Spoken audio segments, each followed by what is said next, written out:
Welcome to Anime What If 4 story of What If Izuku was in the world of gender blend and got harem. Support the author upside down cinnamon roll.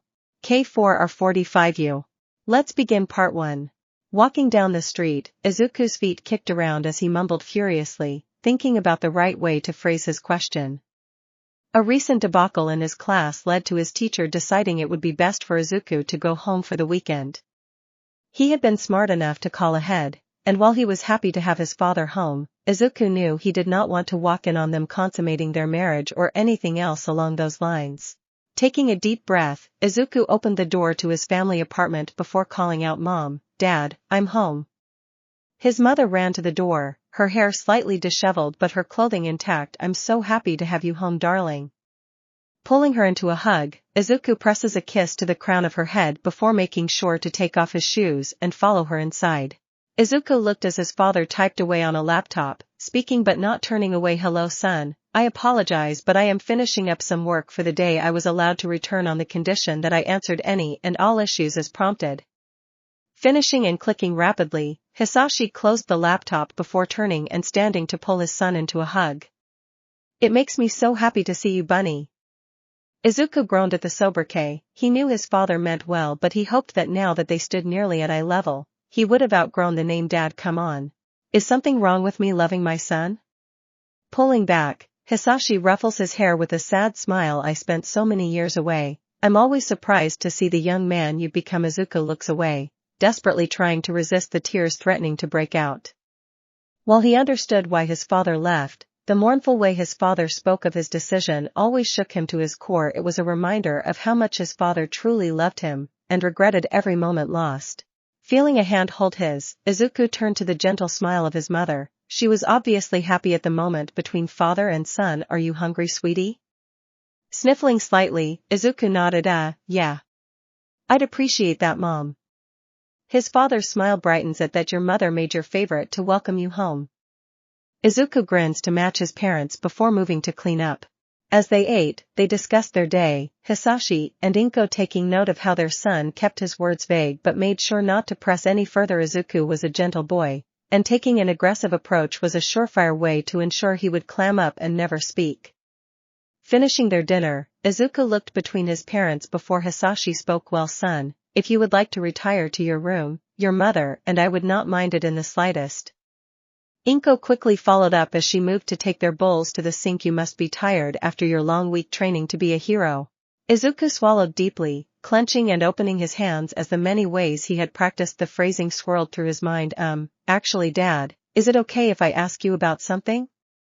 Hisashi's eyes go wide as he briefly glances at his wife before pointing to himself. "You want to ask me?" Nodding, Izuku's eyes continue to flit between them but he says nothing else. Inko, understanding the situation, giggles as she finishes putting their things in the sink. "Hisashi, your son clearly needs some help with man things. You should be honored that he came to you instead of someone else." Gulping, Hisashi gestures to the hall before nodding. "Well son, would you like to have this conversation in your room?" Nodding, Izuku rose. "Yeah, actually I would." Looking at his wife in a panic, she waves him off with a gentle smile. Hisashi nods before following behind his son. Entering the room, he takes a seat at the desk and waits for his son to sit on the bed. Neither say anything for a while, but Hisashi breaks the silence. "So, what did you want to ask me, son?" Were it not for the immensely awkward atmosphere, Izuku would have found this whole situation hilarious. At first glance, Hisashi Midoriya cut an imposing figure. His eyes were sharp and a red that was reminiscent of blood, his features angular and as sharp as his eyes. His voice was a deep rumble that often sent fear into people. There was also the fact that he towered over nearly everyone save maybe All Might. Still, anyone who spoke to him for longer than an hour and had not upset him immediately recognized how he was Izuku's father, from the boyish freckles that dusted his face to the unruly mop of hair they both had, even in more subtle ways such as their nervous stutter or their wide-eyed fascination with quirks of any kind. It was those similarities that made it so that Izuku connected to the man he could only vaguely recall the instant he came back into their lives. It was also those same similarities that made Izuku painfully aware that his father was just as anxious about this situation as he was. Clearing his throat, Izuku pats his thighs before stealing his gaze. "Dad, I know I haven't told you guys yet but I have a girlfriend now." Suddenly, Hisashi perks up. Oh? Well, that's great news, son. Who is it, if I may ask? Is it that girl with the frog quirk? Bringing a hand up to scratch the back of his head, Izuku chuckles awkwardly. No. It's actually a girl named Ochako Uraraka. Hisashi pauses for a moment before he begins to mutter furiously. Izuku sighed as he was more than familiar with the behavior, the one with the gravity quirk. Watching as his father's gaze cleared, the man nods. Ah. Yes. I remember now. If I recall, you mentioned the two of you were the best of friends, though it would seem your relationship has evolved since then, eh? That's something I actually wanted to talk about. Hisashi gives his son a frown at that. Is she not acknowledging your relationship? Are you worried she might be ashamed of you? Because you deserve so much better if that is true, Izuku. Waving frantically, Izuku shakes his head. No, that's not it at all, Dad. Biting his lower lip, Izuku frowns. It's a lot more complicated than that. Hisashi nods, making sure to allow his son the room to speak before jumping in again. So the thing is, Ochako and I have been dating for 2 months now, and our relationship got kind of physical pretty fast. Again Hisashi says nothing, gesturing with a hand for Izuku to continue. But recently things have been a bit weird. She keeps talking about how other people in our class like me, and I don't know if she means it or not, but she just keeps bringing it up. And she also says that she likes to watch me with them and how I shouldn't feel bad if I also like someone else. Seeing his father quirk an eyebrow but say nothing, the rest of it pours out. Izuku without pause. You mentioned Sukin, and that's the person she's been pointing me to the most recently. She keeps talking about how I saved Sukin's life, and how hot it would be if I went to her and asked for a reward. How Sukin has a mating cycle and how I could be the one to satisfy her needs, and two just don't understand what's going on. Hisashi hums before nodding. And you say she said this about other people as well? Izuku nods furiously at that. Yeah. It started a lot less, direct. She'd been talking about how sweet Yaoyorozu has been with me. And how Jiraiya feels comfortable sharing personal stuff with me. And how it would be natural if I explored how deep those feelings went, and how she wouldn't mind it if I did. She even said that she thought me and Ishido would make beautiful children together. Now it's getting so aggressive I don't know what to do. It's not even just girls in our class. When we had a joint practice with Class B today, she asked me if I ever thought about how hot Kendo's abs are. I had trouble looking her in the eye after that, and I accidentally flung myself out of the practice grounds. Aizawa-sensei sent me home because he thought I was working myself too hard. I don't know if this is a test or something, but I'm really confused and I don't know who to ask. Well, son, to be honest, it sounds like your girlfriend is a queen. Izuku's head tilts, completely confused. What? Crossing a leg over the other, Hisashi sighs. Honestly, I'm not even surprised that the girl you've drawn to you happens to have some less than common proclivities. It would seem we are similar even in this sense. What does that mean? Hisashi sighs before resting a hand on his knees. If I could be frank with you, son. Your mother and I have a relationship that is all about a master-slave dynamic. Do you remember that time you found a dog collar under the bed and I told you we were getting a dog? Izuku nodded, too confused to speak. That was a lie, son. Truthfully, your mother enjoys it when I put her on a leash and treat her like a dog. She's usually naked, of course. I can't explain why, but I swear to you the whole thing is her idea. Your mother is one-ed up, Izuku, and I love her with every fiber of my being, so I go along with her desires. Truly, she scares me sometimes. I don't know if someone did something to her or how they did it, but there is something dark in that woman's head. But by God, I am her husband and I will be here for her until the day I die. Izuku sits, his mouth agape, as he finds himself completely overwhelmed by his father's admission. He says nothing, and Hisashi looks resigned as he waits for his son to process everything he said. Choosing instead to move past that for now, Izuku rubs his temples and takes a deep breath before speaking. What does that have to do with Ochako wanting me to be intimate with other girls? Nothing really. Hisashi shakes his head. I just wanted you to know that you came to the right person about this. Your girlfriend is of an atypical naughty-uality, and that is something I am familiar with. Now allow me to explain. Hisashi stands and turns to look at the various pieces of hero merchandise that littered Izuku's desk. From what you describe, it sounds like your girlfriend is a queen.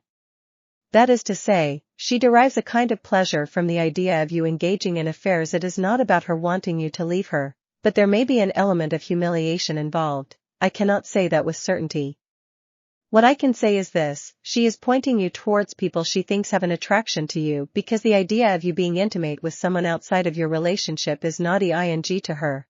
Izuku stands to his feet, his lips curled in a frown. Then what do I do?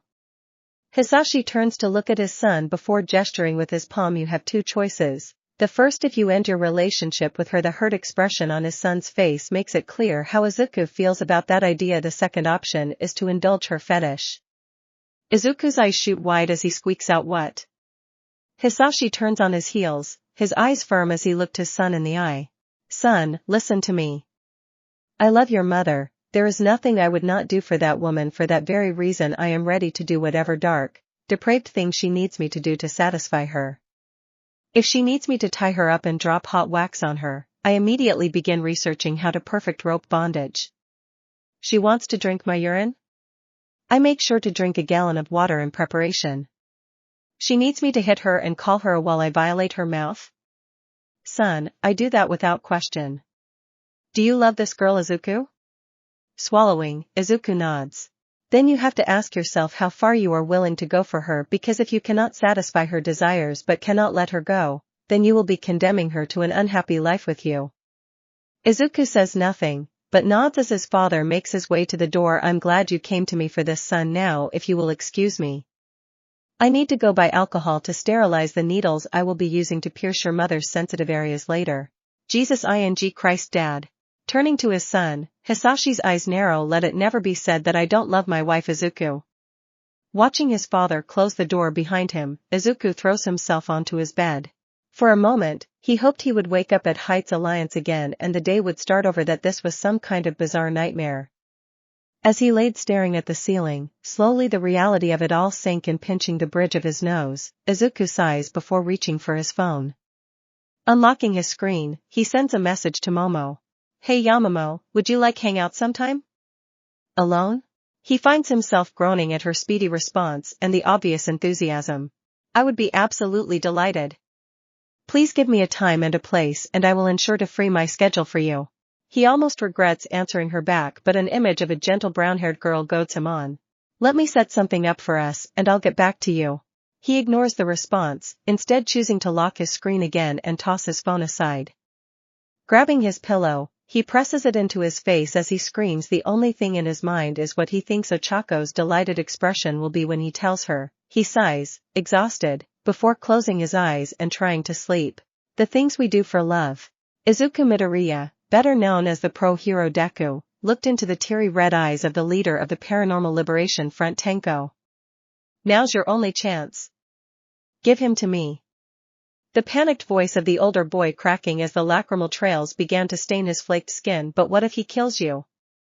Izuku gave him a smile, one that reminded him of a picture he saw as a child, of an older woman with dark hair, his grandmother, a real hero. It's okay, Tenko, I won't let him hurt you anymore. Pulling from deep inside, he could feel the essence of his sensei tearing through his body, screaming and fighting to stay and use him to live on. The anguish was excruciating, but he did what Izuku told him to do. As the void came and pushed its way into Izuku, the Vertinet felt his body seize, the sudden surge of energy clashing against One for All before they merged into one another. Dragged into his mind space, he looked into the deep red eyes of the snowy-haired man, knowing he was finally going to do what his predecessors couldn't. Defeat his father. Izuku felt the vestiges appear behind him as readied himself. Hello, son. Jumping forward, Izuku's body flared with the energy of One for All as he struck first. The battle raged for what felt like an eternity, Black Whip pulling him towards Hisashi with several other lightning-encased blows coming against the symbol of evil only to be returned with equal vigor. Then as he felt himself nearly fold, they joined together, throwing their hands to him and coursing the entirety of One for All into him at once. Izuku pushed past the brutal sneer as his father spit blood on the ground and landed the final blow. And then all at once, nothing but white. When he could finally see again, he found himself in a familiar place, the nurse's office at UA. Shaking his head, he tried to clear his bleary eyes, but his right arm screamed at him in pain. Looking down, he realized his arm was in a cast, as were his legs. Confused, he looked around for any signs of how others were when he heard the slamming of a door. Well. Good to see the broken limb boy is awake. He smiled as he turned to the diminutive older woman recovery girl. I'm so happy to see you. The woman rapping a cane against his bed frame before scoffing. You better not make a habit of this once you enroll, boy. What? You better not break your arms every time you use that quirk of yours or you'll never make it to graduation. You shouldn't have done that your first day, let alone during an entrance exam. He looked around, now even more lost than before, trying to find a way to verbalize the flood of questions that burned in his mind. But I already have my license. 2M going to my second year. Recovery girl sighed before pulling out a flashlight. Poor dear probably gave himself some brain trauma too. Now I have to make sure he won't die of swelling. Izuku swallowed heavily as she continued examining him and answered all her questions to the best of her ability. Well, you very definitely don't have any traumatic brain injuries. Just get some rest, okay boy? You're clearly still disoriented. I'll call your parents. It was a few hours before his father slammed open the door and cried hysterically as he threw himself onto the bed. Izuku. We were so worried. Sitting with his mouth agape, the boy looked around the room before his mother slowly shuffled in, meekly smiling at her husband's theatrics. Hello son, you know how your father can be about family. Standing to his full, towering height, the man sniffled as he wiped his nose. Inko. Many people have been cultivating power in my brother's quirk for nearly 2 centuries. We're lucky that Izuku didn't blow his limbs clean off. Cringing at the reminder of what he'd nearly done to himself, Izuku had nearly forgotten just who it was who had been crying into his legs just a moment ago. Hey dad? Turning with a wide smile, Hisashi Midoriya looked at his son fawningly. Something wrong, bunny? While he wanted to scream that everything was, Izuku instead elected to choose his next words carefully. See, can we go home? Looking around as he sat in the car felt surreal. The world was one he knew from well over a year ago, and yet things were off.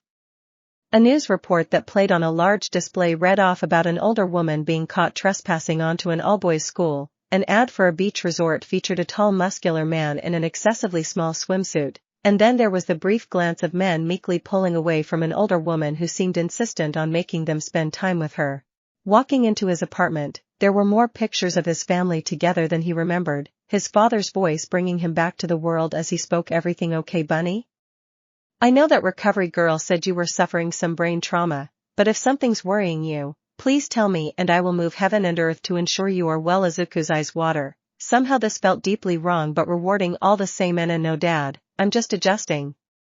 The older man comes close and brings Izuku to him, his strong arms holding him and voice barely above a whisper. I understand that you must feel disoriented, and recently we've had some arguments about your insistence in succeeding Toshinori, but know that even if I don't agree, your mother and I will support you no matter what you choose to do, because we love you. The torrent of tears now flowed freely, his arms slowly coming to match his father as he returned the embrace. His mother came from behind and wept as much as he did.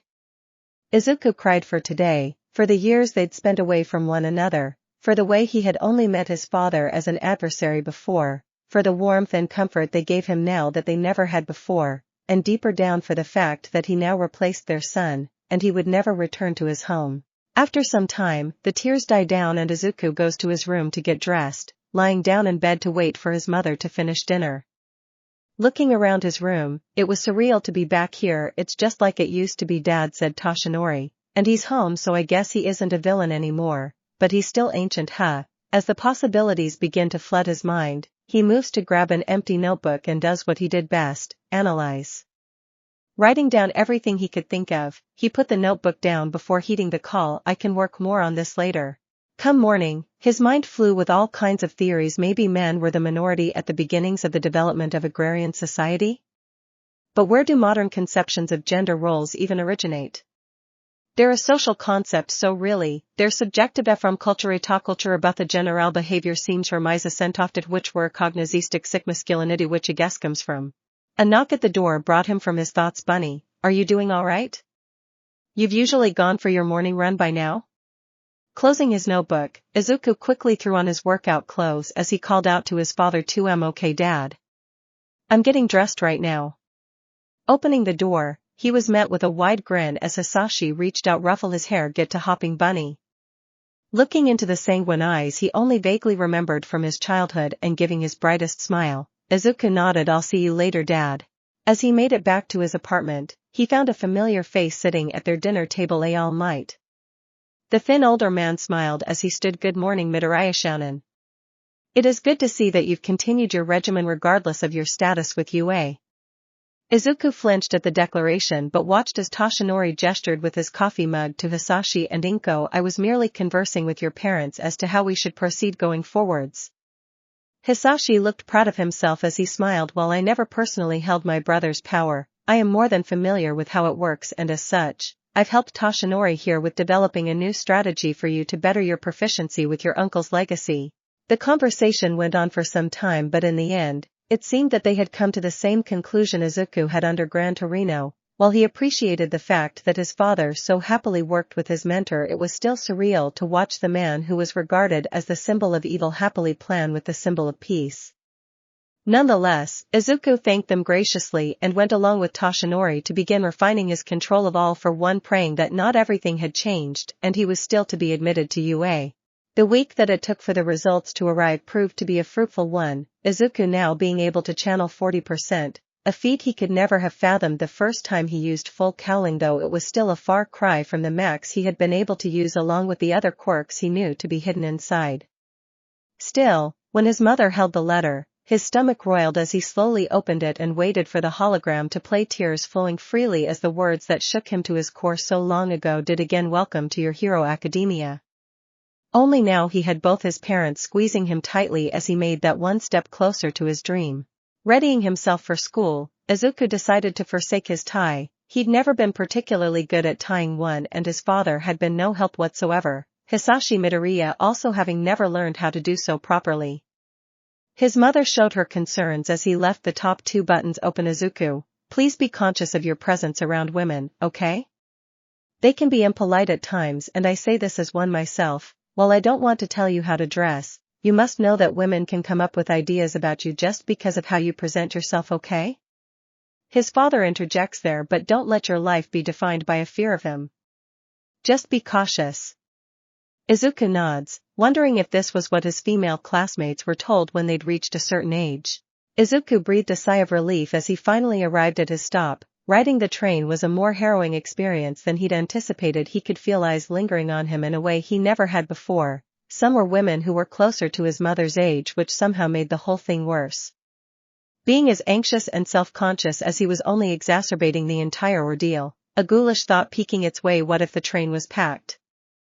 Would I have to worry about train molesters? Shuddering, Izuku made his way to the familiar doors to Class 1A. Opening the door, he was met with a shocking sight. Sitting where he expected his familiar childhood friend was someone he did not expect to see. Himiko Toga. Watching her golden eyes move towards him, her wide smile in place like always as she waved at him frantically. Hi Theory. My name's Himiko Toga. What's yours? He looked away, confusion evident but tinged with a fear that drew her in even more. She shot like a bullet from her desk before moving close to him. Are you scared of girls? Flinching at her sudden proximity, her eyes glowed with a kind of amusement before the stern voice of Tenya Ida spoke. Please refrain from making our classmate uncomfortable, Togasan. Her head tilted as her eyes scrutinized him again before turning. Okay, Robotkin.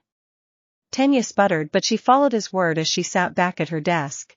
He looked around confused. Nothing else seemed to be different. The scars that littered his body were identical to the way they were around the same time. Then came the familiar shout from behind. You're the boy from the entrance exam. Turning, he gave a shy smile as he nodded. Why up? That's me. Tenya walked over and put his hand gently on Izuku's shoulder before frowning. I would hope you would learn our classmate's name rather than identifying him by his gender, as if that were all that he was. His chestnut-haired best friend quickly bowed, deeply sorry. My name's Ochako Uraraka, what's yours? Returning the bow, Izuku smiled. Izuku Midoriya, nice to meet you. As the day continued, Izuku found himself feeling the differences more than ever. For one, instead of Eraserhead, their new homeroom teacher was Ms. Joke. Then there was the way the other guys behaved. Tenya had taken a role that reminded him more of Kendo than the well-intentioned if confused boy he knew to be one of his best friends. Oftentimes corralling the boys and proving to be a barrier against the girls who were much looser in their demeanor. He wondered if this is how the girls thought of them back in his world. Mina and Toru had taken the role previously occupied by Denki and Minoru, with the invisible girl now a menace as she used her quirk with more lascivious intents. They even sat in the corner talking about the boys in vulgar terms, Mina's chant of "look at the tide on the big boy," followed by Tori's jeering laugh, "You got sugar for me, baby?" Rikado looked noticeably uncomfortable as he took his seat.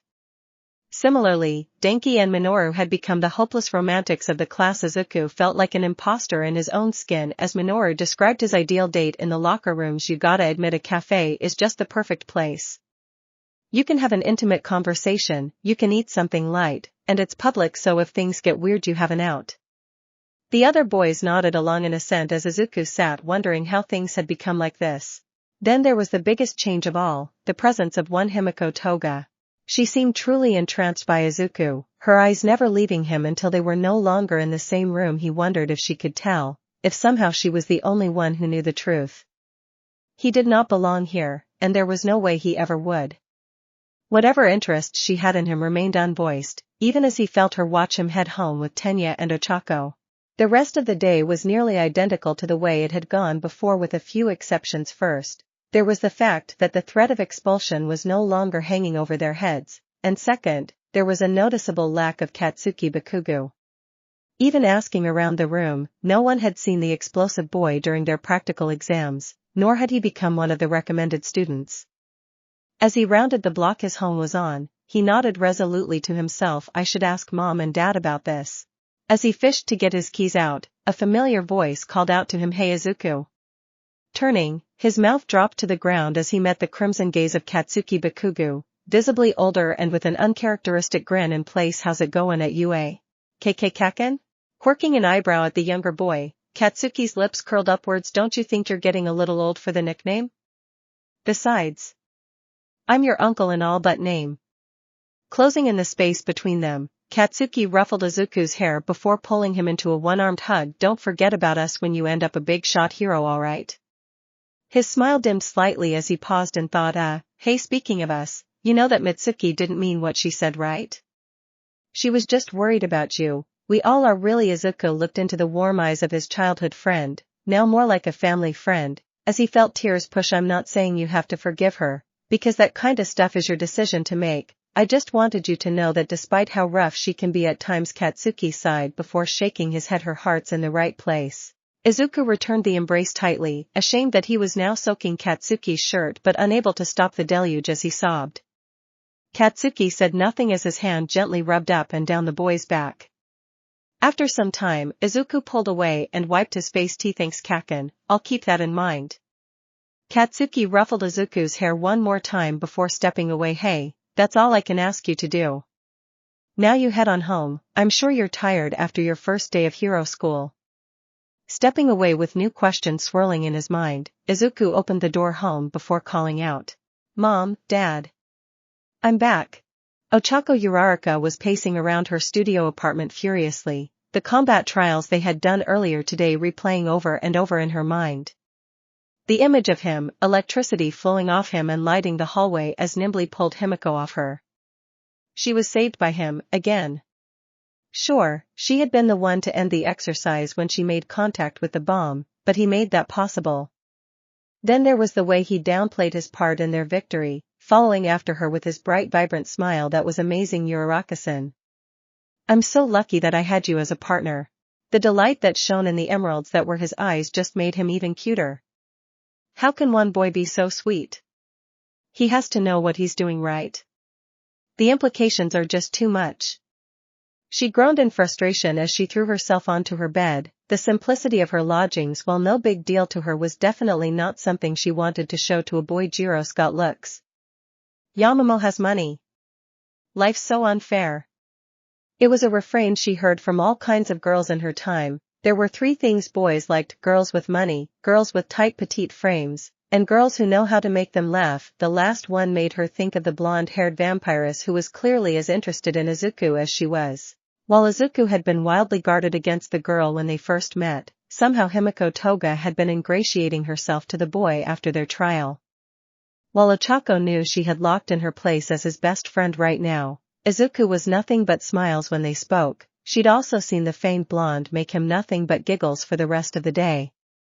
Himiko apparently had the same bizarre sense of humor that he did, that or she knew him well enough already, though by Izuku's own admission, He had never met the girl before their first day of class together. She really didn't understand what was so funny about the idea of a shirt with the word pants on it, but she played along and laughed all the same. Ochako turned onto her back and glanced down, cupping her sizable chest before trailing her hands down to grab at her healthy physique as her father had described it. "Oka, you're just how country gals are made. Ain't nothing wrong with having a lil more weight to ya. Makes you strong like your ma." Her thighs and hips were particularly big, though not as big as Mina's, the mass telegraphing just how great she'd be at kicking or lifting things as she rescued people like she dreamed of doing. She sighed again as she thought about it, the way Izuku's eyes averted so intently when she came to see him in her hero costume. He probably just realized how fat I am, dang. Why did they make it so tight anyway? It was supposed to be a spacesuit. This is gonna be an uphill battle if I go for it, huh? Maybe I should just wait it out. I mean, guys are always talking about wanting girls who can be their best friends too, right? She pulled the pillow from beneath her and screamed into it. Who am I kidding? If I don't do something early, I'm gonna get friend-zoned. Or worse. One of those ES'll get him before I do. If I'm against Jairu, I'm probably screwed. Turning on her side, she held the pillow to her chest as listed off the other girls in the class. Ashido and Hagakure are definitely not getting him. They really need to learn how to keep locker room stuff in their Ajui's probably not much of a threat either, but the other three? How am I going to do it though? There's gotta be a way to just maybe make a move without, and then, like a bolt of lightning, it came to her. I got it. The plan is foolproof. Actually, having the rescue training he was supposed to have at the USJ was disconcerting to say the least, and that was only because he spent the entire time waiting for the other shoe to drop. Thankfully it never did, which made the whole situation all the more confusing. How much would be the same, how much would be different? Would there never be a moment when he would be prepared for what would come? Taking his index finger to his lip, he bit it to prevent the mutter storm that he knew was brewing as the questions began to swirl. Where was Tenko?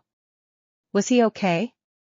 Shido still had his scar, so things still went similarly, but he had mentioned his brother Tuya casually and was far from the same emotionally stunted boy that he remembered before he came here. His nibbling continued as he resisted verbalizing his thoughts until he felt a hand wave in front of his face. His eyes returned to focus as he looked at his best friend, the person who had been his pillar of strength when he needed it. As her eyes met his, she grabbed his sleeve before wordlessly pulling him off, deeper into the school. As they finally reached their destination, a small alcove by the storage buildings the school used, Izuku watched as she glanced around nervously. He was unsure if she was looking for someone or just making sure they were alone. Izuku-kun, can I ask you something? He nodded but was slightly unsure about her awkward breathing and the way her hands seemed to twitch in anticipation of something. What it could be he didn't know. Sure, Uraraka-san, what is it? He flinched reflexively as she pulled herself even closer to him, her big brown doe eyes with a kind of frantic energy that made him nervous. WWE friends, right? Like really good friends. He gave his assent again with a nod, wondering where she was going with this now that he could feel her breath from her proximity. Wise, I would say we're very good friends, Uraraka-san. Why? She bit her lip before pulling back the slightest amount, her hands wringing but making sure not to activate her quirk before she met his innocent gaze again, the same gaze that lit the fire deep inside her from the moment he saved her from the zero-pointer. Could you do me a favor? Like a big one? His nerves suddenly left him as his eyes shifted into a more concerned expression. Is everything alright, Uraraka-san? What do you need help with? She almost regretted what she was going to say now, but she had been building up the nerve to do so for days now, and stopping would have made all that effort go to waste. See, could we maybe, just kinda, kiss a little bit? The nervous titter that followed did nothing to prevent the shocked start that Izuku gave as he hopped back a step. What? She tried to wave him off, but her own panicked expression did little to mollify the boy. Wait, trust me. I'm not trying to make things weird. Quirking his head slightly, he stayed in place as he allowed her to continue. It's just, you know how girls can get. Everyone's always talking about getting a boyfriend, and if they've been fooling around and nobody wants to be a kissless virgin. Izuku paused for a moment, unsure of what to say before swallowing harshly. Uraraka-san, are you sure you want to do this with me? The girl's eyes shot wide as she heard his meek voice paired with his warm red face. Of course. Are you kidding? Every girl in class would love to do that with you. They would? She watched the way his face flushed even more than it had moments ago. His lips pursed, but there hidden beneath the anxiety and embarrassment she saw it, a touch of joy. Her eyes focused on his shy shuffling as the thought came to her, Izuku-kun likes that we want him? Izuku-kun. She gave a dry swallow as the word seemed to be the only thing she could focus on. Fueled by the thought that the shy and sweet boy she had been crushing on for more than a month now was excited by the prospect of female attention, she moved closer to him before taking his hands in hers. Ochako Uraraka was a normal teenage girl with a normal teenage libido, that was to say, she enjoyed her fair share of orgasm, and while she wasn't like Mina and Toru who were comfortable just talking about it in front of the boys, she had her tastes, supreme of which was corruption. Admittedly it was niche, but it sent a real thrill through her to watch as a kind and gentle-hearted soul became turned into a depraved hound whose only concern was when he could next mount a woman and her senseless. Usually through the intervention of a domineering experienced woman. She knew she didn't fit the bill really, that was more Midnight's purview, but this opportunity was being presented to her directly and she was damned if she was going to give it to anyone else. Does this mean I can kiss you? He says nothing, instead closing his eyes and nodding gently. She watches as the way he clenches lessens as she lets him relax. Ochako marvels at the softness of his features as he stands there, waiting. His lips purse slightly, the sight of which made her immediately clench her thighs. She resisted the urge to throw herself at him knowing it would undoubtedly scare him off if she did so. Instead, she moved to press her lips against his. As they made contact, she felt him tense. Izuku's mind flew into a flurry of thoughts, the loudest of them being, "Oh my god, I'm really kissing her." She stayed still, waiting to see if he pulled away, and when he didn't, she moved closer. Her hands slid up his arms to wrap around his shoulders. She let her body guide her as she pressed her chest against his, and as she felt him melt into her touch, she shuddered. "I did it. Don't stop now." She could feel him turn his head slightly, pushing back against her and deepening their kiss. Izuku, now with hands free, rested them on her waist, the plush feel of her waist beneath her clothes sending a jolt down his spine. "She feels so good." Izuku Midoriya did not say it aloud, but he had some less than-friendly feelings for Ochako. It was hard not to. She was someone who went above and beyond to make him happy, the way she rallied their classmates to help him, the small smiles she gave him every day, that she was the first person in so many years to just show him a modicum of kindness with no secondary motive. Izuku felt deeply for Ochako Uraraka, and despite the fact that he was aware this was not the same person he knew, his heart slammed with a fervor built from everything they shared until now. She felt his tongue gently trace her lower lip. Hungrily she moved to nibble on his lower lip before giving him passage, her body thrumming with desire as his tongue moved to taste her mouth. It took some time before she begrudgingly pulled away, fully out of breath and panting against his neck as she tried to bring life into her lungs again. A high-pitched squeak left her mouth as she felt his lips nibble on her ear. "Izuku-kun?" His voice as he replied was heavy and with a tone she shuddered to think of the implications of. "I'm sorry Uraraka-san, did I go too far?" Pulling back, she pressed their foreheads together, making sure her eyes took up all of his gaze, her breath hot as their noses melded into one another, her lips panting on his and barely millimeters away. "There's no way you could ever go too far with me." Izuku-kun, his harsh swallow something she felt as she kept still. "Really?" She giggled at the excitement in his voice. She shifted over to press a kiss to his neck, slowly trailing her way up until her lips ghosted the shell of his ear. "If you wanted, I'd even you right now." She felt him tense as she said so, "But we can't." Her chuckle was in a much lower range than it usually was, the heavy timbre making his twitch. "Why not?" He felt his mouth dry, but he pushed forward. "Weary not dating." Feeling her press another kiss to the side of his neck, Izuku groaned lowly. "It's okay Izuku-kun, but..." She paused as he cut her off. "Maybe we can do some mouth stuff in your room?" She pulled back and looked into his eyes, her mouth hanging lightly open and eyes wide. "Is that no good?" Without another word she slammed their mouths together, her tongue plundering his mouth as if she were trying to swallow him whole. The raw connection he felt made his hands shift down, grabbing and squeezing her as he tried to give as good as he got. The vigorous response he got told him that the gesture was well received. Once she finally pulled away, she bit her lower lip in rapacious delight. "You like my butt, huh, Izuku-kun?" The low mutter he gave her next made it hard to not just drop him to the ground and mount him immediately. "I like everything about you Uraraka-san." The bubbly grin she gave him was not what he expected, but her words spoke of the feelings beneath them. "I'm gonna your soul out." Izuku moved on feeble legs as he slowly made his way to his room. She had kept her word, but he made sure to not slouch either, as his sore jaw attested to. Despite his fragile state, he still felt a pep in his step as he recalled the almost worshipful way she spoke to him as she put her mouth to work. I'm really surprised Uraraka-san was so willing to have naughty. I only hope that what we did was enough to tide her over. A girl's virginity is really something too precious to waste on just a trial run with someone she trusts. He smiled as he mulled over the events that led up to his journey when suddenly he stopped. Wait a minute, gender roles here aren't like the ones I grew up with. So, really, it would be more like a boy asking a girl if they could kiss just because they knew each other well.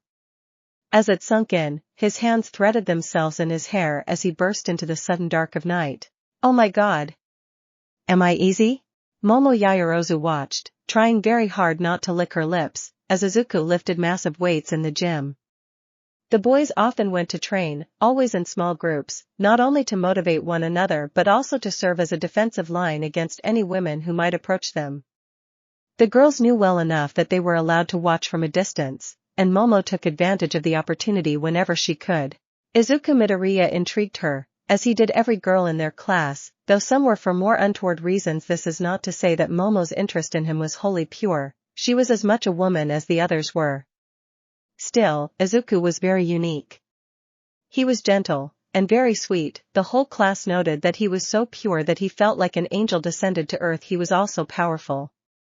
Izuku was the successor of All Might himself, and while he said he couldn't control his power yet, he had already obliterated all the records set by the previous number one. Everyone in the class had seen him win the sports festival with what seemed to be no effort whatsoever and heard the story of him annihilating the zero-pointer robot from the entrance exam, but as she watched him grunt, she smiled as she thought to their secret.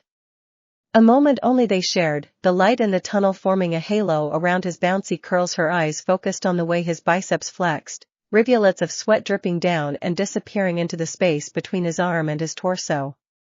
Momo had heard her fair share of talk from the cruder members of their class. Mina once said what I wouldn't give to lick the sweat off every part of that boy's body. And Momo had to admit that she felt the same.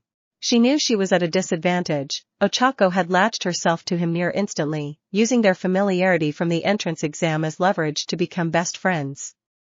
There was also Himiko Toga, who it seemed spoke a sort of esoteric language that Izuku knew perfectly if their uproarious laughter when they sat in the cafeteria was any indication. Ultimately though, Momo knew her greatest rival was in fact her best friend Kyuka Jiru. She felt fortunate that so far Kyuka displayed no interest in the Verdinet powerhouse. There is not a single boy on the face of this planet who would fancy me over Jiru. Still, for what she lacked in beauty, Momo knew she made up for in brains. She was, after all, the only other student besides Izuku to constantly score perfectly on their exams, barring the occasional near miss during English. Why would you have the rule I before C expect after E and then have words like neighbor and way where the rule is explicitly disregarded?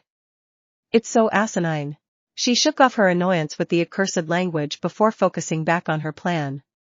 Momo was very proud of her intricate designs, calculated and specially designed to attack Izuku's weak points.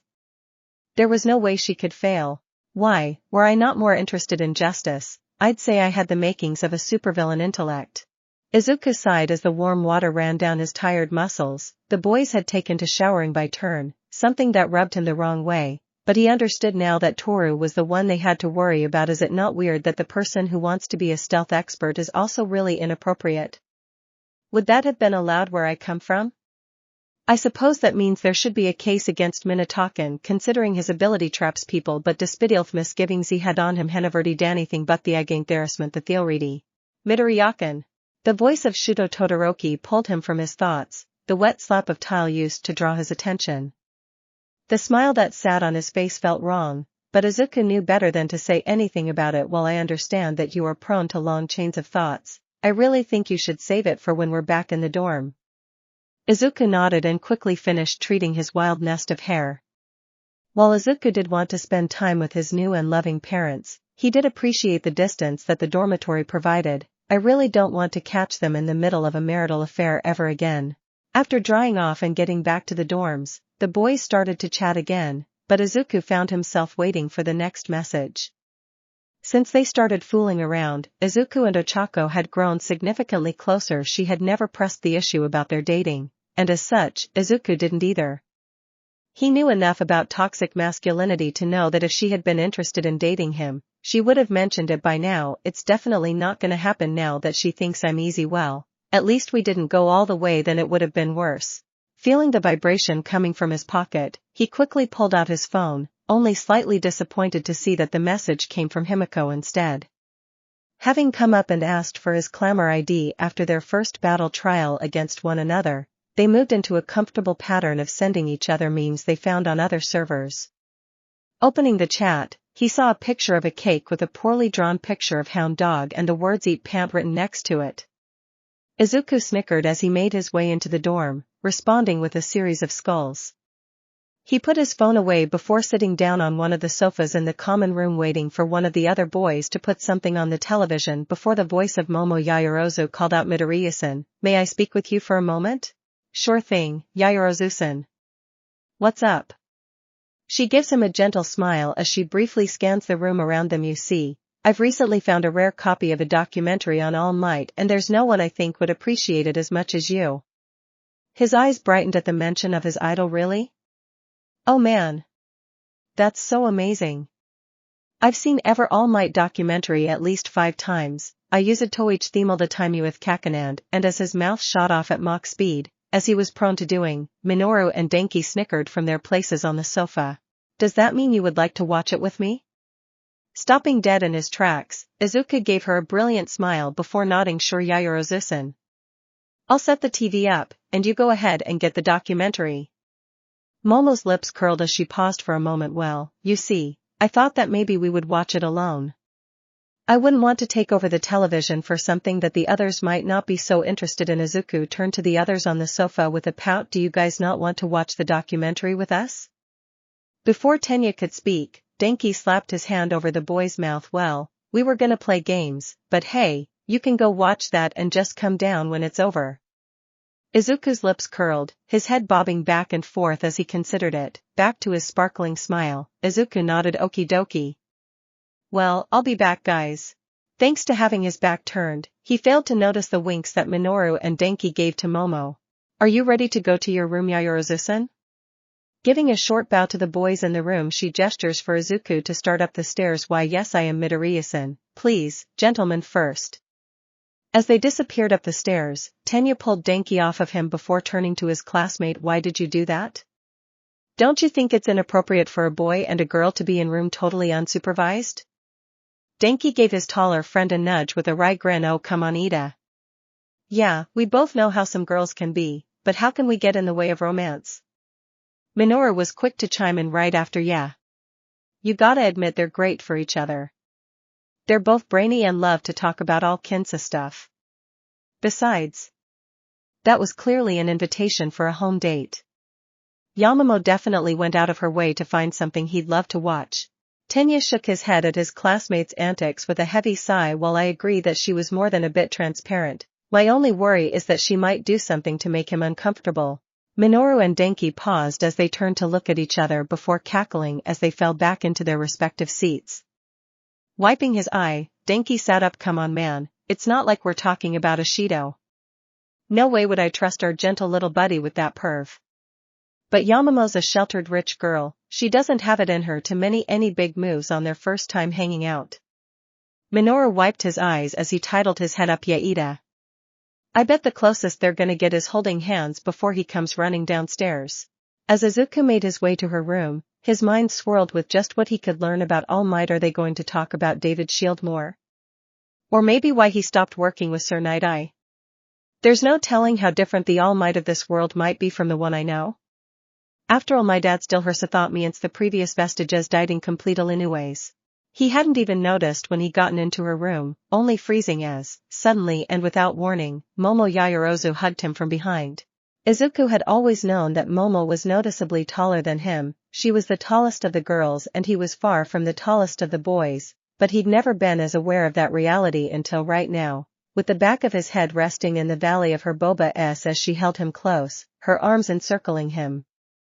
He stiffened as he felt her hot breath on the crown of his head. Looking up, He felt himself sink in closer to her, but what made his face burst into red was the warm gaze she gave him as they looked into each other's eyes. The small squeak that came from him pulled a giggle from her. Am I making you uncomfortable, Midoriya-san? He felt his nerves skyrocket at the notion, shaking in place as she shook his head very slightly and not at all. Actually, I kinda like it. Wishing he could just disappear, he winced as he waited for the other shoe to drop. Is that so? The thought screamed to the forefront of his mind. Wait a minute, I'm supposed to be weird about this. Wouldn't that mean? It was then that the heiress dipped her head close to his. You shouldn't be so defenseless, Midoriya, and a girl could get the wrong impression of you. She pressed a kiss to the tip of his nose, watching with delight as his face burned red. Ahuhe? The indecipherable sounds only making her giggle again. You know, Uraraka-san told me you were quite different from the other boys. I'm starting to think that she may have known more than she was telling me. Izuku whimpered again, but this time wondering just how much Ochako had told Momo, especially now that he remembered what boys could be like about similar matters. Midoriya-san, the sweet timbre of her voice drew him out of his reverie. Why wise? Momo's hands came to rest under his palms, enclosing them in her own before bringing one to her lips gently. She kissed the back of his hand, making Izuku sweat profusely now at the tender display of affection.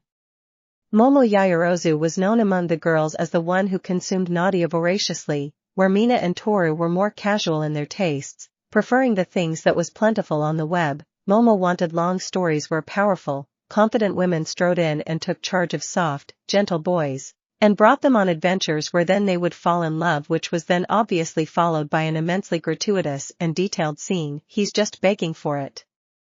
The way his lips warbled, as if he were almost disappointed that she hadn't gone for it directly, was intoxicating. Her grin was wide as she used her memories of the sticker pages of her books to guide her hand further, until his shaky voice interrupted her. Why Yaoyorozu-san, are you a playgirl? Her movements came to a halt as she became immobile, the words coming from someone as gentle as Izuku, a blow that hurt more than her failure at the sports festival. Her tongue felt heavy as the words left her lips. I'm sorry?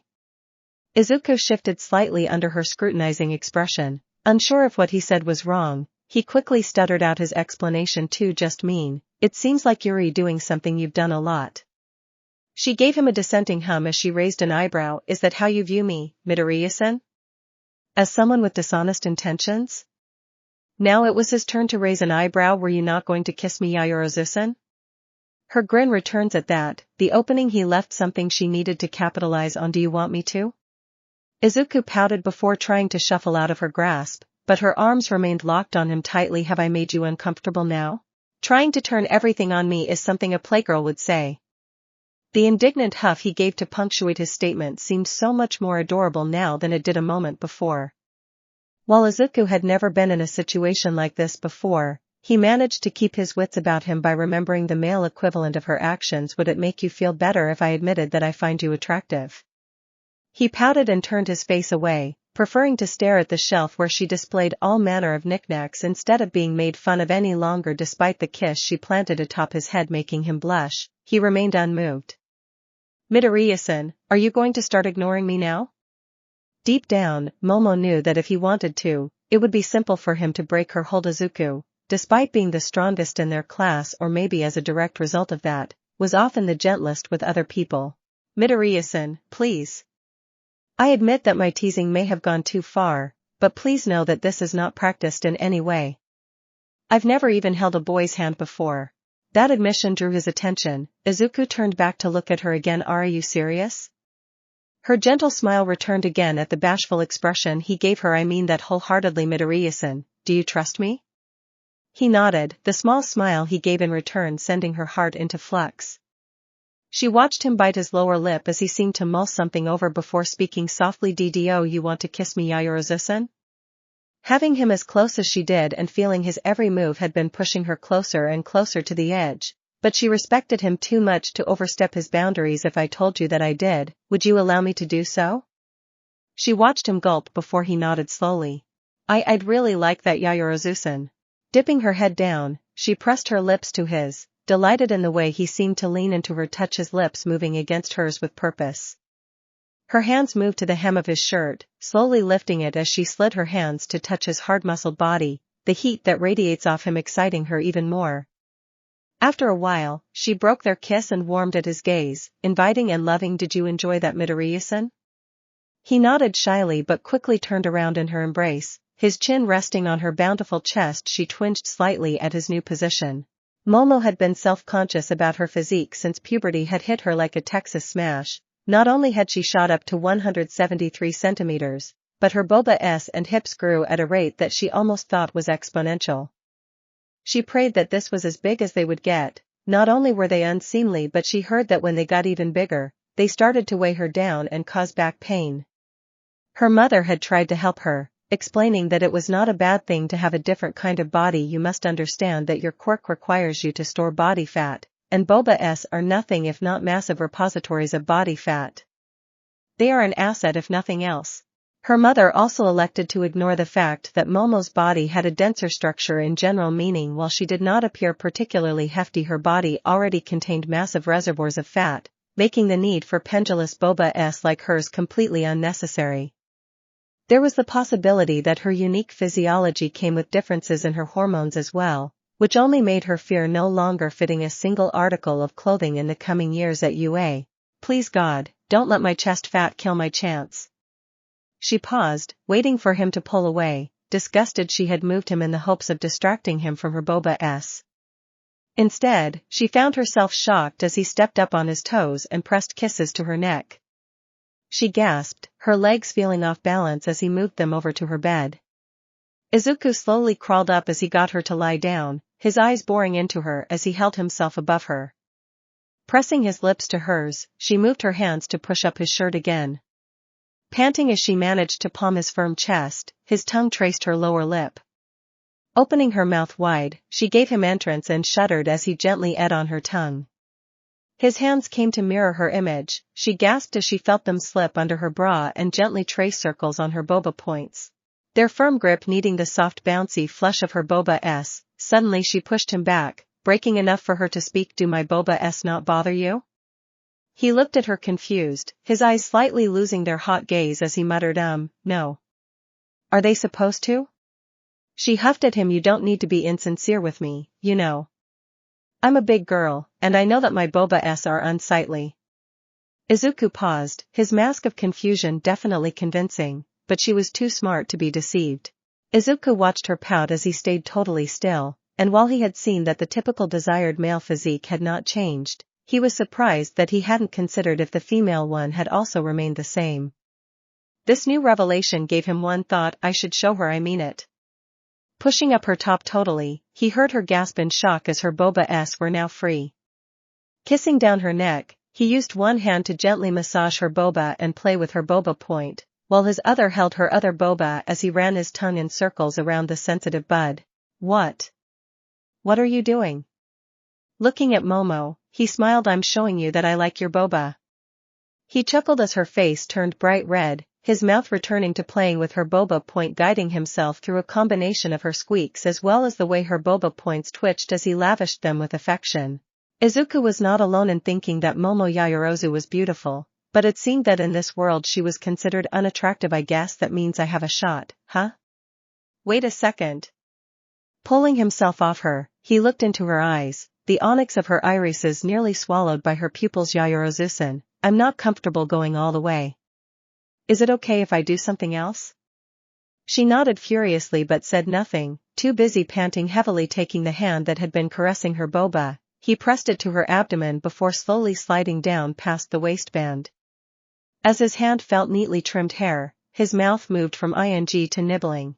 Coming down the stairs, Izuku wore a different set of clothes. He looked at his hand, impressed that it had done so well that he hadn't even needed to use his mouth. Some girls wet themselves when they finish, huh? None of the boys commented on how long he had been, as far as he knew, and he opened the refrigerator, ducking to peek in and decide what he would cook for dinner. He jolted up as a hand came and swatted him on his taut, muscled backside. Hey Izuku-kun. His shot up, his face burning red as he turned to his friend. Hi Uraraka-san. The chestnut-haired girl gave him a smile as she peered over the door. You know what you're making yet? He gives her a chuckle before shaking his head. Nope. That's what I'm trying to figure out right now. Hey Izuku-kun, how was the documentary? Izuku paused for a moment, His eyes widening before he slapped a hand to his forehead. She never had an All Might documentary, did she? Ochako's head tilted in confusion as she watched her friend slowly trudge his way to the stairs, defeated and no longer in a mood to eat. What? Izuku looked at his phone, a smile on his face, and saw the last meme Himiko had sent him. He knew he had been unfair to the girl at first. Even if he had been here several months already, it was hard to divorce himself from the years of experience and memories he had of his home. It was those same memories that made him prone to sad smiles as he thought about his new classmate. Would we have been friends if I had met her earlier? What if I had been there to help her? Another notification brought him out of his thoughts.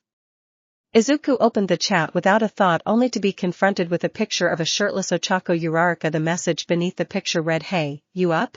He rolled his eyes at how blunt her comment was, but he only had himself to blame, quickly reminding himself people are different here. Izuku. Looking back at the picture, he felt his face flush as his eyes focused on her cleavage. She does look good though. Wait. You have to respond first. Tilting his head back and forth, he pulled on all his knowledge of Ochako along with what he knew about interactions between men and women as he constructed his response. LOLE. Sitting in anticipation of what was to come, his excitement was totally killed by a message from his father. Your brother will be visiting this weekend. See if you can come over to say hi. Shooting up, his eyes were wide as his hands held his phone high above his head. Brother? Himiko Toga sighed dreamily as she received the notification that her picture had gotten a reaction. While it had hurt more than she wanted to admit when she realized Izuku did not recognize her, she also relished the fact that it meant she could now build a relationship with him on even ground. Then again, I guess that just means he's as much of a hero as I thought he was. She had been smitten with him for some time now, long before either of them had gotten onto UA grounds.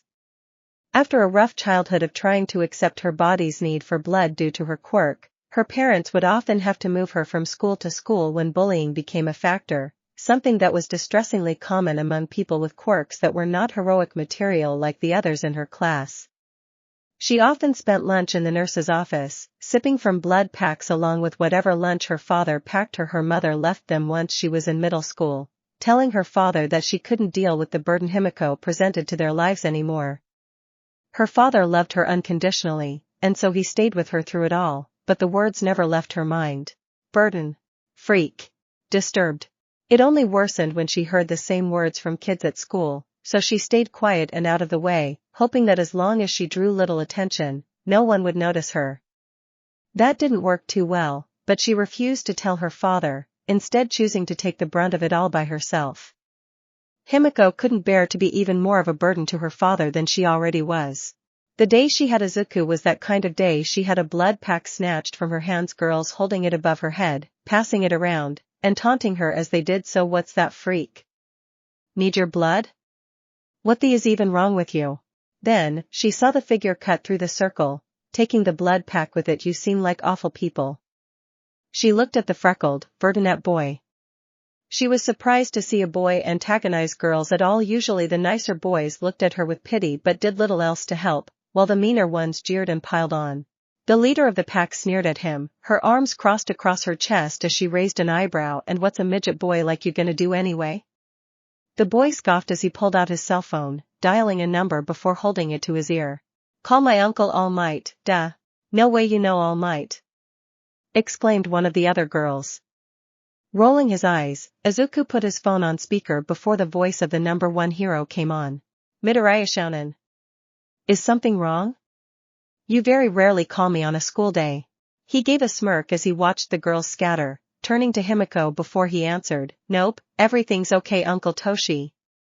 I was wondering if you were coming to dinner this weekend. Tenko is going away to UA, so we're having the whole thing. The booming laugh shook his phone. Why, of course. I couldn't let Shimura Shounen leave without a hug from his uncle. Izuku giggled at the exuberance in the older man's voice. Is that because you don't know how to get gifts for people? The voice sputtered on the other end before huffing indignantly. It's not my fault your parents do not approve of my gifts. Izuku hands Himiko the blood pack before miming a mouth with his newly free hand. Okay, Uncle Toshi, I'll see you Saturday. I will speak to you then, Midoriya Shounen. With a chuckle, Izuku hung up the phone before beginning to walk off. I hope that helped. I know things can be rough for people who have abnormal quirks. My dad and brother have had to deal with a lot because of their quirks. Good luck, and always remember, a quirk is just a tool. It does not define you. Himiko stood, mouth agape and eyes wide, unable to speak a word as she watched the boy walk off into the distance. So, you could imagine her delight when, on the day of the entrance exam for UA, she saw the same boy stretching before the groups were sent to their gates for the practical portion of the exam. She'd wanted to go over and introduce herself, but a tall boy, whom she now knew was Tenya Ida, had cut her off, telling her not to bother people. But we're in the same class. And I have him on clamor. So progress is being made. She knew dating him was more than likely a pipe dream, but she couldn't fight the part of her that wanted to know more about him, what he liked to eat, what his favorite movie was, what he wore to sleep, what his resting heart rate was. Everything there was to learn about Izuku she wanted to remember and carry with her until she was buried, preferably alongside his body. So far, she knew more about him than anyone else in class, and while that put her comfortably towards her goal, it failed to satisfy the itch inside her. Himiko knew she couldn't monopolize his time. He had other friends, namely Ochako and Tenya, but Izuku did monopolize her thoughts, and that drove her insane. Watching as his icon went from online to idle, she sighed again, wondering how she could get closer to him without necessarily making him uncomfortable. Even if we're on good terms, I can't make too big a move, or I'll make him uncomfortable. What do I do? Looking for help online, she found a video on HeroTube entitled 10 Tips on Subtly Flirting with a Guy. Now this is what I'd been looking for. Izuku had been having a particularly strange day. Not only was his mind entirely consumed by the fact that he had a brother, but there was also the fact that Himiko Toga, who was quickly becoming one of his better friends, was acting completely out of character. At first he was sure he was overthinking things, but one could only ignore so many brushes of the hand before recognizing something was off. She ruffled his hair more than a few times today, also giving him wide, toothy grins that looked out of place when compared to her normal, more subdued smiles. There was also an exhausting effort on her part of making eye contact. Even Izuku, for all his social foibles, knew for sure that not blinking for an extended period was not something normal people did. Sighing as he rounded the block to his home, Izuku ran a hand through his hair. Maybe I can ask Mom, she's a woman. Opening the door, Izuku was grabbed by a gloved hand and pulled into a firm chest. There's my player too. I missed having my partner with me. Looking up into bright red eyes that reminded him of his father, was someone he would have never expected at all. Tenko? The older boy laughed as he ruffled Izuku's messy, verdant mop top. You know it. I'm glad your little accident didn't make you forget me. Pulling Izuku back to look him over, Tenko's grin was wide as he whistled. You're getting built. I'm glad to see your training with Uncle Toshi and Dad paid off, but try to not turn into as much of a muscle-bound lunkhead as him, okay? While Izuku still felt strange calling his mentor by the familial sobriquet, he knew better than to give their family more cause for concern. You got it, Tenko. The conversation around the dinner table was informative, to say the least. Tenko had become a rescue hero by the name of Dustin, using his quirk to eliminate debris and other obstacles, making it easy for people to be saved either by himself or by 13. Man, Uraraka-san would flip if I told her my brother is 13's sidekick. Izuku was also just happy to see how this bizarre world had made things better for Tenko in every way. Maybe Dad reaches him no matter the universe, he's just not necessarily evil. Toga is doing pretty well too, and Shaochun's mentioned his brother Tuya. Does that mean everyone who was in the league is happy and well-adjusted now? Somehow, he doubted that could be true for Muscular or Moonfish. After dinner, Tenko quickly went to sleep, exhausted from a week of hero work. Izuku worked on the dishes with his father, who smiled as he passed the plates to Izuku for drying. You know, son, I'm very glad that you were able to make it back to see your brother. Family is a beautiful thing, and you don't know what you have until you've lost it. Izuku nodded as he continued drying. Your brother may not be a combat hero, but things can still happen on the job. It's a very dangerous job, you know. Izuku felt his eyes water at his father's concerned tone. Shutting off the faucet as he gave his son the last plate to dry, Hisashi Midoriya, the villain better known as All for One, smiled wide with his eyes watering. So I just wanted to spend as much time with my sons as I can before something happened to either one of you. Wiping a tear, Hisashi moved to give his son a hug, which immediately pushed Izuku into sobbing wildly. It took some time for Izuku to calm down, but once he did, he went to his room, looking forward to spending an entire day with his family tomorrow. Walking back into the dorm Sunday evening, Izuku was happy to see his friends spread liberally around the common room. A horror film was playing on the television. "Hey Izuku-kun!" Waving frantically from her place on the sofa was the same girl who had been occupying his thoughts, Himiko Toga. She shifted over to open some space for him to sit down and enjoy the film with them. Taking the seat next to his friend, Izuku watched the slasher movie. It was apparently based on a true story and was hauntingly familiar as a man with a quirk that grew his teeth went on a murderous, cannibalistic rampage. As the film came to a close, his classmates slowly dispersed, going to bed knowing that tomorrow would be another busy day training to be heroes. Izuku stretched, but before he could stand, he felt a hand on his wrist. Turning, he tilted his head and asked, "Is something wrong, Toga-san?" Himiko paused for a moment, biting her lip before shaking her head. No. Sorry." Izuku quirked an eyebrow, unsure if he should say anything before he was reminded of what his mother had told him: girls are always expected to be the ones who make the first move. The problem with that is that when you're trying to be respectful of a boy you really like, you can sometimes become anxious over everything you do. I know this isn't something you'd understand as a boy, but it can feel like you can't really do anything because being too aggressive can be bad because you don't want to make them uncomfortable, but being too passive makes you wonder if they understand what you're doing at all. So it sounds like your friend is attracted to you and trying very hard to make you see the signals, but at the same time trying not to come on too hard, which in turn is coming off as extra weird. Does that make sense? Himiko smiled at him, and Izuku winced as he recognized that smile. Well, he'd given it to his mother and friends so many times. With a sigh, he glanced away before straightening his back. Toga-san? The fanged blonde looked at him, her smile faltering as she listened intently. "Yes, Izuku-kun? DDO, you want to come to my room for a bit?" He flinched as she leapt to her feet, golden eyes wide, exclaiming, "Yes." Before she cleared her throat and looked away, her eyes narrowing slightly. Yeah, cool, whatever." Izuku nodded but moved on anyway. Letting her into his room, he closed the door behind them, watching as she looked around his room, eyes wide and almost in awe. I guess this is her first time in a boy's room? As he moves closer to her, he watches her jolt back into place. Whatever thoughts had been swirling now that his gaze has locked on hers, "Please sit down." Himiko slowly took a seat on his bed, her eyes sparkling in the low light of the room. "Did you want to talk about something, Izuku-kun?" He takes a seat next to her, his eyes now focused on where his hands sit on his knees. "I have something I need to ask you, Toga-san." Her eyes watch his profile, and she takes a sharp breath as she anticipates him pushing her away. "What is it, Izuku-kun?" Turning to meet her gaze again, his lips form a thin line. "Are you attracted to me?"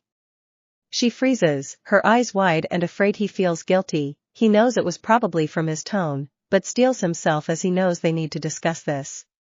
He gives her a full minute. She says nothing, and he can't help the roiling storm in his stomach. "Toga-san? Yes." Izuku waits again, expecting her to elaborate. "Do you mean yes?" as in her hand reaches out and holds his wrist. He watches as she swallows deeply, his eyes glancing at her trembling lips before looking back into her golden eyes. "I mean, I am attracted to you, Izuku-kun." He nods as he starts. "Well, okay, Toga-san." He pauses as he feels her grip around his wrist tighten. Didn't want to make you uncomfortable, but I needed you to know, even if you don't want to be together or even really hang out with me anymore. I just couldn't hide how I feel anymore. Toga-san." His firm voice makes her flinch. He hates that she's already decided something that involves them both by herself already. "I don't want to distance myself from you. I just wanted to know if I was reading your actions right." He holds back the giggle that bubbled up in his throat as he watches her shoulders sag in relief. She moves quickly to pull him into a hug. He can feel her toothy grin as her arms held him tightly. "I'm so happy, Izuku-kun. I don't know how I'd live with myself if I pushed you away." He raised an eyebrow at her admission. The girl didn't resemble the villain he remembered, but the intensity of her words, her voice dripping with fear, made him shudder. "Izuku-kun, it really doesn't bother you that I like you?" No, not really. It actually, makes me kinda happy? It does? Well yeah. I know I'm not crazy handsome or anything, but Uraraka-san told me that lots of the girls are attracted to me, and I didn't really believe her. So it's nice to know that she wasn't just saying that? Himiko's eyes widen as she slowly shuffles closer to him, her thighs bumping into his. Did you and Okaka-can do anything? He gulped, knowing he was a terrible liar. What do you mean? We hang out and do things all the time. She moved in his grasp, her mouth to his ear as she hotly whispered. Did you Okaka-can? Her hand moves to hold his knee, he breathes in deeply as he feels her squeezing. She moves to gently press a kiss to his cheek before she pulls back, her smile less manic than the one he associated with her. I won't do anything you don't want to, Izuku-can. I only want to make you feel good. Is that okay? Looking into her loving expression, Izuku's heart thundered in his chest. What do you mean? Her lips kissed a trail back to his ear. She resisted the urge to nibble on his ear. Her teeth itched when she thought of him for too long. Her quirk begged to pierce his skin and drink of him. Is it okay if I just stroke your? She hears him gasp, but he doesn't pull away. She moves her kisses down the side of his head before she ran a tongue along his collarbone. I don't want anything else but to make you on my hands, okay? Himiko feels him gulp, and she giggles as she grazes his skin with one of her fangs. Izuku felt himself harden in his pants. His hand reached out to grab her wrist. He felt his face grow warm, but he said nothing as he slowly dragged her hand up his leg past his thigh and placed it over the growing bulge that sat in the middle of his lap. She giggled again before she pressed more kisses to his neck, her hand palming him fully as she rubbed it in wide circles. Thank you Izuku-can, I'm happy you like how much I want you. Moving her hand, she quickly undid the button of his pants before unzipping him agonizingly slowly. He shuddered as he felt her tug his pants down, exposing his boxer briefs. She giggled as she sat down to press her mouth to his ear once more. She looks down his chest to the small, wet spot at the tip of a very big. Its shape was very visible through the thin material he wore underneath. Sliding the remainder of the fabric down, she gasps as she watches his standing manhood ion pop out with a bob. Himiko immediately presses a kiss to his neck, her hand moving to hold his stiff member. Izuku-can, you have a massive. She giggles as she feels him twitch in her hand, slowly sliding up to press her thumb over the head of his. The bulbous tip has his pre-cum smeared all over it as she rubs around the sensitive head. She nibbles on his earlobe before speaking to him again. Tell me what you've been up to, you naughty boy. Izuku panted as he felt her hand move to stroke him slowly, her touch moving all the way down his shaft. I love eating ochakos. Himiko stroked harder as she heard his confession. She knew that, for many, the person they have feelings for revealing naughty UAL escapades with another should have been upsetting. She, on the other hand, only felt herself grow more excited. Okaka-can's your friend though, isn't she? What's wrong? Couldn't help yourself from being needy? Izuku's back curled as her hand squeezed him tightly, as if he could feel her wringing from him soon. Is that all you do Izuku-can? You eat her? You probably drink up her too, right? You let her finish in your pretty little mouth? Feeling her pace pick up again, Izuku sobbed. Yes. Also she s me off. I love shooting in her hot mouth. It feels so good. Himiko feels his hips raise slightly, trying desperately to make her move even more than the nice, steady pace she is currently at. Is that all you two do together? She hears him bite out a groan as his voice comes out as a whimper. Yes. I've been thinking about going further, but I don't think she likes me like that. Himiko frowns slightly, and he feels it pressed against his ear. She's not the only one I've fooled around with.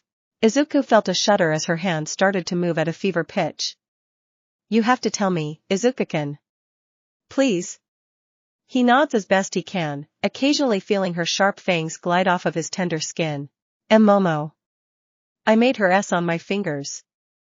Himiko's hand stopped suddenly, and he whined as he tried to thrust into her hand, pleading for her to continue as he drew closer and closer to his end. Feeling her teeth tug on his ear, he turned his head to face her, stretching out his tongue to lap at her lips and beg for entrance. They broke their kiss once they needed air, her hand staying totally still on his, the hot flesh twitching slightly. Izuku-can, do you find Yamamoto attractive? Yes. Is there any girl you don't find attractive in our class? No. Himiko laughed as her hands suddenly moved at full speed, her grip firm as she tried to coax him to the finish. She felt him twitch furiously as she continued. He turned to kiss her again, and her mind became clouded. She imagined him sitting naked in the middle of a room, smiling as the girls in the class crowded around him, their hands reaching out to touch him all over, and then they took him. Ochako was riding his while Kyuka was mounting his face. Mina was using her boba s to make him, while he used his hands to bring Momo and Tsuyu to a shaking. Then she imagined herself on all fours, with Izuku furiously pounding her from behind as the others watched and played with themselves. Izuku's eyes were held closed as he focused on the feeling of her next to him, her tongue licking up the side of her face, and his arm pressing into the valley of her clothed boba s. As he nears the end, he thrusts his hand into hers one last time, exclaiming, "Holy F. Himiko." She watched in awe as the hot spurts of shot up before landing on his hard, flexing abdomen. He lay down flat, a hand resting on his forehead as he breathed heavily. That was amazing. The vampire smiled as she sat up, making a show of cleaning her hand by loudly slurping up the. Twisting around, she grabbed his again as she licked up and down the sides before popping it into her mouth. Oh my god! The chuckle she gave at his reaction reverberated through his waist, only making him more aware of how sensitive his was. Let's get a few more in. Izuku woke in the dark of his room, his hand reaching to his phone and seeing that it was still 20 minutes before his alarm.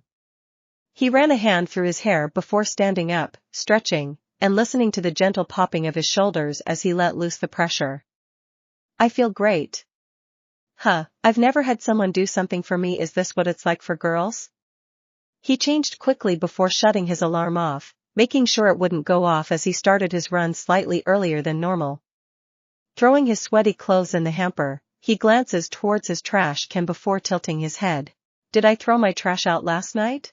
Meanwhile, in her room, Himiko sat with a wadded-up napkin, crusted over with dried, pressed to her face.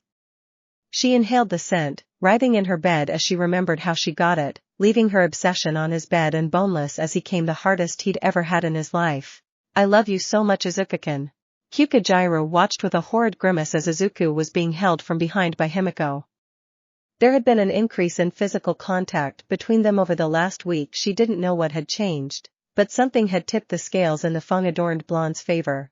Kyuka had grown up very fortunate. Her parents were musicians, and as such, they lived comfortably, even if they didn't live in the lap of luxury. She was also aware that she had pretty privilege, so people were generally more lenient when she made mistakes. She could afford to be a little lax in her academics. She wasn't stupid. She wasn't at the bottom of the test scores. She just forgot how to do calculus, and who could blame her? She also deeply loved music. It got her up and smiling unlike anything else, even so she had a bit of a complex about it. With the same token that she would have mistakes pardoned, she also had minor successes blown out of proportion. As such, she wondered just how good her music was and how much of the praise was given in hopes of currying favor with a pretty girl. There were even times she wasn't sure if being a hero was the right thing for her. Hyuka was a musician just like her parents, but at the same time she wanted to go out there and save people. She knew her quirk could do more than work as a 3.5mm cable. Still, she knew well enough about some heroines who made most of their money through brand deals and never got out into the field. She wondered if she'd end up like them, a mediocre hero praised solely for her beauty rather than her abilities.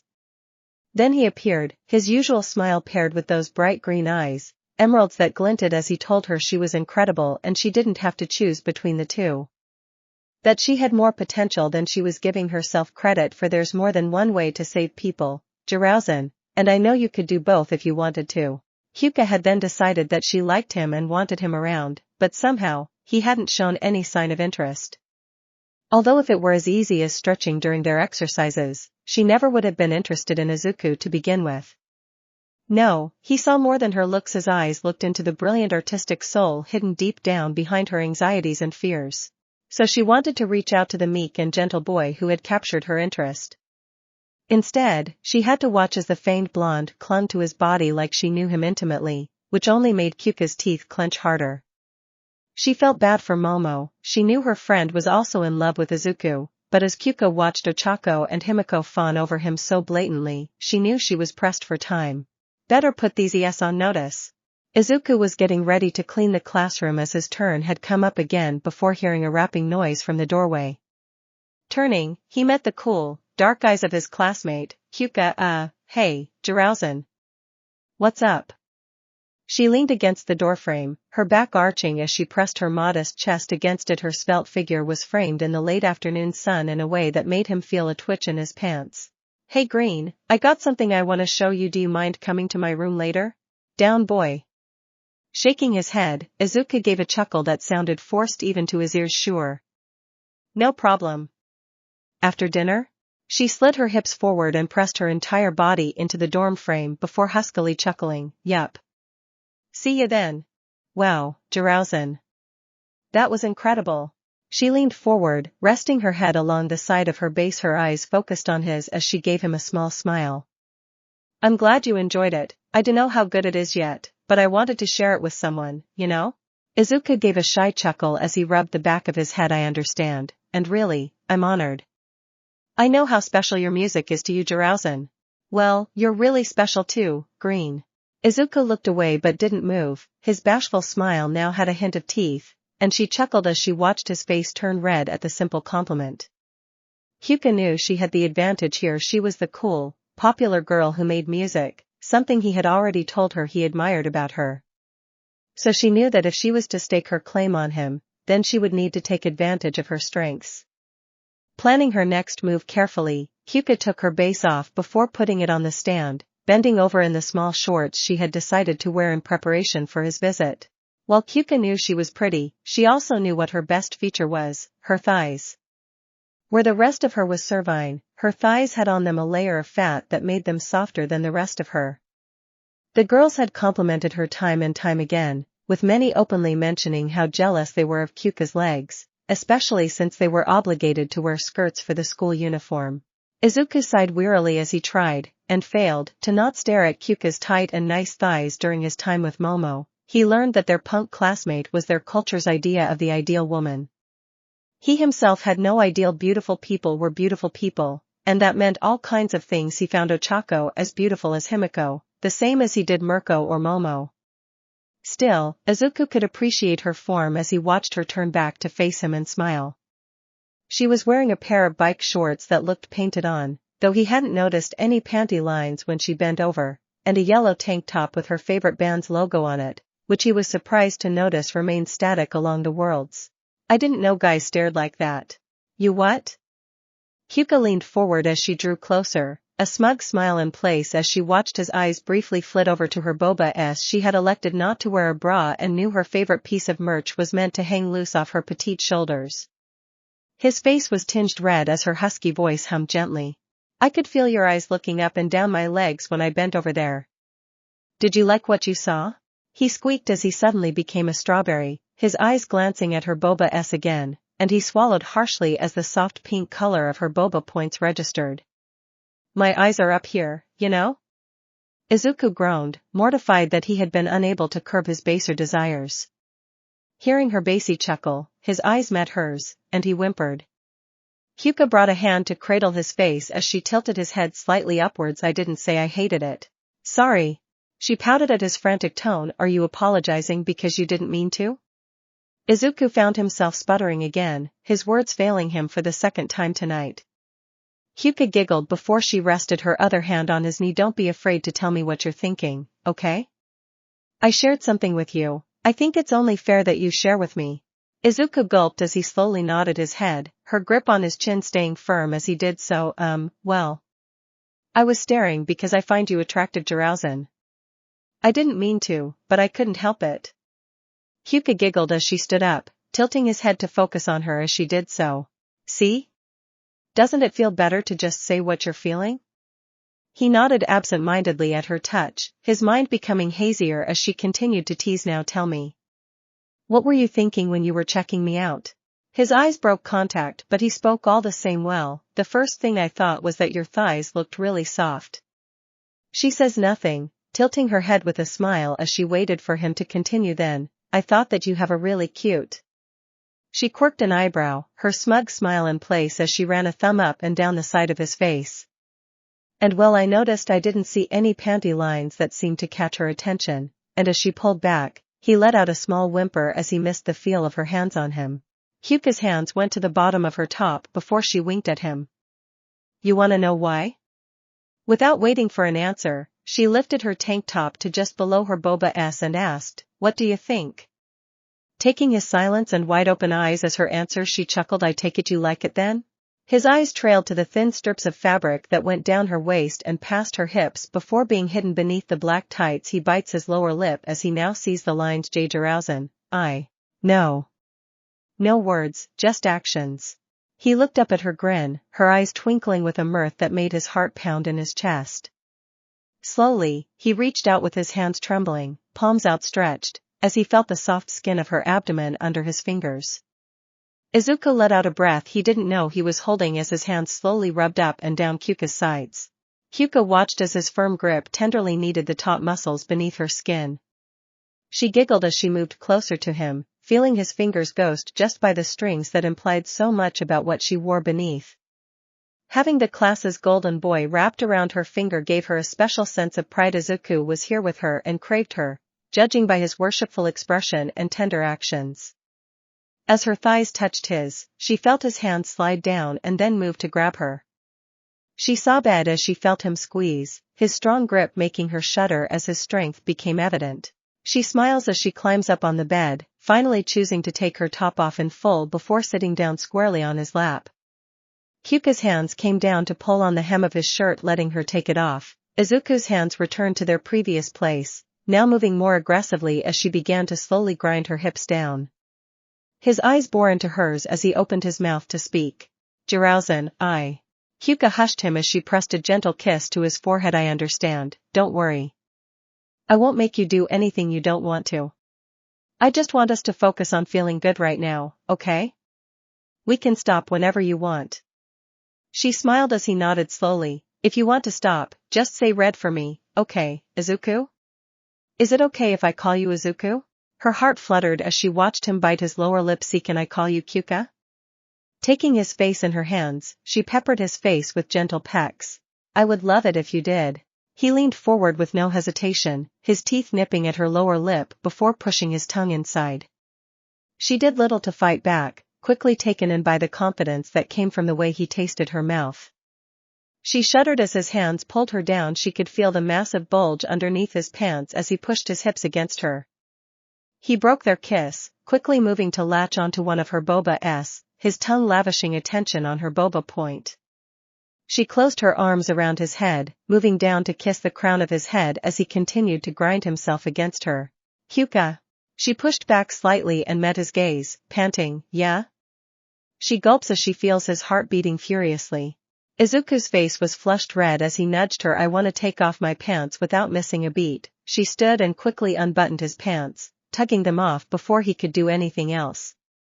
Hyuka falls to her knees as her hands move to grab at the waistband of his boxer briefs. She only manages to get them off partially before the column of flesh sprung out. Her eyes are wide and unfocused, and she doesn't even notice him pulling her back up onto her lap, her gaze fixed on his standing manhood. We don't have to go all the way, right? She finds herself pulled from her thoughts and turns to face him again. No. We don't just do what you want. She hisses as he grinds her against him again, this time the thin material she wears doing little to stop her from feeling the heat of his body. His mouth finds its way to her other boba point, gently rolling it between his teeth as his hands return to kneading her. Izuku feels her heartbeat as his forehead presses against her chest, his mind racing as he feels her weight on him. Suddenly, she pushes him back, his eyes pleading for him to continue, but she refuses. There's something I want to do, so if it seems like too much, just say the safe word, okay? Izuku nods, gulping as she takes her hands and slowly slides down the straps that sat high on her waist before pushing down her bike shorts. He inhales sharply as she takes both of her bottoms down to the middle of her thighs. With one hand, she takes hold of his shoulder. With her other hand, she reaches down to take hold of his standing manhood. He hisses lowly as the warmth of her hand slips him past the fabrics. Her eyes are closed as she rubs the tip slowly against her lower lips. Hyuka rubs his tip against her womanhood, listening to the wet sounds they make as his pre-cum leaks from him. Hyuka. She giggles again, wrapping the arm that had been holding him entirely around his shoulder. She palms his standing manhood ion before pressing it fully against her body. Her jacks wrap around his neck as she presses her mouth against his ear. I love the feel of your against me. Rolling her hips against him, she grinds against the full length of it, amazed at the size of his fully standing manhood. She hears him growl, his hands moving to grab her again, moving her against him as he furiously grinds against her. The hand that had been across his shoulders comes up to thread her fingers in his hair, letting him bring them closer and closer to that edge.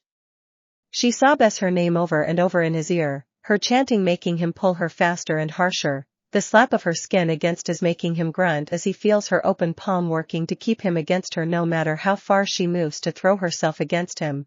Hyuka feels him twitch and his breathing grow more tense as he moves at a frantic pace. Suddenly, she pulls off him, moving to the bed and lying on her back. He looks at her, confused, before watching as she lies on her back and lifts her legs, her hands coming down to spread her for him. He looks into the bright pink cavern, the entrance at the bottom twitching and seizing as she holds herself open here. Do it. Come on. Izuku sits up and follows behind her, taking his standing manhood ion in his hand and beginning to pump as he did before, biting his lower lip as his eyes rest on her dripping wet, clenching as if to invite him inside. He looks into her eyes and watches as she smiles at him eagerly. Gee whiz, he finishes himself off, making sure to shoot exactly where he was bidden. Panting and out of breath, he watches as she wipes his before pushing it inside herself with her fingers, furiously pistoning them, and bringing herself to the end. Izuku watches her legs seize and her eyes roll in her head before her body finally gives out. Collecting his breath, he slowly moves over to her side and looks deep into her dark eyes. She brings a hand to his mouth and pushes her fingers past his lips, a salacious grin plastered on her face as he asks them clean of their mixed fluids. She gently pats his head and says, "You're a very good boy," as she slowly pulls them out, completely clean and giggling. Her jacks wrap around his neck again and pull him close, his head resting at the juncture of her collarbone and neck, one hand rubbing across his back while the other pats his head. "My very, very good boy."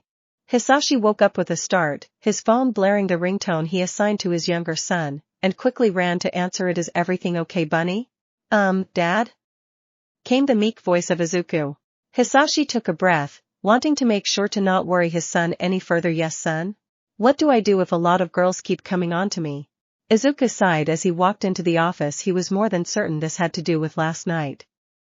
He had poured everything out to his father in hopes of getting some kind of help. Instead, Hisashi listened to the entire story before saying, "I will need some time to consider this, Bunny, but trust that I will help you." And then proceeding to hang up. Izuku wanted to roll his eyes as he saw his father's sanguine eyes looking back at him. Next to him was All Might, whose expression was concerned with a twinge of fear. "Is something wrong? Midoriya Shounen? Why have you not informed me of what's been happening?" Putting his face in his hands, Izuku groaned. "Are you doing okay, my boy? Can I just ask what Dad said exactly?" Hisashi huffs, his arms crossed firmly against his chest as he eyes his son. "I merely told him what you told me. Toshinori is the one who insisted that we have this meeting at the school. I just wanted to be sure there were no secondary effects from my brother's quirk that might be involved.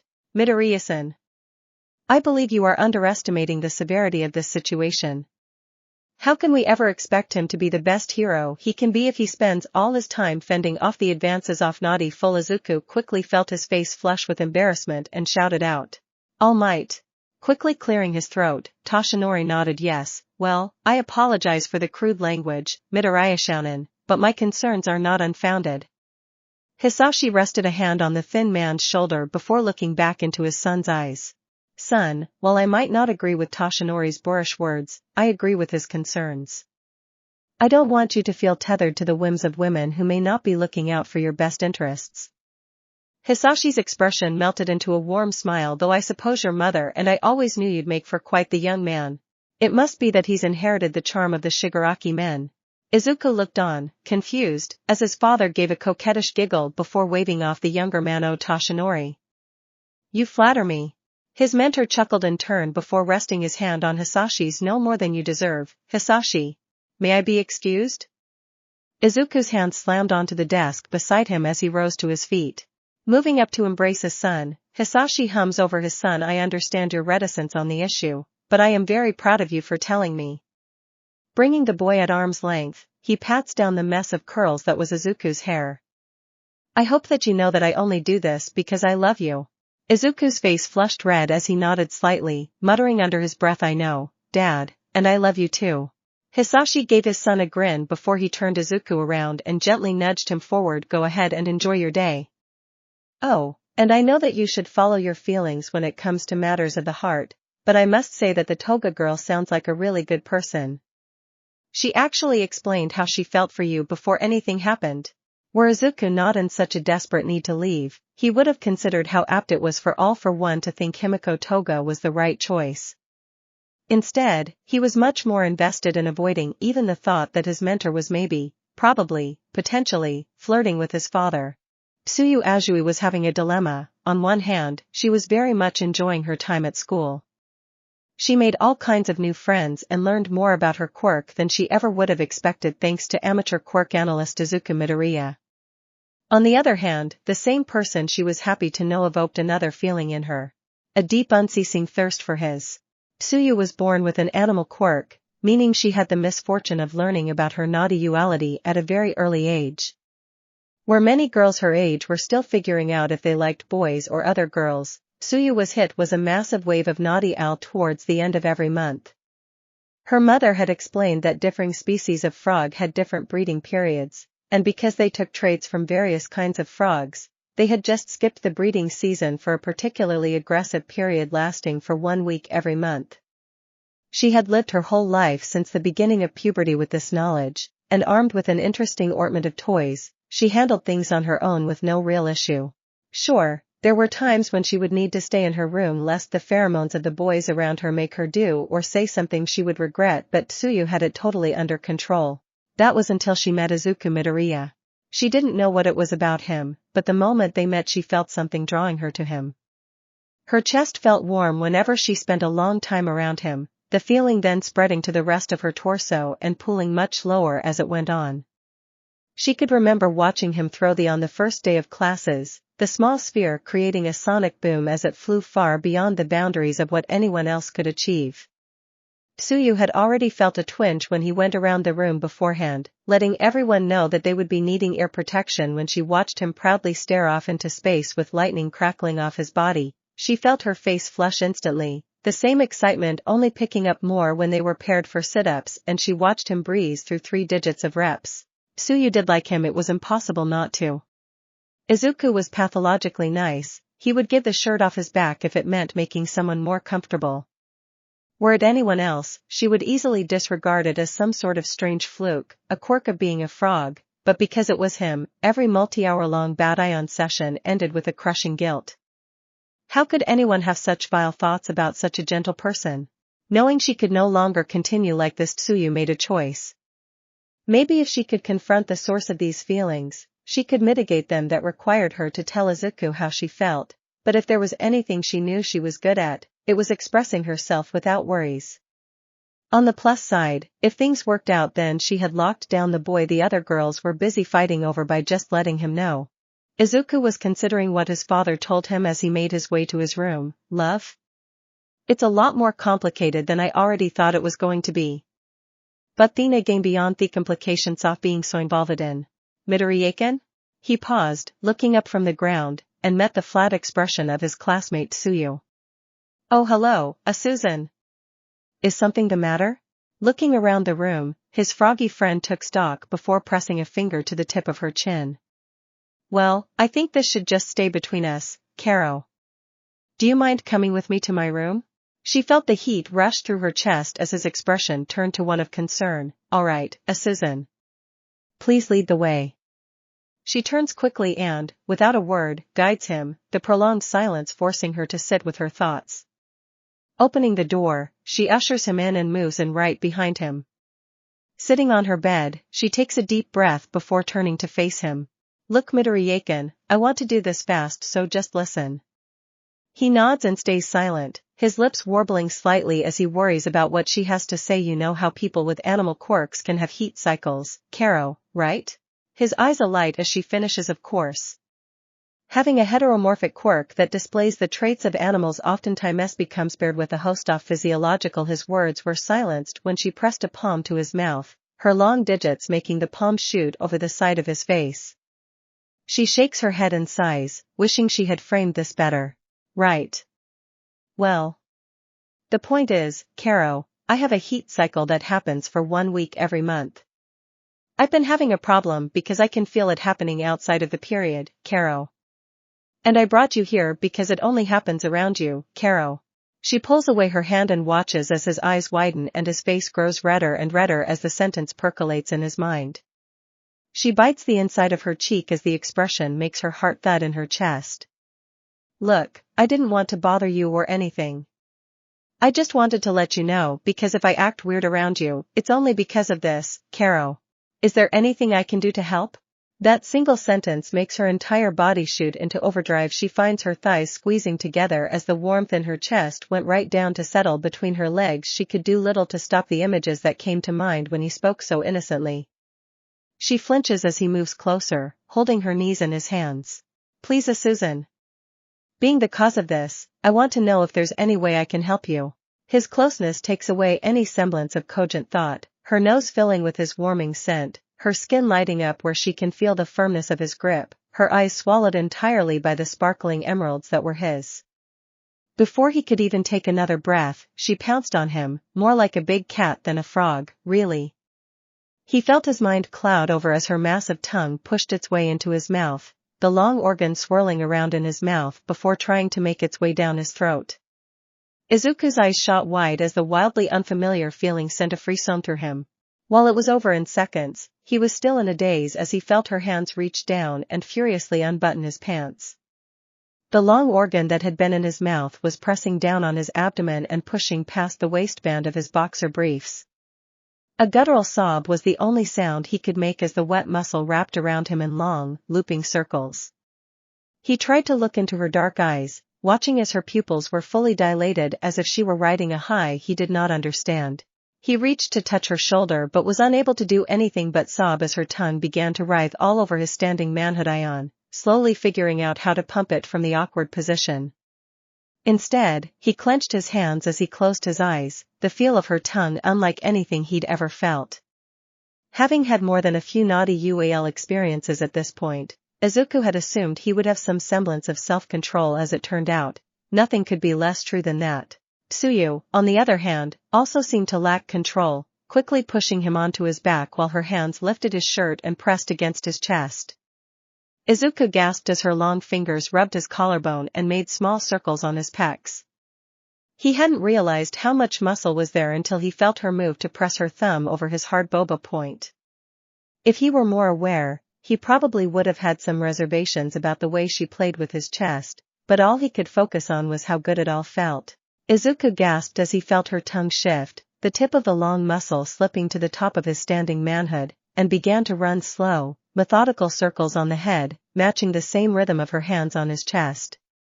He feels himself coming closer to the end. Her hands suddenly trailed down his body to tug his pants down to his knees, her eyes still inebriated as she moved to swallow him totally. He had never been like this with Ochako, but the entire ordeal felt much more heated and animalistic. His hand shot to grab her head, unable to resist the urge to begin thrusting. He pants as his grip on her head tightens, his eyes wrenched shut as he thrust fully into her mouth, feeling the warm, wet cavern of her throat massage his as well as her tongue did. She groaned around him, the sound adding vibration to the feeling that had already called from him primal instincts. With one final thrust, he presses her head fully against his pelvis, feeling her nose huff in his scent as he fired spurt after spurt into her open throat. He held her in his grip for some time, slowly letting go, before he sat with his back against the headboard, panting as he pulled out. Izuku watched as her eyes suddenly became more like the friend he knew from class. She looked at him before looking down at herself, a long trail of drool from her mouth soaking her shirt along with an obscenely large wet spot between her legs. She met his gaze for a moment before smiling, then flipped onto her back before sticking a hand down her shorts.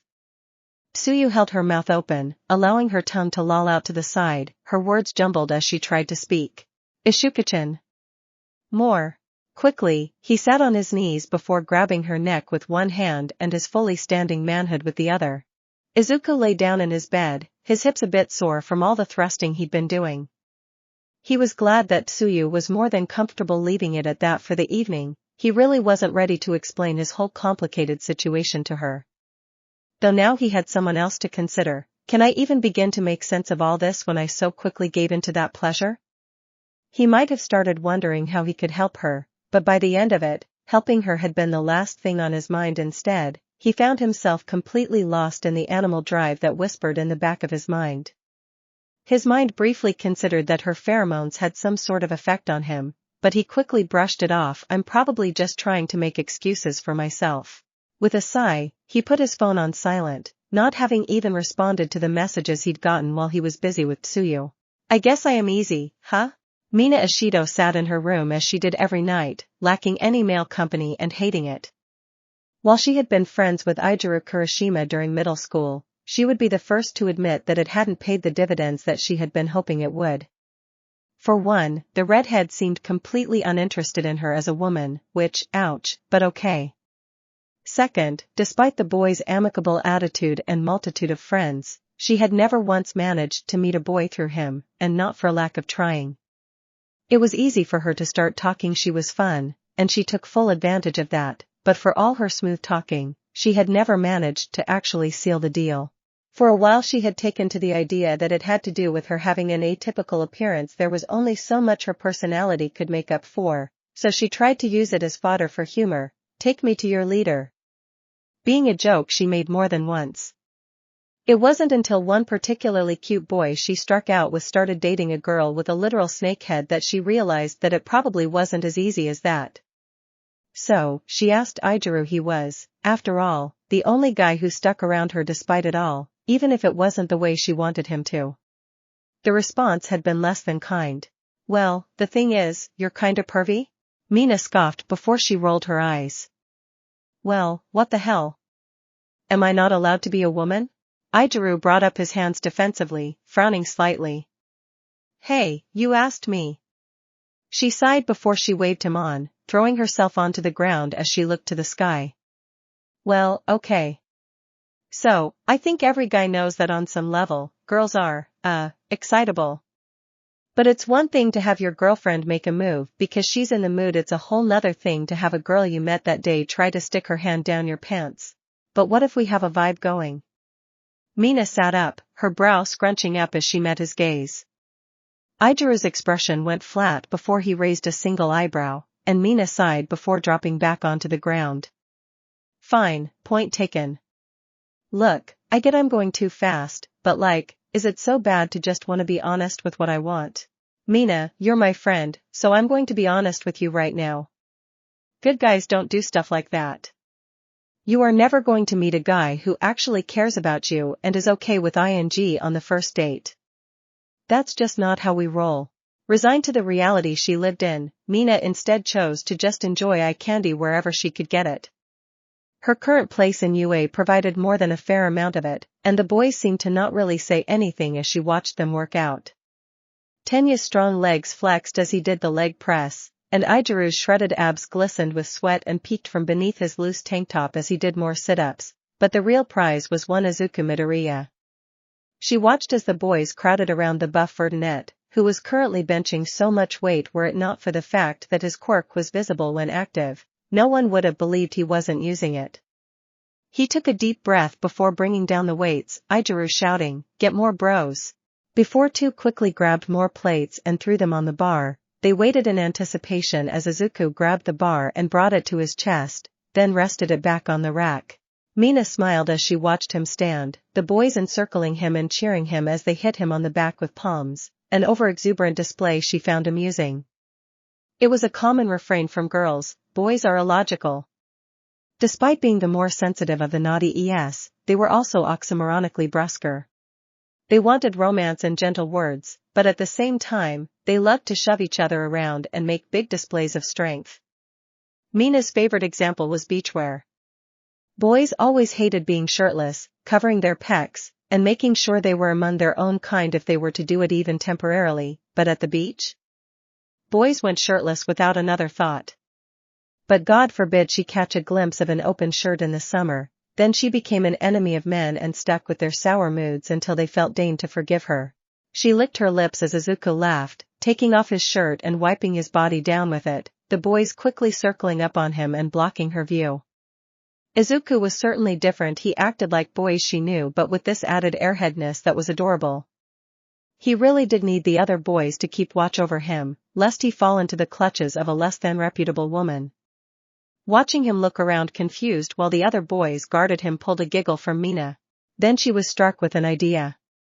Mina licked her lips as she watched Ochako trot over with a towel and hand it to Shudo. Oh, this gonna be good. Izuku sat in his room while Himiko laid out a variety of outfits on the ground. Okay, Izuku-kun, we've got a few ways to play this. Which one do you want to go with? His nerves are shooting through the roof as she keeps going, pulling up a pair of black skinny jeans. I like this one, it'll really show off your nice, thick legs. Tito-gassen, I don't think that's appropriate. Himiko blows a raspberry before waving him off. Izuku-kun, let's be real. This is gonna go the way it always goes with you. Her lips stretch into a toothy grin as she curls her hand and makes a stroking motion. He squawks, and she giggles, the only question is where you're gonna finish. He looks away and grumbles as his face flushes, but does nothing to deny her statement. Ochako may have been his best friend, but Himiko knew it would take her some time before she could warm the brunette up to the ideas she had in mind for Izuku. So, for now, she preferred to help expedite what she knew was an inevitability for the unintentionally flirty Verdunette powerhouse. When he'd informed her of the date offer their naughty classmate had made, Himiko knew this was an easy opening to work with. All he needed was an outfit, and then she let him work his magic all on his own. Aha! I got it. She grabbed a souvenir jacket with a floral print, the back of which was decorated with a peacock, the cream and deep emerald color scheme perfectly matching the white shirt with a low collar she paired with it. Gathering the tops and the jeans together, she hands them to Izuku, her eyes twinkling as she steps back. This is perfect. Looking down at the clothes in his hands, Izuku frowns. Is this really necessary? She giggles, twirling in place before leaning forward to press her nose to his necessary. Nope. Popping the P in the word as her golden eyes swallowed his sight. You could wear a potato sack and get laid. But I think it'll be good for you to dress up. You're so unbelievably hot, Izuku-kun. Seeing yourself in a new outfit'll help you start to see it too. Izuku feels his face flush with embarrassment but nods all the same. Thanks Himiko-kun. She presses a kiss to his cheek, delighting in the way his eyes widen. Tugging on his arm, she pulls him to sit on the bed. Now get dressed. You don't have a lot of time. He nods and begins to take off his shirt before she stops him. Hey! Don't do that in front of me, or else I'm gonna make you late. Making his way to the front of the arcade, Izuku was happy to see that Mina had intended to keep her appointment. She waved at him, her arms swinging wide, as he made his way over to her. He smiled as he returned the wave. Look! We match. She wore a large green cardigan that was baggy around her. She tied it in a knot around her waist, and dangling from the same waist was a long belt she wore to accentuate the way her waist pulled into her wide hips. He could make out the collar of a blouse beneath the cardigan, but his eyes were instantly drawn to the small, distressed denim shorts she wore, cut so high he wondered what sort of underwear she could have worn to make sure they stayed unseen. What if she isn't wearing any? Down boy. Her ensemble was tied together with a pair of green sneakers and baggy tube socks that hung loosely at her ankles. Yeah. You look amazing, Ashido-san. She giggles as she interlocks her arm with his. Okay, Midori. Let's get going. What were hours felt like minutes as they wandered around the arcade, Mina trying to make him loosen up while Izuku played along and made sure to keep her smiling the entire time. She had made a particularly big show of playing on a dancing cabinet. Unlike the pads that the others used, this one had a large screen that required more intricate movements. She knew she was exceptionally good at the game. She spent hours playing it whenever a date failed spectacularly, and she had taken up breakdancing because of it. Now, though, she was using it to show off to the super cute boy she'd brought here and could only hope it worked. Izuku, for his part, enjoyed this new and refreshing experience. He hadn't really had times like this before, and it was amazing all around. though he could have gone without the trio of girls who had tried to make him leave with them when Mina had gone to the bathroom. Knowing their time was coming to an end, Mina pulled him towards a photo booth. "Come on, Midori, let's get some pictures as a souvenir." She giggled as they fit into the small booth, wrapping her arms around his shoulders as she put money into the machine. Izuku had wanted to pay for some things, but she had insisted, and he knew when to fold. Making funny faces as the camera took pictures, Mina giggled, decorating the frames with stickers before moving to grab them as they printed out the side of the booth. Tearing the set apart, she handed him one while she slipped the other inside her cardigan. He felt his face flush as he looked down at the strip of pictures in his hand. "My first real date." They made their way back to the dorms, sitting on the train, and he felt his face warm as she rested her head on his shoulder. They stood in front of her door, Mina playfully kicking around and her eyes looking to the ground. "I know, Midori, I really enjoyed tonight." "I did too, Ashido-san." She glances at him, her cheeks a deep violet as she giggles. "You wanna come in?" Izuku swallows harshly as he locks gazes with her. "Ddo, you want me to?" "I'd like it if you did." She takes his hands into hers and gives him a coquettish smile as she swings them back and forth playfully. He gulps but gestures with his head to her door. Her grin widens in a way he can't help but find cute as she opens the door and pulls him in, kicking it shut behind them. She twirled them around, giggling as a metallic sound met her own, bouncing as they landed on her bed. Slowly, she made her way closer to him, biting her lower lip as she pressed her nose against his, and then, ever so slightly, she pressed her lips against his in a chaste kiss. Mina had expected him to maybe become too shy. Then she could gently lead him, and she could see just how far they were going to get tonight. A boy wouldn't go into a girl's room without knowing she wanted something. Instead, it was like a switch had been flipped, and suddenly, his arms wrapped around her waist, and he turned, pulling her atop him as he pressed kiss after kiss to her face, peppering her cheeks before moving to her nose and then her forehead. She found herself surprised at how sweet but assertive he was in making sure he kissed every inch of her face. Then, as she pressed another kiss to his lips, he went on the attack again, turning his head slightly to deepen it for a moment. She thought he didn't know how to continue, but then his tongue traced along her lips, and she gasped. As her mouth opened, he took the opportunity to push his tongue inside, his hands moving to the small of her back and rubbing in small circles as his tongue quickly took control of her mouth. Mina felt her thoughts blur as he gently ate her tongue before wrapping his around hers again, and then his hands went lower. His heavy palms sat on her full, round and began to squeeze and knead the springy flesh she wanted to pull away, to regain some semblance of her role as the woman in this tryst, but she could do nothing as he roughly pawed at her body, a knot building in her abdomen as her lips grew wet with the saliva being shared between them.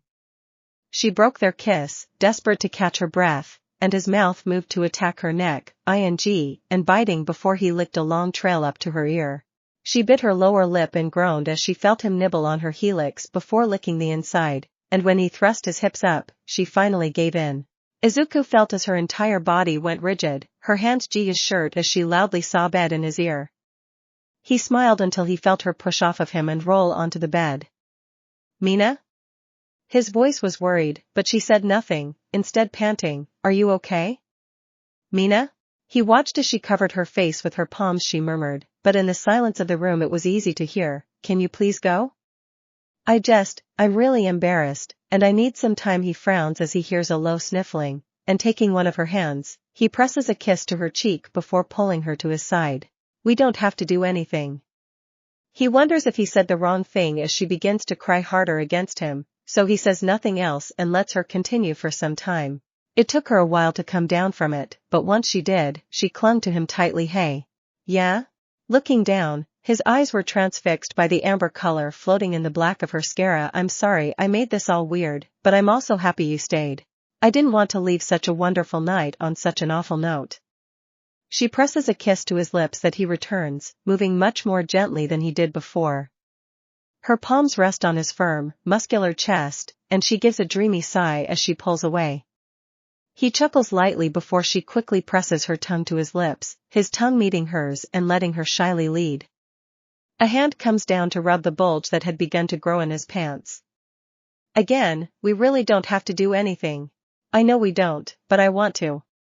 Unbuttoning his jeans, her eyes go wide as his massive pops out of his boxer briefs. Her eyes shoot up to meet his, and her mouth hangs open before she sputters out. Don't think this is gonna fit in my mouth. Izuku huffs slightly, trying to grab his waistband and bring it up, pulling it out of her grasp. I told you we really don't need to do anything. She pouts, and he finds that it pulls at his heartstrings to see her like this.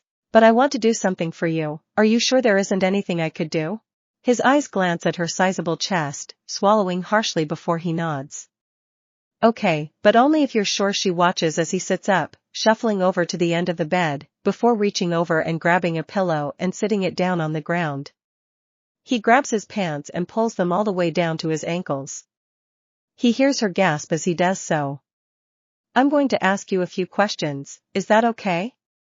She nods but watches, mesmerized by how large his standing manhood ion is. Do you happen to have a towel, Mina? Again, she nods, but he gestures for her to go get it. As she hands him the towel, she watches him lay it across his lap, his hard tenting it without any issue. So, what are we doing, Midori? Okay, first question, can you adjust the pH balance of your acid? I've seen you skate on it before, and I know your costume is resistant, but it's an important question. She quirked an eyebrow at that, realizing she had never actually thought about it before, but the more she did, the more she wondered if she could control something like that. Closing her eyes and thinking about how it felt to glide on her acid, she could feel the difference in her mind and quickly heard Izuku's voice bring her out of it. Mina? Well, yeah, I think I can. I can't say I ever thought about it before, but yeah. I can try right now. Giving her the towel, he nods and waits. Concentrating on that feeling again, she let her acid pour from her hand onto the towel and was surprised as the thick, gooey substance sat on the towel and did nothing. Growing up, she had lost her fair share of fabrics to accidents relating to her quirk. Wow, I didn't know I could do that. So, why did you want to know that, Midori? Do you mind kneeling on the pillow? She does so without asking any questions, surprised as he reaches down and gently cups her chin before kissing her again. His tongue dominates her mouth again, and she loses herself in the feeling, whimpering as he pulls away, missing it already. While she was dazed, his hands deftly undid the buttons on her cardigan and then the buttons on her blouse, leaving her only in the leopard print bra she wore beneath. His hands hold her face gently, and she feels herself warm at his touch. Alright, Mina, I need you to listen to me, okay? She nods, delighting at the feeling of his strong hands moving down, his thumbs tracing gentle circles on her shoulders. At some point, he undoes her bra, and she feels her boba hang in the air. Sitting back, Izuku takes the towel and lifts himself slightly before sitting it beneath him. He pulls her slightly toward him, taking one of her hands and bringing it to hold his. His hand over hers as he slowly helps her build her confidence. She finds herself awed at how hot it is to the touch. Okay, I want you to make the most neutral acid you can and just pour it on me. Her eyes are wide, but she does as he asks, bringing her free hand to pour the viscous liquid from above, her other hand continuing to stroke as his became slick. She gives him a generous amount before stopping the squelching noise her hand makes forces her legs together, and paired with the low, breathy sob coming from Izuku, Mina finds herself shocked at the naughty-ism of the moment. Her golden eyes meet his, watching him bite his lower lip at her as she feels him thrust upwards in her hold. Oh yeah. This feels amazing, Mina. She swallows harshly at his vulgar language but picks up the pace all the same. He lets her continue, and Mina feels her legs pressed together tightly as heat pooled in her stomach. She felt him through her hands. Unsurprisingly, Ography had not prepared her for the visceral reality of. The words leave her lips before she can consider them. This is something only I can do, right? He chuckles at that but does not correct her. Your fat feels good, right? He groans as her grip on him tightens. She uses her free hand to squeeze his muscular thighs. She'd been ogling them and is in the tight jeans he'd decided on for their date today, and now those same thighs were in her hands. Mina yelps as he reaches out a hand, grabbing her by the shoulder before pulling her close to him. Mina, listen to me, wrap your around it. Her eyes are wide. Nothing in her ography had ever given her a reason to think that a man would enjoy larger boba like hers, but she knew better than to look a gift horse in the mouth. She shuffled forward with her knees touching his ankles and moving the pillow along with her, bringing her hands to her boba's and moving them to press his heart in the valley. Now, take your arms and press them around it. She looks up at him, mystified as she does so, watching him throw his head back as he sobs loudly. Oh. They're so soft.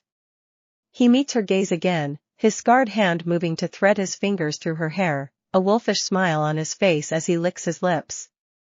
Go ahead, move em. She bites her own lip back at him as she resists the urge to play with herself and instead focuses on the feeling of his hot standing manhood ion between her pillowy boba's. He brings his face down to meet her, his tongue entering her mouth and goading her to continue. She moves faster and faster as she finds a rhythm, squeezing them together harder as she does so when finally, he pulls back. He begins to thrust by himself, the hand in her hair almost painful as his fingers clench. Here it comes, Mina. She dips her head down and licks his leaking tip, her mouth open as she tries to help him finish. Do it, Izuku. Please. I want you so bad. Her eyes close as she feels his hot spurts hit her face. He pulls her head back, but not far enough to separate them. Izuku pants as he looks down at her. She can hear him chuckle, but she keeps her eyes closed lest his get in her eyes. I love looking at your pretty little face covered in my. She giggles as he wipes her face clean. You want to do another one? Yes. As he hopped out of the shower, Izuku sighed heavily. Toweling off his body, he looked in the mirror, his lips curling as he raised his arms and flexed his biceps. Me, huh? Grabbing his phone, he flexes not only one bicep but also his chest as he takes a picture of himself in the mirror. Looking over the picture, he was unsure if it was good. But then again, I don't really get much about the world as it is. Why did Mina cry? Shaking himself from his thoughts, he sent the picture to Himiko, captioning it, "You were right, here you go." Izuku got dressed before moving into bed. His phone pinged, the notification reading that she gave a reaction. Closing his eyes, Izuku tried his best to go to sleep. Maybe this won't be so bad. Izuku took a deep breath, lit some of the incense he borrowed from Fumikage, and tried yet again to meditate. Over the last 2 months, he had been able to raise the cap on his usage of one for all by 20%, which, despite being significantly higher than he had been able to in his last universe, also caused a burning question to sit in his mind: where were the vestiges? He hadn't seen a hint of Black Whip, Float, or any of the quirks he knew were inside of him. He had gone through the list of previous users that his father had compiled, and everyone was identical, with his uncle serving as the first and Nana Shimura as the predecessor to All Might. His run at the sports festival this year lacked Hitoshi Shinso, which in turn meant that he didn't fight his way out of a mind control quirk. So, Izuku tried to find a way to communicate with them himself. After all, time was drawing near, and his father had almost found the information Izuku needed to make his move. Finding Eri. He frowned as he opened his eyes again. He'd been at this since the moment the sports festival had ended, but so far nothing had come of it. He thanked Fumikage for the incense and tips, but Izuku could feel himself getting frustrated with it as time went on. He gave a heavy sigh as he ran a hand through his hair. Please, you guys, I know you're in there. I really need your help. Toru Hagakure was, as usual, having a difficult time, but for once it was not because of the overall disgust she received from the boys. This time it was because someone had actually tried speaking with her. Toru had always been invisible. She had never known a moment in her life when she wasn't, and while it would have been an innocuous quirk if she were a boy, being a girl turned her into a lightning rod for insults. It started randomly one day. She was in middle school, and everyone was beginning to understand their societally dictated roles as men and women. She watched as some of the boys stood off to one corner, chatting among themselves as they occasionally threw a glance in her direction. It took her some time before she understood what they were going on about. Apparently, they had decided that because of her quirk, she was definitely a creep who would exploit her ability in the interest of perving on boys. She would admit she wasn't fully blameless in this situation. Toru did enjoy sneaking peeks that others couldn't because of her invisibility, and she did have a particularly high libido, often chatting with other girls about boys they thought were hot and why, but it felt like an incredible stretch to single her out for it. She wasn't the only girl who talked about guys, nor was she the only girl whose eyes lingered when a boy walked ahead of her up the stairs, but somehow, they had selected her to be the object of her ire. Slowly, the word seemed to spread to the rest of the boys in the class, and they all stopped talking to her unless they were obligated to, which Toru could admit hurt a lot, but still. She had other girls to fall back on. They spoke to her and knew she wasn't that bad.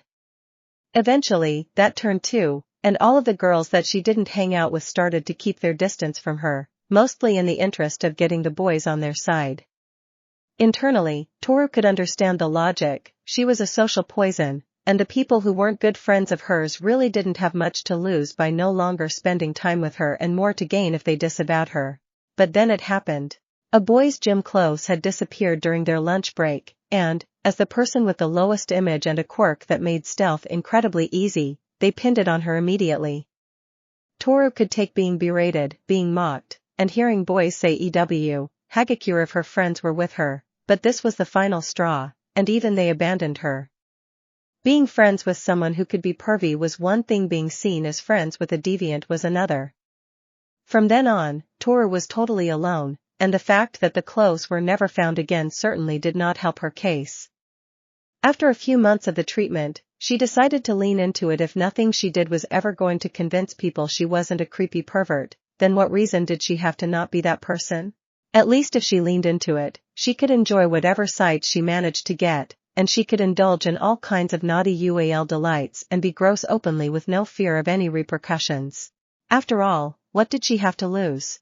None of that was what was currently bothering her, not really. Toru had already built up a resistance to the scorn and ire of others around her. Instead, it was the pointed words of their class cinnamon roll that had been percolating in her mind since their heroics class earlier today. She had been paired up with Izuku and resident pretty boy Shido Todoroki for infiltration practice today, her specialty, and while Shido quickly dismissed her with a roll of his eyes, Izuku tried to involve her, going on about the usefulness of her quirk. Toru took the praise well. After all, she was kinda starved for it, and his mumble storms were kinda cute, watching his face light up in excitement, but when her wandering hand went and touched his tight, muscled, Shido was quick to throw an ice shard between them, his cold glare enough of a threat to not need words to back it up. Izuku, on the other hand, pouted as he admonished her, Hagakure-san, you really should stop doing things like that. I know deep down you're a good person, but if you keep it up, all you're ever going to do is push people away, and then you'll be all alone. While at the time she scoffed and rolled her eyes, the words had been playing over and over in her head the rest of the day. What the does he know? I wasn't like it before, and they treated me like anyway. He's always been in himbo, and it's never gotten him in trouble. What the does he even mean by saying deep down? She groaned loudly as she ran her hands down her face. Throwing a pillow across her room, Toru rolled around her bed again, her thoughts consumed by the gentle smile of the buff Ferdinand. One benefit of being totally invisible was that if she stayed totally still and quiet, it was easy for people to lose track of her. It was for that reason that she knew Izuku liked to do some extra sets in the gym late on Fridays, when most others were asleep and looking forward to the coming weekend. On a certain level, she admired his commitment to keeping himself at his physical peak, but really all it meant was she had more meat to ogle. She waited for him to finish and make his way to the showers before she fully disrobed and followed in after him, making sure to make as little noise as possible. She heard the noise of a shower and a small squeak as he was obviously testing the water. Moving in, she saw his head peeking above the walls that made up the small booth. Slowly tiptoeing her way closer, Toru watched as Izuku stopped suddenly, his eyes looking around like an animal searching for the predator it knew to be nearby. She stayed totally still, the adrenaline making her heart thud in her chest and the blood in her ears thrumming, but nothing he could hear. After some time, he went back to washing himself, and she approached again. All she really wanted was to see his glorious body in its rawest state, then she could comfort herself with hours of badion. Then, suddenly, he roars as tendrils of energy fly off his body, several lashing out and cutting into the tiles around him. Toru dove for safety immediately before she found herself grabbed by one around her torso. The storm stopped as the tendril around her held her in the air, his eyes wide as he looked up at her. Hagakure-san? What the was that? She managed to squeak out as the tendril tightened slightly. Izuku paused for a moment before he looked at Black Whip and smiled. It's my quirk. Toru flailed in the air, struggling to get free. I thought your quirk was super strength? It's a little more complicated than that. Shaking his head, Izuku looked up at the invisible girl. More importantly, what do you think you're doing here? It's nothing, I was just. His expression went flat, and he raised a single eyebrow, clearly uninterested in whatever lie she was trying to make in the moment. She groaned but answered all the same. Fine. I wanted to see you naked. Happy? Izuku tilted his head slightly at that. Why would I be happy that you tried to peep on me? You know what I mean, you himbo. He sighed as he shook his head. It's okay. Can I just watch? I won't touch you or anything. I swear. Izuku opened his mouth to speak but decided against it instead. The tendril put her down gently. Fine. Hear me out first. Her eyes widened as she realized what he'd said. Wait, what? Izuku raised an eyebrow as he shuffled around and reached for something she couldn't see. He turned to face the water as he touched the knob slightly. I said fine. You might want to decide if this is something you actually want, because I won't be staying here for any longer than I was going to already. He smiles as he hears the patter of her feet coming up the small walkway. He listens for the small intake of breath as she makes it in front of him, seeing his fully naked form from behind. He turns around, before reaching for the bottle of body wash he brought with him. His eyes remain closed as he moves from under the water and pours it into one of his palms before lathering them up and rubbing it into his body. Toru watched his hands trail up and down his muscular form, the scars that littered his body adding to the masculine energy he exuded. Her own hands tried to mirror his as she enjoyed the show he was giving off, breathing sharply as she saw his rising standing manhood ion. Stepping back under the water, he rinses himself slowly, and she watches as a hand slowly makes its way down to his. He takes a step forward, his hand slowly pumping as his eyes open and remain half-lidded. Water cascades over his shoulders, sweeping down his body. His appearance is like a battle-hardened warrior bathing in a waterfall, his hard-muscled body covered in scars earned from conflict after conflict. Toru had always thought she was like other girls, who were thrilled at the idea of making a man writhe under her, but this image, along with the sneer he gave, convinced her otherwise. Her legs gave out, and she squeaked as she unceremoniously fell to her knees, hands pawing at her chest as she played with her boba points. You know, considering the show I'm giving you, you don't seem to be all that grateful. She jolted before she babbled, thank you, thank you, thank you, thank you, thank you. Hagakure. Stopping in the middle of another chant of gratitude, she watches his unctuous grin. It should have been wrong on his face. He was the sweet and gentle boy who let his guard down around women when he really shouldn't. I can't see you, but I can hear you. I'm surprised you haven't started playing with yourself yet. She winces, and her words come out shakily. I wasn't sure I was allowed? You can't touch me. There are no rules beyond that. His eyes somehow find hers, and he bites his lower lip before beginning to stroke himself again, and just when she thought it couldn't get bigger, it did. The bulbous tip twitched as if it were to respond to her. One hand stayed on her boba, and the other was quick to dive down and begin to dip inside her. For a moment, she wished she'd brought a toy, but as she looked at his massive, Toru realized anything she had would have left her wanting. The hand that had been teasing her boba points moves to her mouth as she tries to bite down a sob when suddenly she feels a tug at her scalp. One of his hands shot to her head and pulled her hair. Don't hold back, no one told you to do that. That pushed her over the edge, her entire body shuddering as she pushed her fingers as deep inside as she could, a loud and whorish sob leaving her lips as she came. His cold eyes look more mocking as he forces her head back, his other hand pumping faster before he bites his lower lip. Open your mouth. She pants furiously as she does so, sticking out her tongue even if he couldn't see it, wanting to catch as much of it as she could. With a low sob, he finished, and she felt spurt after spurt of a burning, viscous liquid land on her face, its oxymoronically bitter and sweet taste drowning her. Izuku lets go before turning to face the showerhead again and stepping into it. He doesn't throw a glance at her from over his shoulder as he speaks with a firm, commanding tone. Clean yourself up. I'm going to finish showering and go to my room. We're done here. As he got back to his room, showered and dressed, Izuku quickly lit the incense again before closing his eyes and breathing deeply, and finally, for once, it worked. In the void, he was met with the vestiges, the heroes who helped him pull along in his darkest hour and helped him fight his father, all for one's defeat having brought him here in the first place. Oh man! I'm so happy to see you guys. Yoichi Shigaraki, his uncle, and the first wielder rushed over to grab him. I'm elated beyond words there, little guy. Last thing I remember was fighting my brother, and then next thing we know, you're taking a shower and trying to catch someone sneaking up on you. Daigoro Banjo, the fifth user, chimed in after. Yeah. By the way, what was that about? Isn't that girl your friend? That was wild. You saw that? Nana Shimura, Toshinori's predecessor and seventh user, floated up behind him, pressing her knuckles into his head as she giggled. You forget we see through your eyes, little ninth? We saw the whole thing by the way, I didn't realize you were packing serious heat. N, the sixth user, sidled up to his predecessor and nodded firmly with a small huff, Daigoro throwing his arm around the thinner man. Yeah, holy. You mind telling us what's up? Izuku sputtered as he tried to get out of his uncle's grasp. Wait. You guys. We're in a different world now. I don't know exactly why but it seems Dobaworld not too dissimilar from our own and. Yoichi quickly tugged the boy back in place as he tried to placate him. Whoa. Take it easy, Motormouth. You're not easy to understand when you do that.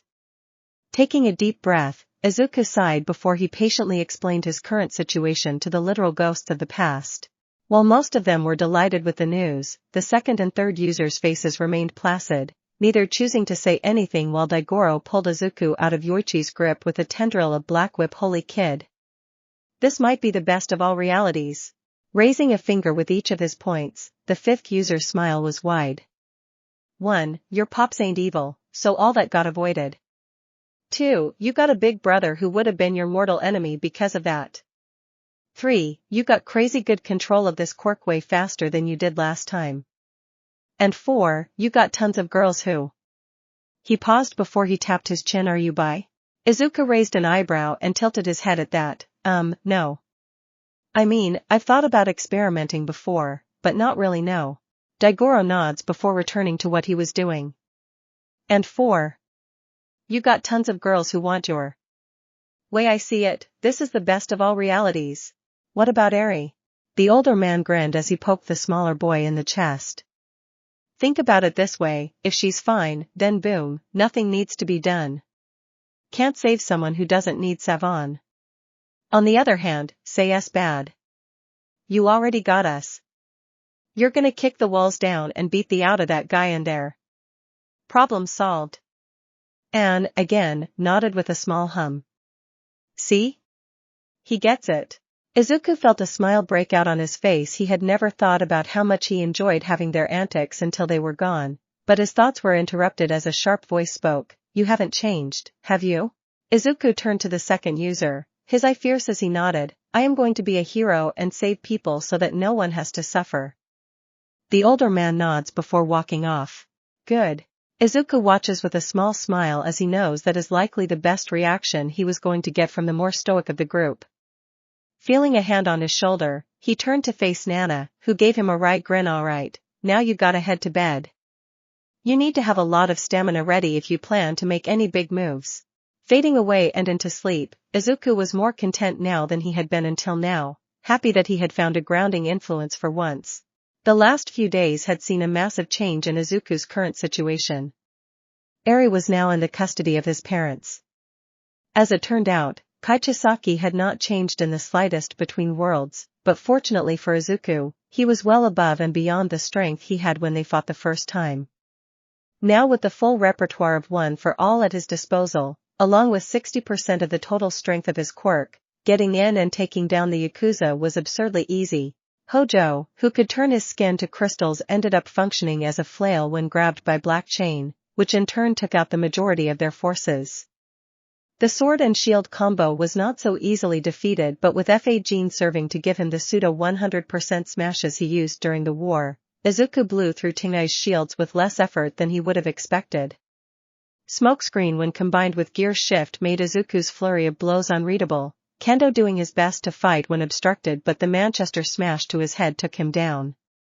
The less said about the severe beating Overhaul received the better. The police were certainly uncomfortable taking them to a hospital before moving them to be processed. Izuku had quickly brought Eri home, begging his parents to help keep her while he was at school. He spent the night holding her against him as she wept, at once realizing that Izuku meant what he said and that she was truly safe now.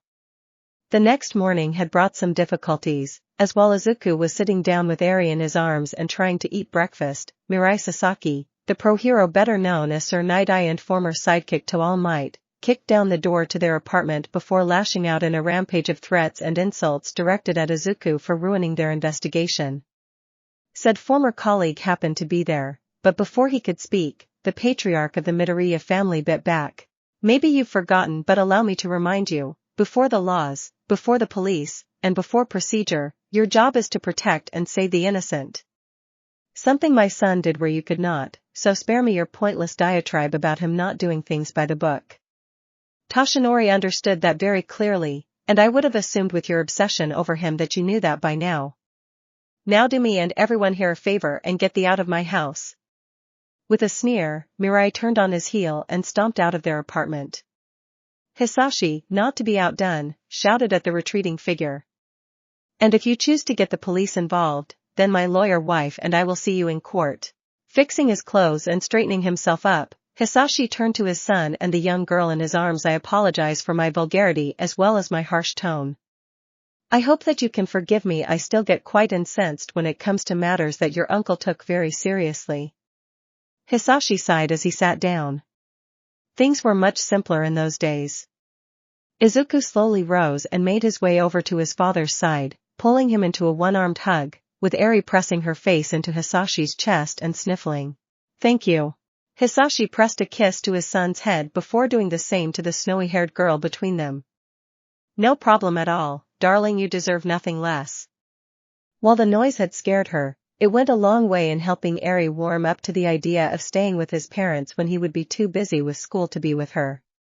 Instead, they agreed to bring her over after classes, but she would have to return in the evening. On the weekends, she could stay with him, but he also agreed he would call every morning to help her welcome the world and every night to make sure he said goodnight. As Inko took Eri to take a bath and Hisashi went to make phone calls in preparation for whatever Mirai had planned, Uncle Toshi sat down with Izuku at their table, sipping coffee with a warm smile as he looked at his successor. You truly are your father's son, young Midoriya. As Izuku looked at him confused, the older man chuckled. You might not remember because he'd been around before you were born, but your brother Tenko was not too dissimilar to Eri. He also had a powerful quirk that he had difficulty controlling as a child, but where Eri only disappeared her father, Tenko killed his whole family. Izuku swallowed harshly, both at the fact that this remained the same but also at the memory of it again. When he'd been merging with Tenko's mind space to reach out to him and free him from his father's influence, Izuku had seen it all.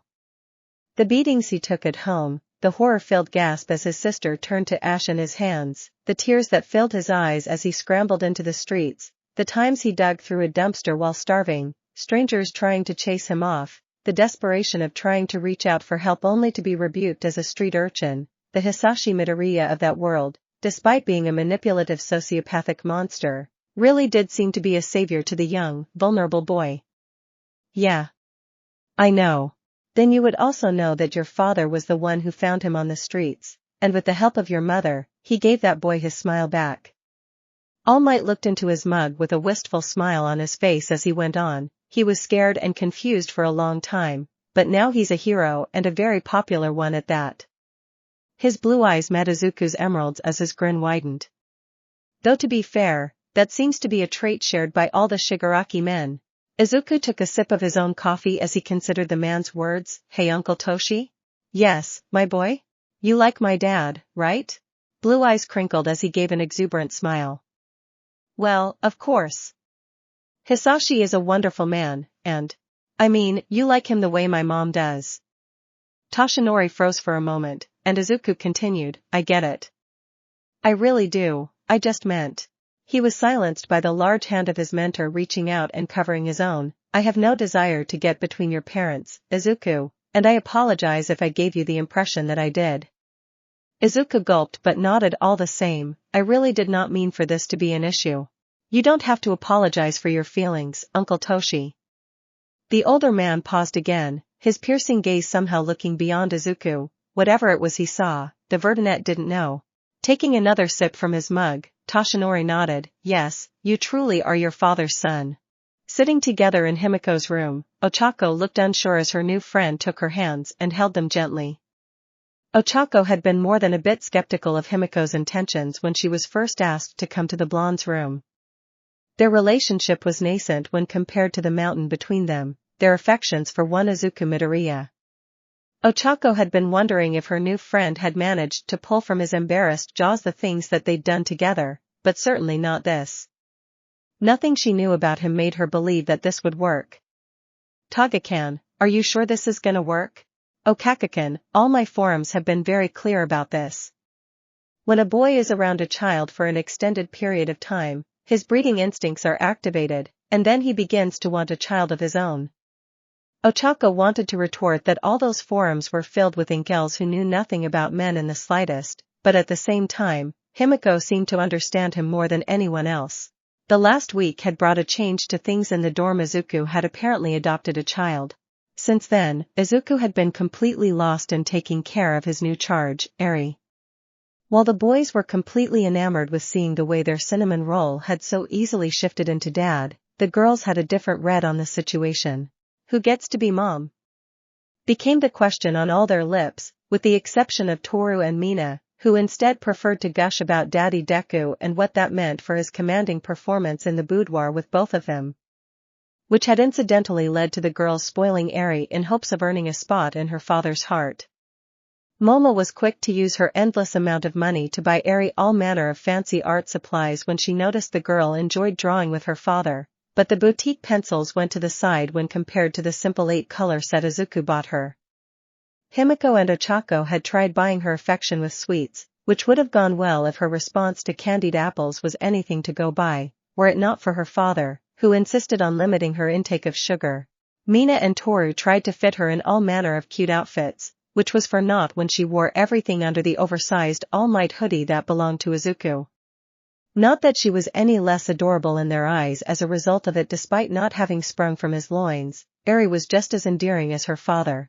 Ironically enough, Tsu and Kyuka, who made the least amount of spectacle, were quickly finding themselves held in high regard by the unicorn. Tsuyu gave the closest thing to a smug expression before she gave a small smile to Izuku, explaining simply, I have younger siblings, I know how to handle kids. Kyuka simply spent time peacefully with the two, occasionally playing songs with them as her enraptured audience, with Izuku teaching Eri to clap along with the beat. He even gave Kyuka a brief hug as the little girl took her nap next to him, his warm, sunny smile doing more for her than was probably appropriate considering the innocent gesture. That was amazing, Jirouzan. You managed to make her smile so easily. Is it okay if I ask you to do this again sometime?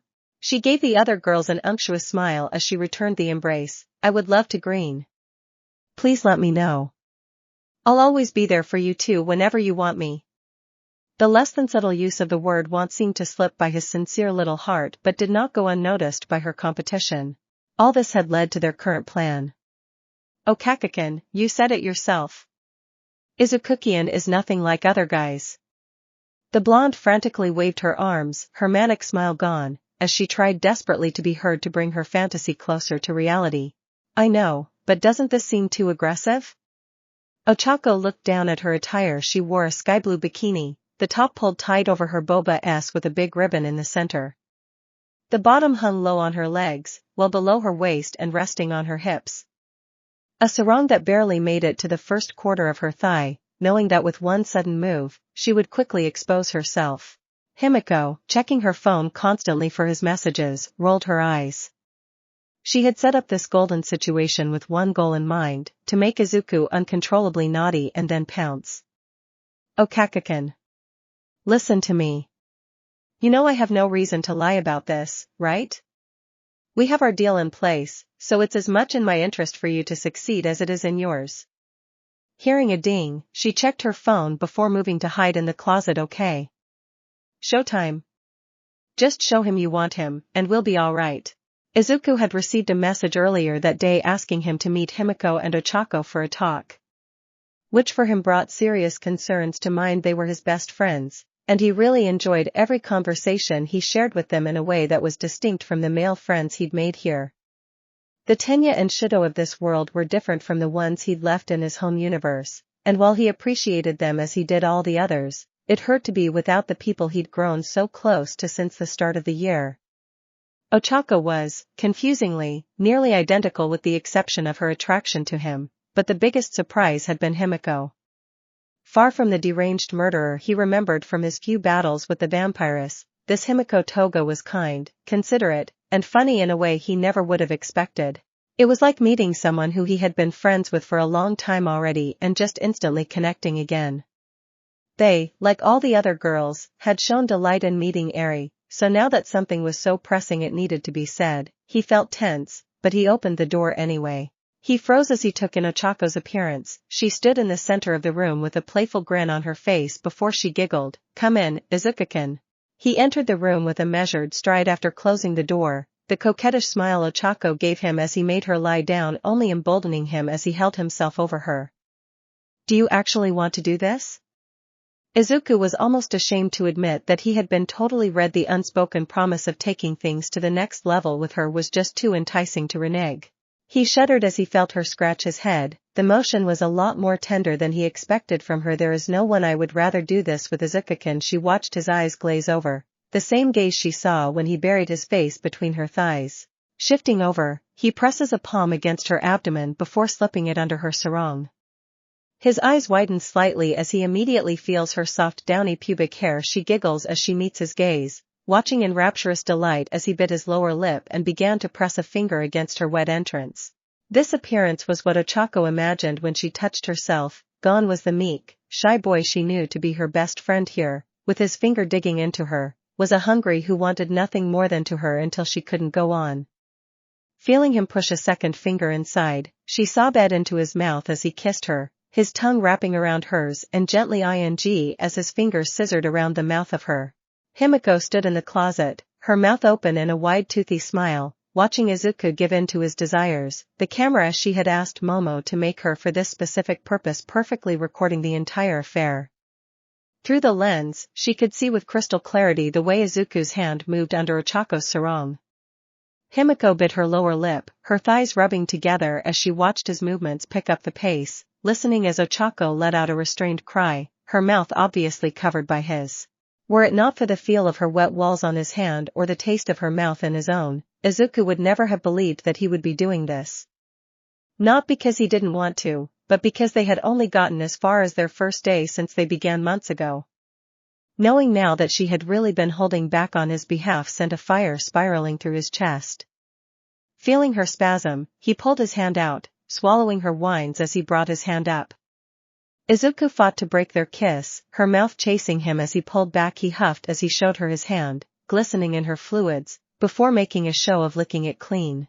She watched him, in awe of just how debauched he could be, before feeling him shuffle back and quickly throw off his shirt. His hands came down to grab hers before bringing them to his abs. Her fingers were clenched slightly, worried that she would accidentally trigger her quirk and ruin the moment. She bit her lower lip as he unzipped his pants and dropped them. She heard a jingling as he stepped out of them, his eyes boring into hers as she felt a heavy weight on her thigh. "I can't hold back anymore, Ochako. Are you ready?" Letting go of him, she moved her hands beneath her knees as she pulled her thighs up to her shoulders, shivering as she felt her soaking wet gap left in the open air. "Me, Izuku-kun." Himiko was delighted, having chosen the perfect angle from the beginning, to be able to watch as Izuku's massive pressed against Ochako's entrance before pushing in. The high quality of the camera captured in loving detail the way her gap clenched as he spread her out. She bit her lower lip as she heard Ochako's guttural sob, breaking the skin and tasting blood that only made her mind even hazier as she continued to watch. Izuku found himself in awe of the way Ochako's face distorted into rapacious pleasure. He could feel her walls clenching and squeezing around him as he thrust slowly. He made sure to not go all the way in at once, letting her grow accustomed to him before pressing in. "You like that? Why wise?" Putting her feet on his shoulders, he presses more of his weight on her as he pushed in deeper, now halfway in. "Holy F." Izuku chuckled as he watched her begin panting, pulling out until only the tip remained and thrusting back and reaching out, He pulled down her top and watched as her boba moved with each of his movements. He began picking up the pace but never moved deeper, instead making sure to grind into her, relishing the fact that he was losing his virginity to Ochako Uraraka. Deciding she'd had enough, Izuku pulled back entirely as he flipped her onto her side. Now he could sit entirely on the bed, and he took her legs, spreading them wide as he pushed his in from the side of her, placing the leg he held against his torso while he pushed in as far as he could. "How's that feel?" Her eyes roll into her head as she feels the full length of his buried deep inside her, and her hands reach for the pillow behind her and crush it in her grip. "Yuri, so deep. I can't." Pulling out until only the tip remained, he slammed in with all of his weight. Ochako heaved as she felt his push into her womanhood. "Can't what?" "I can't take it." His lips turned into a wolfish grin as he ground his hips into hers, refusing to pull out. "So you want me to stop?" "No." Came the impassioned cry from the girl beneath him, his free hand moving to take her by the throat and squeezing. "Good answer." Himiko watched through the lens, her legs having given out some time ago. They had landed in profile perfectly for the camera to capture his reshaping Ochako's insides to suit him. She watched as his hand wrapped around Ochako's throat, brazenly displaying that he had conquered her. Izuku had felt Ochako on his a few times since switching positions, but now he felt himself nearing the end. Pulling her back to him, he rolled her onto her stomach and slid her forward, allowing her chin to rest at the edge of the bed. He pressed into her from behind, one hand on the back of her neck, the other with a death grip on her hips as he neared the end. "Are you ready? Tell me." Her mouth was open. Animal-like noises were all she could make as she felt him long past her first. "Yes. Please." Inside. Moving as fast as he could now, he bit his lower lip as his hands moved to take her by her sides, squeezing her soft flesh as he pressed his tip to her womb's entrance. He felt her squeeze him as if wringing every ounce of his out. Eventually, he let go and fell atop her with all his weight. He took a minute to get his breathing back to normal before he pulled out and stood. Himiko watched, her mouth agape, as he walked straight to the closet and opened the door. Her eyes were wide as she looked deep into his emeralds. His smile was wide as he looked her over. A trail of drool ran down her chin and onto her boba, a very noticeable wet spot where she sat. He reached out and grabbed her wrist, which was nestled between her legs, and pulled her to her feet. She froze, unsure how long he'd known she was there and even more excited by the fact. "Your turn."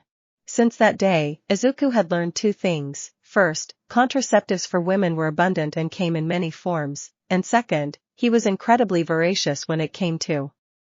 In retrospect, the first one should have been obvious considering the prevalence of condoms and pills where he came from. This being a world where women were more naughty-yuli proactive meant they had even more reason to have precautions ready to prevent an unwanted pregnancy. The second was not something he could have imagined coming from his generally polite demeanor. There was also the fact that now that he had tasted the pleasure of the flesh, he wasn't sure he could stop himself from thinking about it. It was like a dam had broken, a very significant one if his current predicament was any indicator.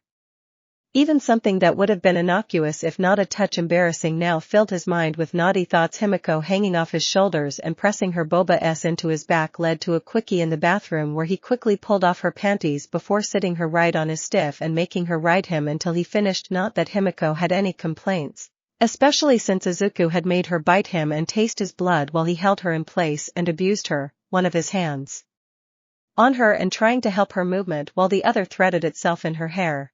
Add to that an awareness of his other classmates sharing untoward feelings directedly solely at him. Izuku was worried about how messy this could get. The little jabs at his expense that came from Nana did little to help. Well. Who's gonna ride your big U next? He groaned as he pressed a palm to his face, desperately trying to pay attention to the lecture happening in front of him. Is it the rich girl? I was going through your memories recently. You two sure had some fun, huh? Uha maybe her best friend? I know you liked getting domed by the punk girl. Wait. Are you a switch? That would explain why you went so hard on the naughty girls. He slammed his head into the table, groaning lowly as the sound reverberated through the classroom, the pathetic sound paired with a thought of his own. Why am I a? Izuku smiled gently at his little unicorn as she recounted how her day went, And then Grandpa took me to the petting zoo, and I got to touch a bunny. That's so nice, honey. Did you pet anything else? Yeah. There was a cow and a goat, and even a sheep. I had so much fun. Watching the bright twinkle in her eyes filled his chest with warmth, and he nodded along as she listed more animals she saw. His eyes briefly flickered up as he received a text from Momo. What was that? Just a message from someone, nothing important. He watches as she bites her lower lip, contemplating something that seems to weigh heavy on her small shoulders. Eri, honey, you know that nothing is more important to me than you are, right? She swallows before nodding slowly. I know. He hummed lowly as he saw that his words hadn't cemented themselves yet. It was easy for him to understand. This was all new to her, and it was easy for her to think that at a moment's notice, everything could fall apart, but he wanted to give her the time she needed to understand that he would never leave her.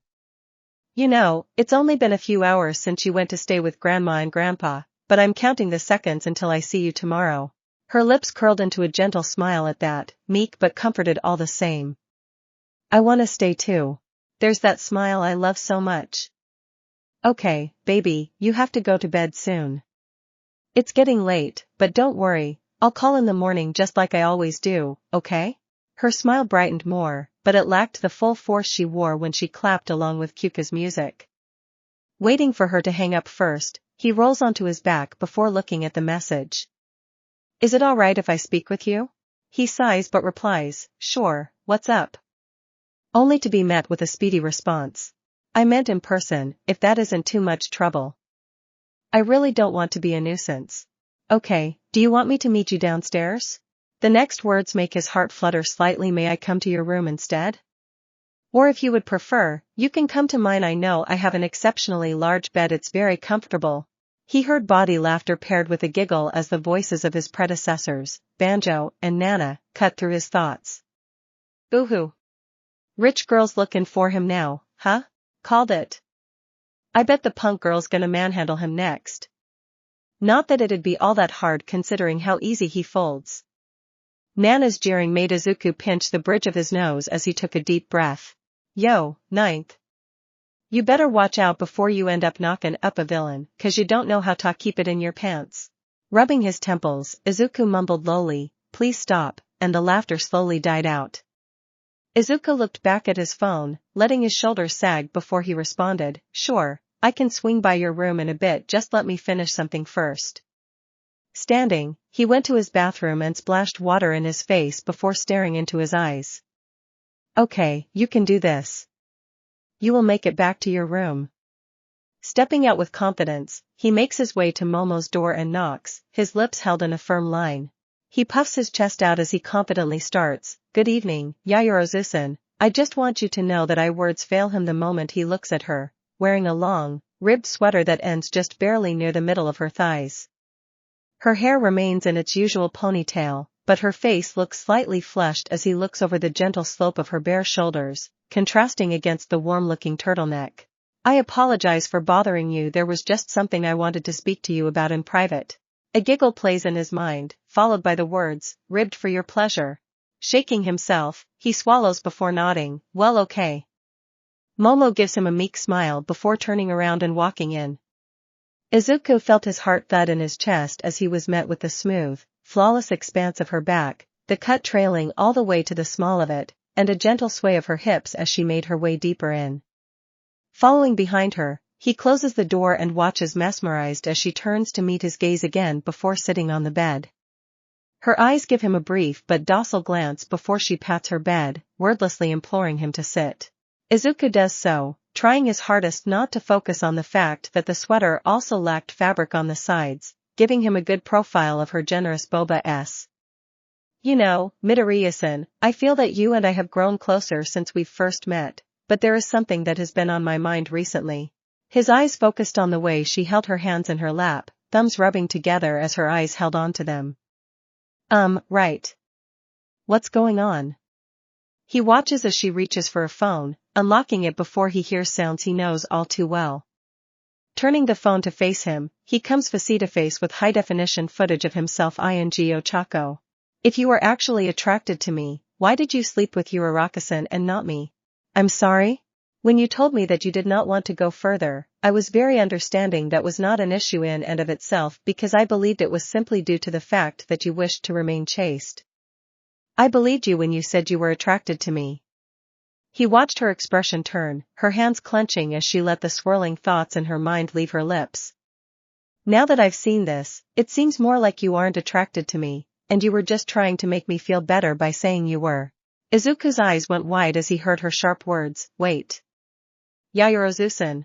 I really wish you hadn't gotten my hopes up. The idea that you gave me a pity now taints what was once a very wonderful memory. Where did you even get that? Her lips curled into a bitter smile. Togasen sent it to me. She told me it was something I would be interested in seeing. What? Do you regret being revealed now? He watches her shoulders shake slightly, and he winces. You didn't even deny it was out of pity. Does that make you feel like a better person? Giving the ugly girl a freebie? I thought you were different, Midoriya-san.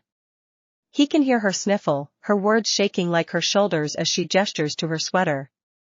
I even wore this stupid outfit. I know it doesn't suit me, but I hoped you'd like it all the same. Instead, you've barely been able to look at me. Yaoyorozu-san, you're wrong. I've been trying to not stare this whole time because you look gorgeous. Just because I fell for it once does not mean I will fall for it again. I'm not stupid. Letting his instincts guide him, he stands and moves over to hold her face. His searing gaze cuts through any of the doubts on her lips before he presses his to hers. Without a word, her hands move to grab him by his waist and pull him atop her as she fell back to the mattress. His hands move down her body to touch her shoulders and follow down her arms before touching the bare skin of her sides. As she felt his strong hands knead her muscles tenderly, she saw bed, and he slipped his tongue into her mouth. He pulls back for a moment, and she tries to follow him, but he presses a palm to her stomach and keeps her still. Sitting up, he unbuttons his pants, taking one of her hands and pressing it to the growing bulge inside. Leaning over her, he peppers small kisses on her face before whispering near her ear, "Do you feel how I'm getting hard?" She breathes deeply but chooses to nod instead of speaking. His low, husky voice sends a shudder down her spine. I can't fake that, Momo. I want you. His hands return to touch her body, moving under the sweater and feeling the soft, supple skin of her bare boba s. He squeezes her boba s, running his thumbs over her hard boba points, and she whimpers as she feels his twitch under the thin fabric. Izuku presses another kiss to her lips, his tongue leading hers in delicate motion as her hands slowly stroke him over his boxer briefs. He pushes on, and she feels her breath be taken away as he pulls back again, a trail of saliva connecting their lips. I understand that the world has tried to make you hate your gorgeous, but I for one love them. Momo squeaks as his fingers latch onto her boba points again, pulling them towards him, the sensitive nubs being rubbed as he held them out. He presses a kiss to her neck, grumbling lowly. So very beautiful. She feels a frisson tear through her as his teeth gently run along her neck before nibbling on her earlobe. Pull it out. Momo's fingers moved to the waistband of his boxer briefs before she slowly tugged them down, gasping at the heat radiating off him as she felt the heavy weight of his standing manhood land against her abdomen. He pauses for a moment, and she wonders if he's rethinking what was happening. Instead, he moves back and stands, pushing her further onto the bed before he grabs her thighs and spreads her legs. His hands reach down and grab the hem of his shirt before throwing it off, watching her eyes devour his muscled form eagerly. Izuku feels a grin tugging at his lips before raising his arms and flexing his biceps for her, a familiar voice cheering him on, "Give her tickets to the gun show." It would have been more distracting had it not been for the way he watched Momo's eyes nearly bulge out of her head as he did so. Well, I can at least say with confidence that you didn't lie when you said you were attracted to me either. Her lips curl into a pout at the jab, but she knows not to take it to heart. Hey. Her eyes meet his, and her face flushes as she feels the thud of him tapping his standing manhood ion against her clothed abdomen. Spread yourself. She lifts her long legs higher and brings her hands down to do as he commands, holding her breath as his eyes focus on the wet pink opening. Momo had elected to not wear anything under the sweater. Everything she'd seen about its use told her it was the best way to lead her to her goal, and considering where she was now, she was glad she'd done so. Izuku grabs one of her legs, pressing a kiss to the inside of her calf before he presses his against her. She gave a sharp intake of breath as she felt him slowly push his way in. He groans lowly as he feels the warmth of her insides. Letting her leg rest against his body, his hand moves towards her chest, pulling in the material of her sweater and nestling it between her boba's. He smiles as he palms her soft skin again. He pushes the rest of the way in and delights in the way he feels her clenching around him. He waits some time for her to breathe normally again before pulling out and moving her thighs to let them rest, surprised when she decides instead to wrap them around his sides. "And Momo?" She bites her lower lip at him, shyly glancing from her half-lidded eyes to him. "Pardon me, Midoriya, I just couldn't control myself." He nods as he slowly pulls out, feeling her walls trying to keep him in, and grunts as he pushes back in, feeling the wet heat of her wrap around him like her thighs. Izuku tries to wrestle control of himself as his eyes bore into her hazy gaze. Something in him told him to handle her roughly, but instead he took her hands and threaded their fingers together before starting at a slow pace. "Momo." His voice is more tense than he expected it to be, but he hopes she can accept it. "Yais? Are you okay?" He watches her eyes widen briefly before she gives him a salacious smirk. "And Midoriya? Give me more, baby." That scratches some primal urge inside him, and suddenly he picks up the pace, listening to the sound of his firm, muscular thighs meeting against her softer skin. "That's it. Yais. You can go faster." He meets her demands, using some of his weight whenever he pushes back inside her. Her mouth hangs open as she gives a weak whimper. The onyx-haired heiress began panting as he continued to stretch her around his heart. His eyes glanced at the sweat dripping down her body before he noticed a small trail of saliva running down her chin. That, paired with her heated gaze, finally breaks him. His hands press hers into the bed harshly as he presses his chest down on her. He presses his face into her neck, breathing in her scent as he uses all of his body weight to slam down inside her. Momo feels lightheaded as her entire body tightens at once, her thighs squeezing Izuku, but she is unable to do anything as he continues to her roughly and through her. Unable to speak any words, she let him continue to ravage her oversensitive until she came again. Her voice was reduced to guttural groans as he finally got to his own intense pleasure. The muscular boy licked up the side of her neck before pressing his mouth to her ear. "Momo, I'm gonna just take it." As he finally pushed as deep as he could, the taller girl gasping as she felt the head of his just barely glancing her womanhood. Then her mind went completely blank as she felt the flood of warmth inside of her, the amount seemingly unending as it overflowed from inside of him, her own mixing with his as she finished for what must have been the 5th time in the last hour. Letting himself drop onto her, he takes a moment to catch his breath before rolling them around and letting her rest atop him. He lets go of her hands, moving one to rest on the small of her back and the other stroking her hair gently. He smiles and finds himself basking in the warmth of their closeness for a moment before gently moving her to the side and getting her a blanket to sleep under. Looking around, he takes a small piece of paper and writes a note before leaving her asleep on her bed. Today they had a joint training session planned with Class 1B, which Izuku found he was actually looking forward to, anything to get out of the slowly crumbling disaster that was his class. Momo had elected to try making him breakfast that morning, which unsurprisingly didn't go well. She came from affluence and had virtually no experience with cooking. While that might have been a nice surprise any other time, it didn't go well when confronted with Himiko and Ochako trying to do the same.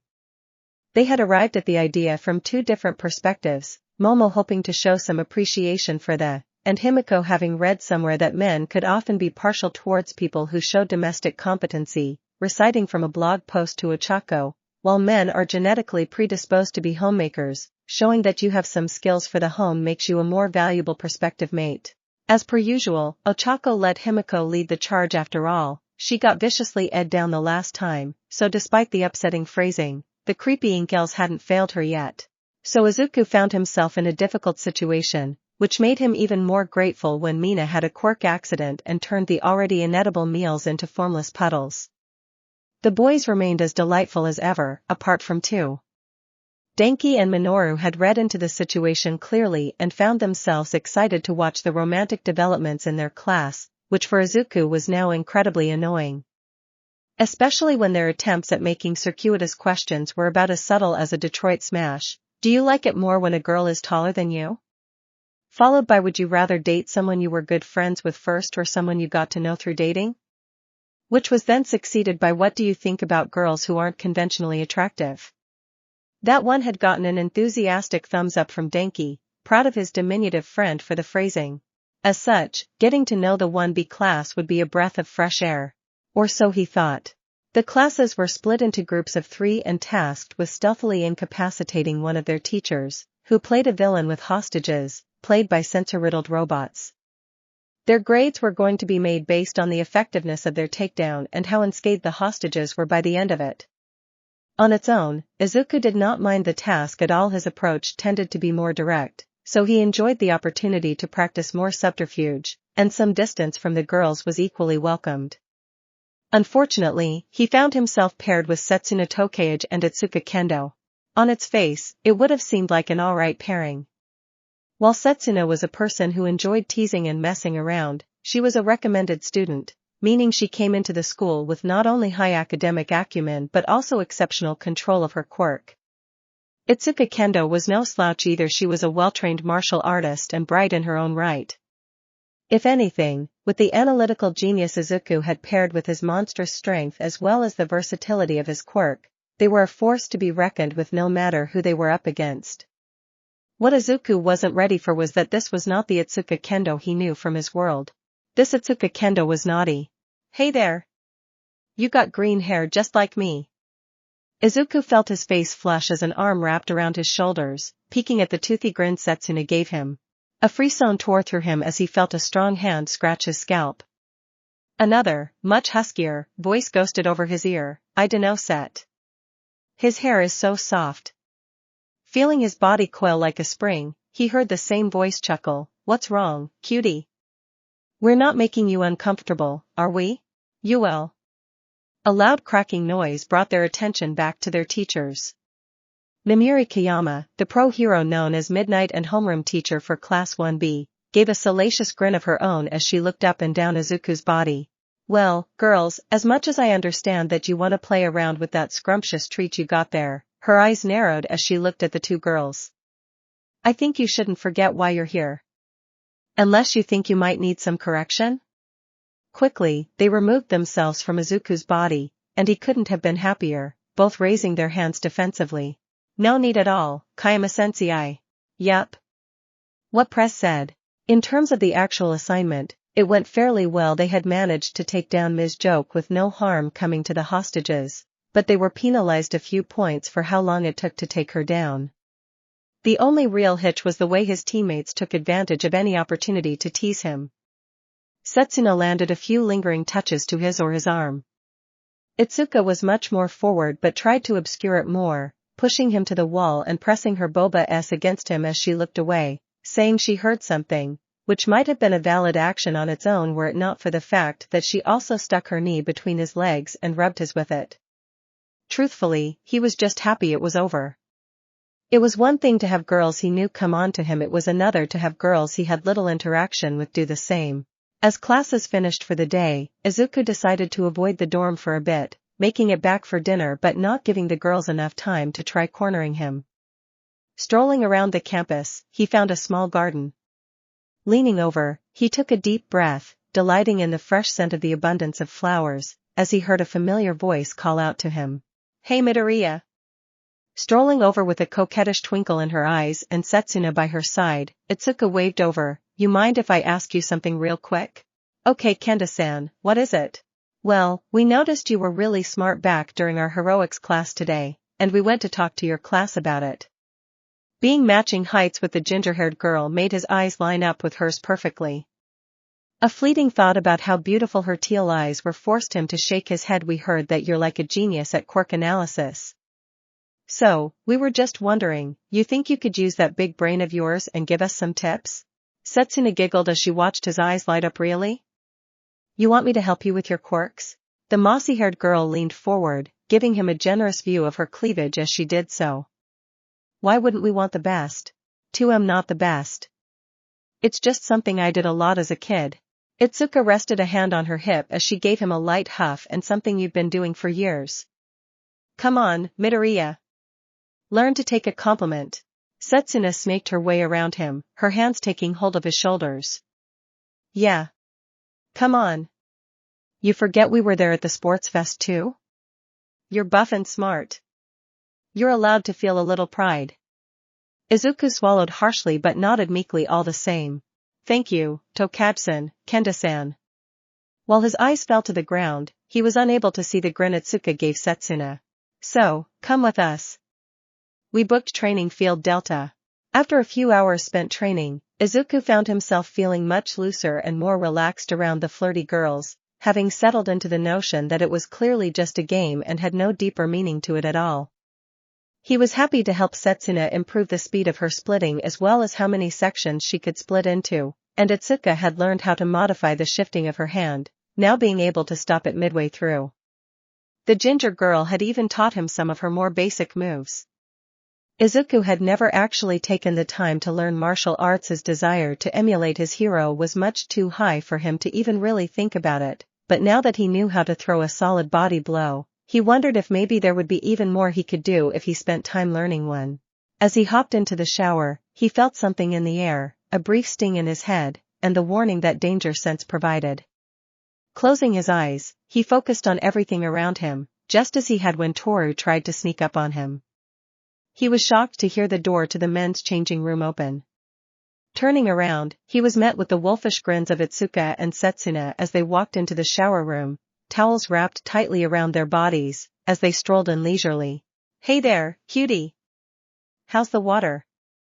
Feeling his face burn red, Izuku sputtered in confusion. Where Toru had tried to be stealthy, they walked in brazenly and with no attempt to disguise their intent. He watched as Setsuna detached a hand and floated it into the shower head, feeling the hot water Izuku preferred to bathe in. Ooh. Ripping hot. I would have expected you to want to cool down, but you like turning it up, huh? Itsuka chuckled as she leaned back, jutting her big chest out at him, as she undid her ponytail and let her long ginger hair cascade down over her shoulders. I think that suits him better though, Set. I mean, I've only met him today, but everything I've ever seen or heard about him told me that Izuku Midoriya is a man who loves to go plus ultra in everything he does. Bringing up her arms, she stretches before moving to flex her biceps. She felt a twitch between her legs as she watched Izuku's eyes devour her muscles. Itsuka Kendo and Setsuna Tokage were an interesting pair at another time, both of them would have been more insecure about their bodies. Setsuna, while not having exceptionally large boba did have wider hips and thicker thighs than most girls. She had tried slimming down through exercise, which in turn had given her an immensely shredded abdomen and only added mass to her legs. Itsuka, having spent her entire life as a martial artist, really had no choice in the matter. She was to inherit her family's dojo, so she had to be strong. Her heavy diet to maintain her muscular physique had only added to her chest, making her smaller than Momo but significantly larger than everyone else. Pair that with the muscles in her biceps and legs, and she had resigned herself to the idea that she'd be seen as a muscle-bound lunkhead and never meet a guy. Their mutual difficulties with boys and fondness for exercise, built from years of repetition, led to them developing a strong friendship when they were in middle school, occasionally heading to their local gym together and pushing each other. That was where they met her. Tsubasa Tana. She was a girl several years their senior, about to graduate from UA herself, and she had a world of eyes watching her, even though she looked more built than they did. Getting to know her better, the girls began to look up to her and trying to emulate her, with Tsubasa being more than happy to give them tips on fashion and feigning confidence. Quickly, Itsuka and Setsuna turned things around. No longer were they the weird muscle nuts, now they were cool and confident gals who could get any guy they wanted, in theory. In practice, all that had really changed was their presentation, and even then, as soon as they entered UA themselves, they had to drop the makeup and gaudy outfits, not that they didn't have them in their closets for days out. So, despite the fact that on the inside they were on edge themselves, they pressed on after all. Izuku hadn't pushed back yet, and that had to be a good sign, right?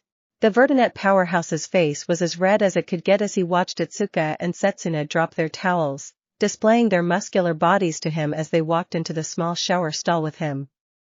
His smile warbled slightly as he found himself between the more muscular girls of 1B. While no one in his class was particularly lacking, there was a stark difference when it came to both Itsuka and Setsuna.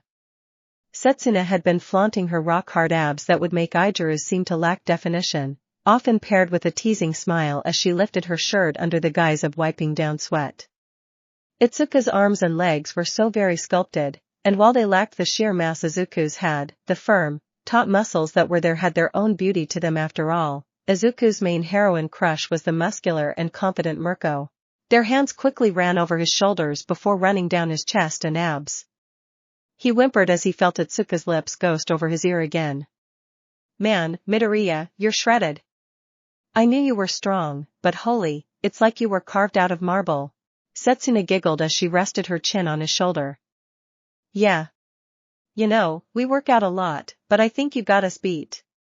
He felt another hand slide down his back and palm one of his cheeks, which made him jolt again. Thanks? He bit back another mortified sob as he felt his begin to get standing manhood. Hearing a sultry chuckle from Itsuka, he took a sharp breath in as their hands slowly wandered down, Itsuka's hand grabbing his and Setsuna's gently cradling his. Feeling Itsuka's hand start to pump back and forth, Izuku winced slightly. No, thank you. I didn't know they could even get this big. The Vertinet boy felt sharp teeth gently nibble on his other ear as the hand belonging to them gently stroked her fingers up and down. You've got fats to go with it too. I bet you let out a lot of, don't ya? Gasping as the sensation grew more intense, Izuku wrenched his eyes shut. Hey, come on now, cutie. You don't have to be shy. Suddenly he felt kisses land on both sides of his neck, but Setsuna quickly switched to nibbling with her sharp teeth. We'd both love to hear your voice. Izuku let himself sob freely as he finally stood up full mast, feeling Setsuna move her hand to help Itsuka stroke his standing manhood. On. Midoriya. Look at that, it takes both of our hands to fully you off. Feeling them move as one, with their boba-s wrapping around his arms, it took little more for Izuku to, hearing both of them giggle as they watched him shoot his massive wad all over the wall. Jesus cutie. I bet if you shot that inside of either of us, you woulda knocked us up in one go. Feeling a small twitch of his at that, Setsuna moved to nibble on his helix again before she whispered, You liked that? You wanna cream pie us with your big fat. Itsuka giggled as she moved to cradle his. I bet you got a whole lot more in these fats of yours for us, huh? Izuku nodded furiously at that, making Itsuka turn his head before she pressed a kiss to his lips, pushing her tongue into his vulnerable mouth and feeling his passionate return. Breaking the kiss, she watched as he turned his head to press his own forceful kiss to Setsuna's lips. Then. You wanna come up to my room and us? Breaking his kiss with Setsuna, Izuku turned, pressing his forehead against Itsuka's as he panted out, Yes. The mossy-haired girl giggled as her other hand squeezed his. Good boy. Saying what you want. Let's get out of here then. Shutting off the shower, Izuku quickly dried himself off and threw on his PE jacket along with his sweatpants, not bothering to put on his shirt or boxer briefs as he held their hands and dragged them quickly across the campus. As he made it to the 1B dorm, he wrapped his strong arms around them before floating them all up and letting Itsuka guide him to her room. He moved closer to the window, letting Itsuka open it before he dropped the girls onto the bed. They giggled as they bounced on the springs. The mossy-haired girl elbowed her ginger friend briefly, glancing over at Izuku, who was already throwing off his jacket and shoes, hopping in place as he threw off his pants. Oh. You sure are excited, huh? Itsuka stood before turning on the lights, her shorter companion's sharp teeth glinting in the light. The muscular Vertinet paused for a moment before he thought back to what she did in the shower. Tito Katsun? Would you like to bite me? Her eyes widened briefly as she processed his words. Looking over his shoulder at her friend, who now had a wild look in her eyes, Setsuna shrugged her shoulders before she stood and walked towards him, pressing her lips to his and pushing in her tongue as Itsuka wrapped her arms around him and pulled him to her. As the lizard girl broke their kiss, Itsuka followed up with one of her own while Setsuna licked his neck down to his collarbone before she bit down on him. Itsuka tittered as she felt Izuku sob into her mouth, his tongue furiously battling hers. Setsuna let out a squeak when she suddenly felt Izuku's strong hands come down and start interfering and squeezing her. Her face felt warmer as she felt his hands spread her before his fingers moved more into the crevice as his tongue continued battling Itsuka. Setsuna could feel him grow hard again. She panted as she felt him spread her, pulling her body against his as he ground his hard against her defined abs. Biting in more as a reflex, she felt her feet lose contact with the ground as suddenly he lifted her into the air. Letting go, she let out a low groan as he threw her onto Itsuka's bed, dropping his full body weight on her. Itsuka whined as she watched him break out of her hold and appear to mount her friend, Anidito Kajsen, leaving his lips as he ground his hips down on the lizard girl. The sound was met with one from Setsuna, upset that he seemed more interested in teasing her than actually satisfying either of them. The ginger girl was feeling left out, so she dropped to her knees before she pressed her face into his. Feeling her hot breath, Izuku groaned into the crown of Setsuna's head. The mossy-haired girl felt his twitch furiously against her and wondered if he was finally reaching his limit. Itsuka opened her mouth, letting one of his heavies pop in before running her tongue all around it. Leaning gently, she finds herself delighting in the way he'd gone still, too busy trying not to do anything else. The ginger girl let it go before attempting to move to the other when she felt a hand suddenly grab her hair. Tugging on her but not trying to pull her forcefully, the hand slowly led her to climb up on the bed and lay down next to them. Itsuka watches as Izuku sits up, his legs hold Setsuna's in place. He takes a deep breath as he looks back and forth between them before taking his standing manhood in his hand and stroking furiously. His free hand moves to Itsuka's own abs, stroking them gently before making his way to her boba-s, palming one of her boba-s fully. His fingers gently take one of her hard boba points and roll it between them as he bites his lower lip at her. So very beautiful. Setsuna, not to be left out, started thrusting her hips up from under him. The Vertinet boy let go of Itsuka as he turned back to his mossy-haired lover. His hand moves to her throat instead, squeezing lightly and growling as he sees her smile impishly in return. Tease. Setsuna detaches one of her hands as his eyes focus on her, nodding along with his assertion as her hand trailed down his back before pinching his. That seemed to push him past the edge, so Izuku moved back slightly. Setsuna looked down, gawking, as he grabbed one of her legs and pinned it to her body, grunting out hold before pressing his to her soaking wet entrance. The hand that sat on her neck gently trailed his thumb up and down the side of it, and she took a sharp breath in as she felt him push inside. Once he made it about halfway in his hand, he let go of his standing manhood ion and went back to Itsuka's hard abdomen. The hand that held on to Setsuna's neck squeezed with a touch more pressure as he finally sank in as deep as he could.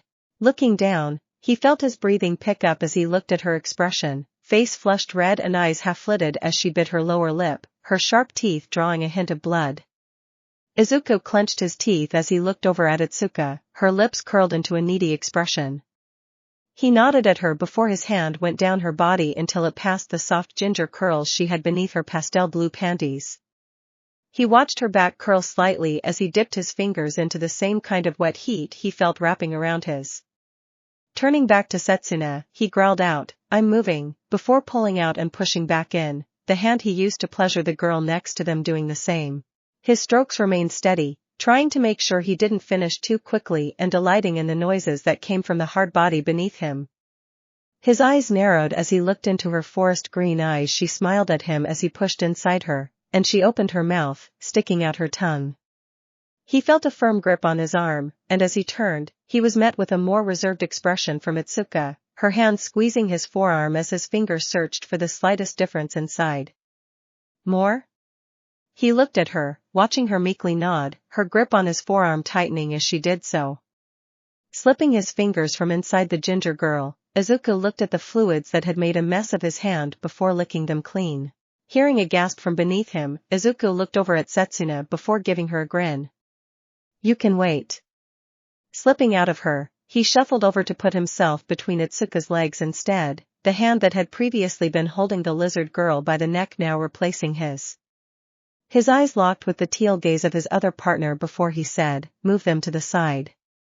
Hearing her whimper, she brought a hand down, slipping her fingers inside the soft fabric that was suffused with her juices as she slipped it to the side.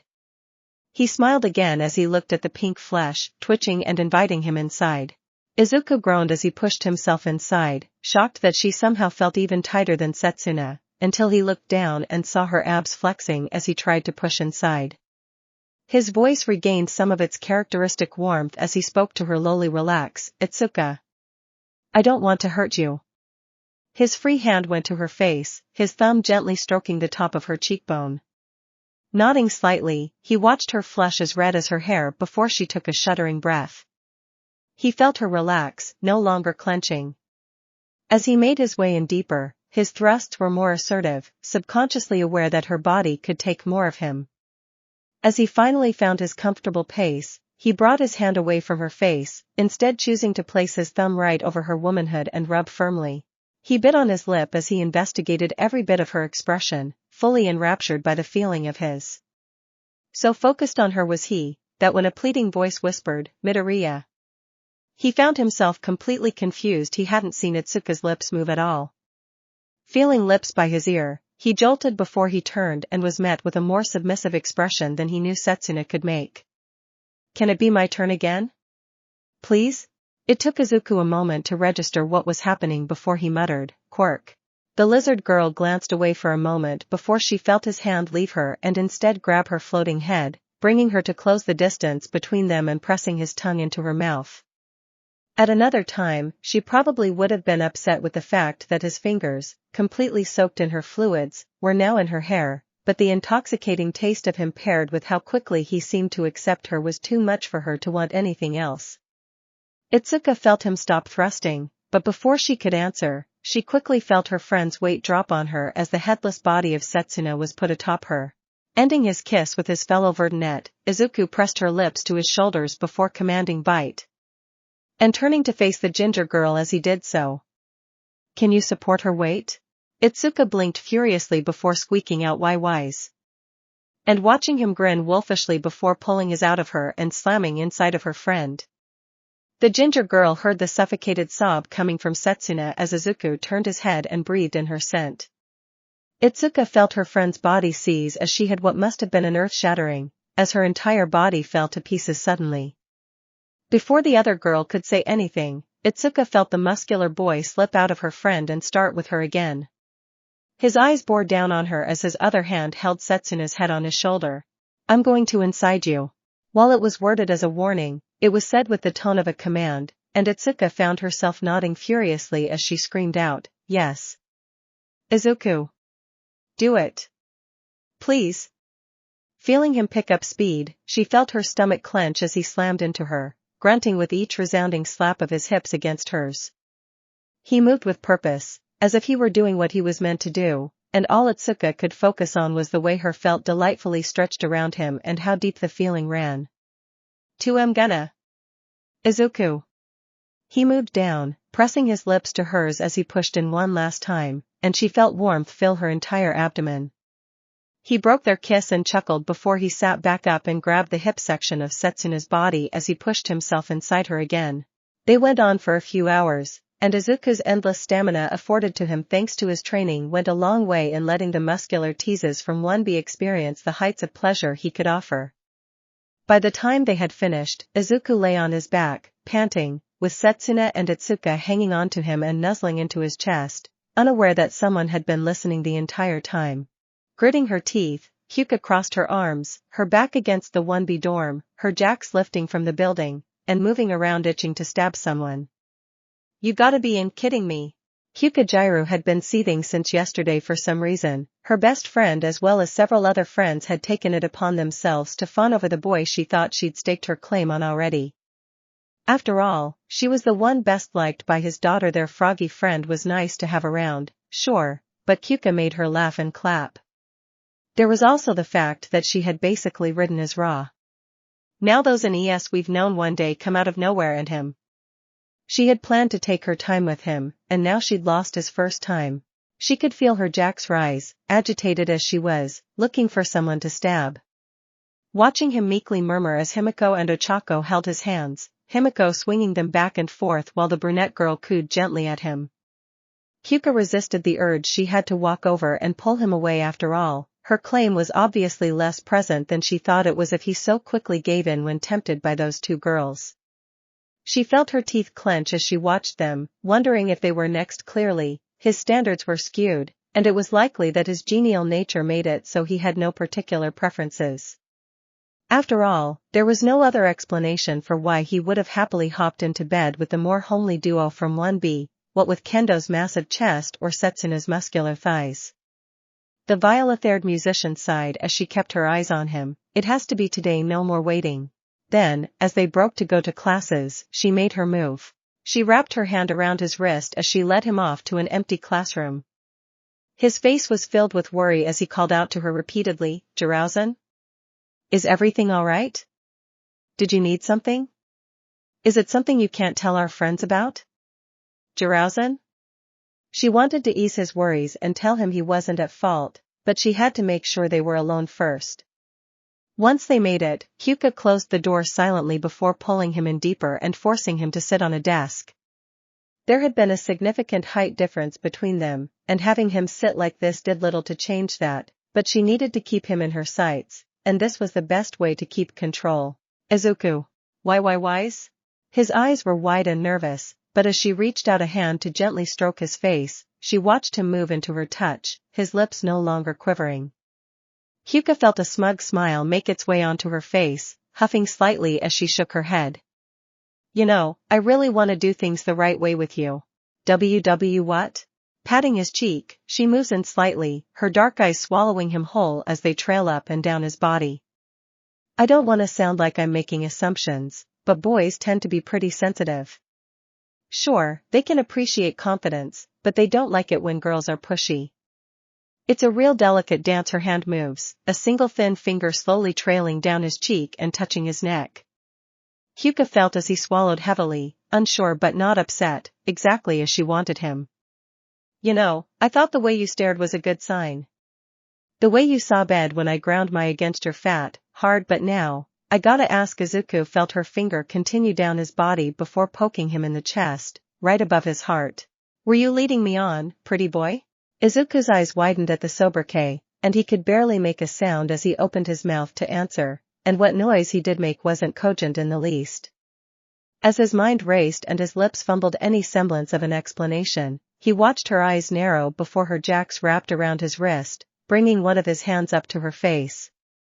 Her dark eyes exude a powerful need as she opens her mouth and slips part of it in. Izuku shudders as he feels her tongue begin to lap at his fingers, tracing what she has before the dexterous muscle moves between his digits. His mouth continued to hang open as he broke their stare, his eyes moving to stare at the naughty ally charged display. As she pulled away, he watched the long string of saliva follow her open mouth before it broke. "I know it was probably them. You've been a very good boy until now, so it's probably that they talked you into it, right?" Izuku felt his heart slam in his chest as the words connected the desperate train of thought he had been struggling with. "Jirouzan. It's not what you think. Uraraka-san." And Togasan. Just his words were silenced as he watched her eyes turn and her lips curl into a baleful grimace. "Are you telling me you ed them too?" He winced as he felt her jacks jab into his chest harshly. "Listen here, you little. You're going to answer me right now, and you better not lie to me." Her eyes narrowed, and a deadly threat carried in her voice as she glared. "I'll know." Izuku nodded quickly as he waited for her to continue. "First, tell me, were you a virgin when we started fooling around?" Wise?" She paused for a moment, listening intently, before she nodded, comfortable with the answer. "Good. Now, did you sleep with them before those skanks from 1B? Izuku bit his lips before lowly confirming, and hearing his heartbeat remain the same, she took that as truth again. "Was I the first person you started fooling around with?" He looked down, ashamed, as his voice remained just above a whisper, "And no." "Well, how many others have you been fooling around with then?" The muscular Verdinet took a deep, shuddering breath before he closed his eyes. Pretty much all the girls. Even Hagakure?" His eyes opened, and he paused before he looked away. "I didn't let her touch me." Elaborate. She listened to his heartbeat as he recounted his story. While he hadn't shown the telltale signs of lying, he did get nervous occasionally while telling her about his new abilities. Hyuka took it in stride, much more interested in what he'd been doing and with whom. Alright, fine. Then tell me, have you had anyone else in our class? He pauses again, and she feels her jaw clench as he does so. Don't lie to me. I wasn't going to lie, I just think you're gonna get mad. She raises an eyebrow at that, and he seems to realize his blunder before correcting himself. Well, matter, I guess. She rolls her eyes before pushing him on. Go ahead, tell me. He winced as he looked away. Yayorozu-san. Hyuka felt anger flood her chest at the thought of it, not just because Momo had managed to snag Izuku from under her but also at the idea that the heiress was more than likely laughing at her as she watched Hyuka try to slowly coax the boy into dropping his defenses. Are you telling me you had my best friend? Izuku flinched again as words spewed from him. I'm so sorry, Jirouzan. I tried not to, but she was wearing something that made her look really pretty, not that shisty pretty tobeganid because she is but than shigatsan and self-conscious and it just gave in because she was howing mathisather part of herself and ik knew it was probably a bad idea but I. Hyuka slapped her hand to his mouth before she bit out, look. I get it. I understand that it just kinda happened. She took a deep breath as she shook her head. To be honest, I'm starting to think that you can't be left alone with girls at all. He looked away, his face burning red with embarrassment, but he assented all the same with a meek nod. Her lips curled back into a smirk before she huffed and then nodded, okay. Okay? The violet-haired girl retracted her jacks before she put her hands on his shoulders. I decided I don't care. Closing the distance between them, she pressed a gentle kiss to his lips before taking one of his hands and threading their fingers together. After school, you're coming with me, got it? Walking him to the door, she feels a much softer smile make its way to her face as he calls out from behind her, but Jirouzan. I have Eri later, and she rolled her eyes as she turned to face him. Why would I try to keep you away from your daughter? Izuku looked away, embarrassed at her choice of words. His freckles and red face making him a strawberry. I'm just saying that after you say goodnight, we work on making her a big sister. Keeping his hand in hers, she giggles even more as they make their way to class. Izuku nervously chewed on his lower lip as he watched Eri draw a serene image of the garden they often visited on campus. Occasionally glancing to his peripherals, he watched Kyuka, Momo, Himiko, and Ochako speak in hushed whispers before walking off as a group. As they made it inside Kyuka's room, the violet-haired girl crossed her arms as she sat on her bed, eyes narrowed at her guests. Alright, first things first, I dunno what you got in your head before, but green's mine now, got it? Momo looked away in submission, her fears made manifest. Ochako mimicked the musician girl before scoffing, and why should you liking him suddenly change anything? As far as I know, Izuku-kun hasn't said he's dating anyone. Kyuka rolls her eyes before crossing her legs. You want to get humiliated in front of everyone? Be my guest. Throwing a glance at the heiress, she shrugs her shoulders and says, I think you should follow Yamamo's lead and save yourself the trouble. Her lips curl into a sneer as she leans forward slightly. Then again, it might be a real treat to have to watch you get turned down in front of everyone, so the choice is yours. At the provocation, the brunette girl goes stiff and starts stomping towards their classmate. Himiko, who until now had been standing behind her partner in crime, reached out and grabbed Ochako's shoulder, switching places with the incensed brunette. The fanged blonde smiles wide as she takes out her phone to see Kyuka-chan. The thing about Izuku-kun is, he doesn't belong to anyone. You know why? Hyuka blows a raspberry as she meets the blonde's feline gaze. No, enlighten me. Because he's just too much for anyone to handle. Unlocking her phone, Himiko hits play on a video before turning it on for Kyuka to watch. Hyuka's eyes go wide as the debauched face of the shapeshifter groans into the camera. Over the blonde's shoulder is what looks like an animal wearing the visage of a verdunette boy she had tried charming. His face red as he grunts, his jaw clenched, and his eyes are hazy and unfocused as he furiously brings his hips to meet Himiko's. The images are brutish and visceral were it not for the fact that it was Himiko he was ing. Hyuka could have convinced herself that it was the changeling girl herself wearing his face, but then a hand of his shot forwards, grabbing a fistful of her blonde hair as his eyes moved to glance at the camera. Recording again? His voice is deeper than Kyuka ever knew it to be, with a rumble behind it that makes her face flush red. Why yesh? Comes the strangled word from the open mouth of the blonde girl. He takes a deep breath before tugging on her hair, forcing her face to make up more of the frame. Tell them where you feel good. Kyuka's legs push together as she watches Himiko try desperately to breathe evenly, squeaks and sobs leaving her mouth before words can. If you're going to record it, might as well make it worth watching. Where does it feel good? My Pushi. She watches as he lets go of her, the vampire's face falling to the bed again. Kyuka watches as Izuku's face comes to rest on Himiko's shoulder, his grin wolfish as he chuckled and brought an arm to wrap around her neck. He pressed a kiss to the side of the blonde's head before bringing his lips to her ear. That's right. My fat ass stretching your. And you love it, don't you? She groans in response, words failing her as he moves to nibble on the helix of her ear. Kyuka hears the rapid slap of skin on skin hit a fevered pitch as Izuku closes his eyes, her mouth hanging open as she watches them somehow move closer to the camera. He pauses for a moment before pressing kiss after kiss on Himiko's head and rising out of frame again. Kyuka watches his hand reach for the camera and turn it around, showing off the flushed back of his lover, slowly trailing down to the place where their bodies met, capturing in detail as he slowly pulled his out of her. She could hear him chuckle as he reached down with one hand and spread her loosened gap, making sure to record the way his head mixed with hers as it poured from inside her. He took a deep breath before grabbing his hard and playfully slapping it against her sensitive entrance. He chuckles again as he watches her shudder from the aggressive contact. Ochako, I know you're the one watching this. His voice broke the silence as he turned the camera to meet his face. A grin that spoke of licentious intent went along with his sweaty countenance. You're next. Throwing a wink to the camera, the video froze on his expression, leaving Kyuka completely flustered. Putting her phone back into her sweater's pocket, Himiko giggles at the wide-eyed shock written all over Kyuka's face. See, that's the thing, Kyuka-chan.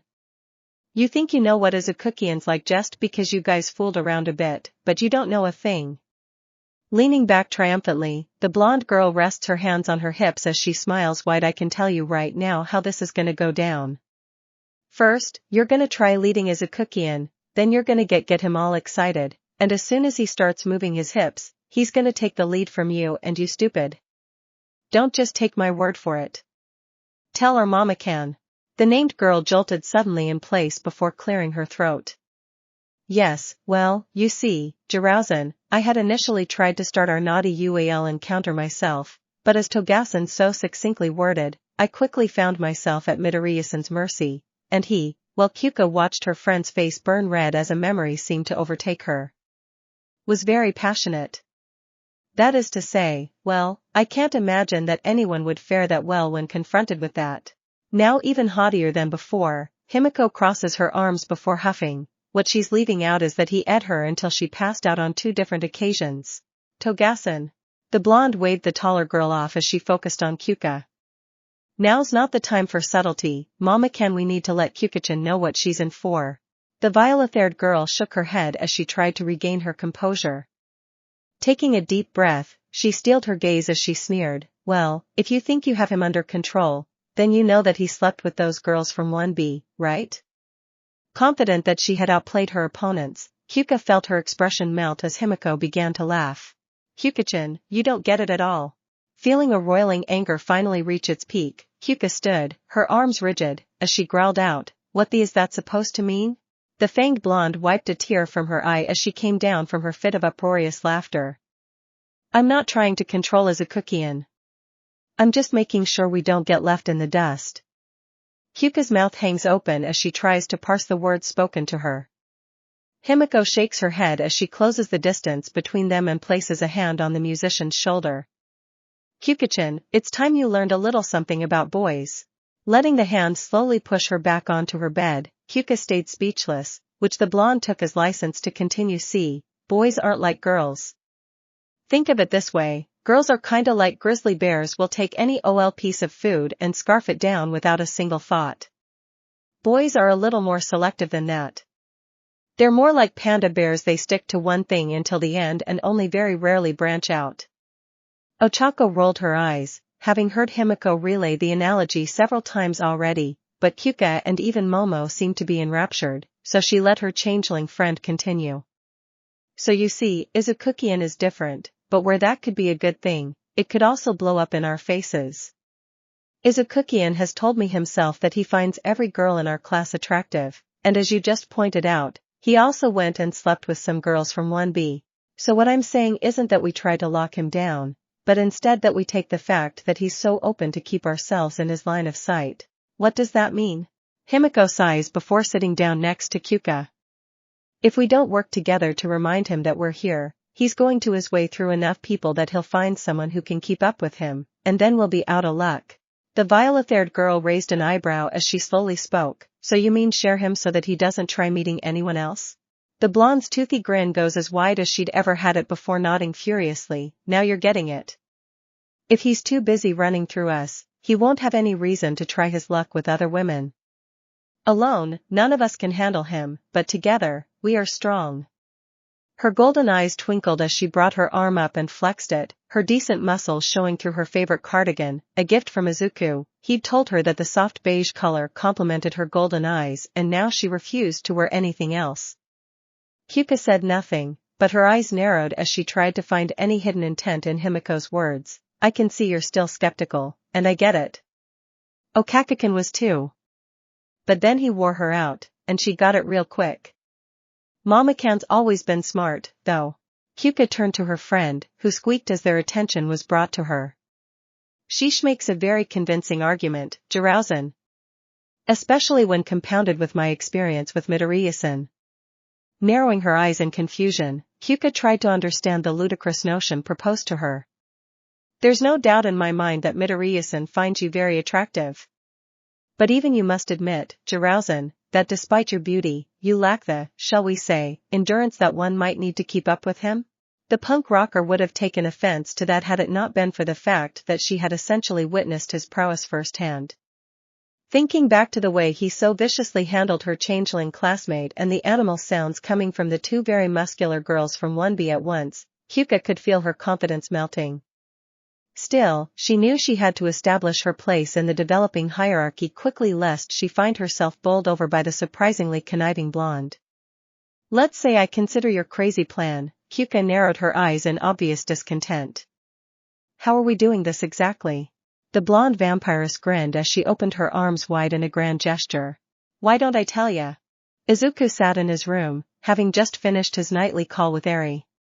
He was surprised when Kyuka didn't return from whatever the girls went to do upstairs, but to a certain degree, he was glad he could spend the rest of his time with Eri free of the heavy mood in the air caused by the wordless struggle. Brushing his teeth, the Verdinet looked at himself in the mirror, unsure about what tomorrow would bring. Then he heard knocking. He opened the door, his mouth opening slightly as he saw Kyuka, seemingly only wearing a long white blouse that reached her thighs. Gonna let me in, pretty boy? He shuffled out of the way without a word, watching her back as she strutted casually into his room. Closing the door as well as his mouth, he followed behind her, standing still as she sat on his bed, crossing one leg over the other as she stared him down. You know, I had a long chat with Fangi today, and she told me something. Too's that so? She chuckles as his eyes try desperately not to focus on her exposed thighs, periodically flitting away before returning. Yup. She said you were a lot. She watched him as he nibbled on his lower lip as she slowly raised her hands and started to undo the buttons that held the blouse to her. She watched as his eyes were now colored with a hunger barely contained by his higher faculties. As Kyuka finishes, she uncrosses her legs, allowing the blouse to open and show off her slender frame. His eyes travel up and down the smooth expanse of her body, clearly hanging on by a thread. She giggles, slowly grabbing the inside of the shirt and gently trailing her fingers along the front placket, shuddering at the way her every gesture is scrutinized under his gaze. Pride filled her chest despite what she'd heard from Himiko. The real event had yet to start. Izuku gulped, his body thrumming with excitement as he watched her spread her legs before her hands threw open her blouse, revealing to him what she'd been wearing beneath. Her lingerie was barely there. Her perky chest was framed by thin strands of deep violet lace, with red thread adding detail to them. It looked more like a vague impression of a bra than anything else. The strap that ran across her chest did nothing to support her supple boba, instead serving more to prop them up, making the firm tips of her boba points even more pronounced. His eyes followed down her bodyline, watching as her ribs sank into the tender but firm abdomen he'd lavished with attention, noting how low on her hips the panties sat. Much like the bra, there was little fabric there, cut high so as to show off her thigh. What fabric was there framed the smooth cleft of her entrance as the prize it was, and the same red thread of her bra was sewn into the waistband, pulling together into a ribbon. He watches as she extends a hand to him, shuffling slightly to lean further back, his eye noting the hint of red on her face as she giggles. Her fingers gesture for him to come closer, and he does, his breathing heavy as he makes his way closer. As he finds himself in front of her, he drops to his knees and whines as he feels her hand come to caress his cheek. "You're so very good to me, aren't you, pretty boy?" Her mouth opens slightly as he quickly closes the gap between them, pressing his lips against her as his hands move to take a tender hold of her waist. Her heart skips a beat as she feels him turn his head to deepen the kiss, his tongue flicking out to prod at her lips. As she opens them, she finds that he capitalizes on her wordless invitation without fear.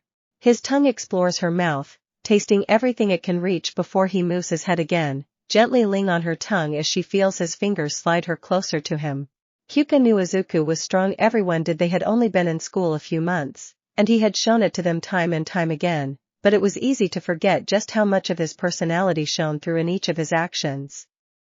His touches were gentle, his smiles and laughter meek, but with a kindness that seemed more befitting of someone fragile as opposed to the otherworldly power contained in the body of All Might's successor.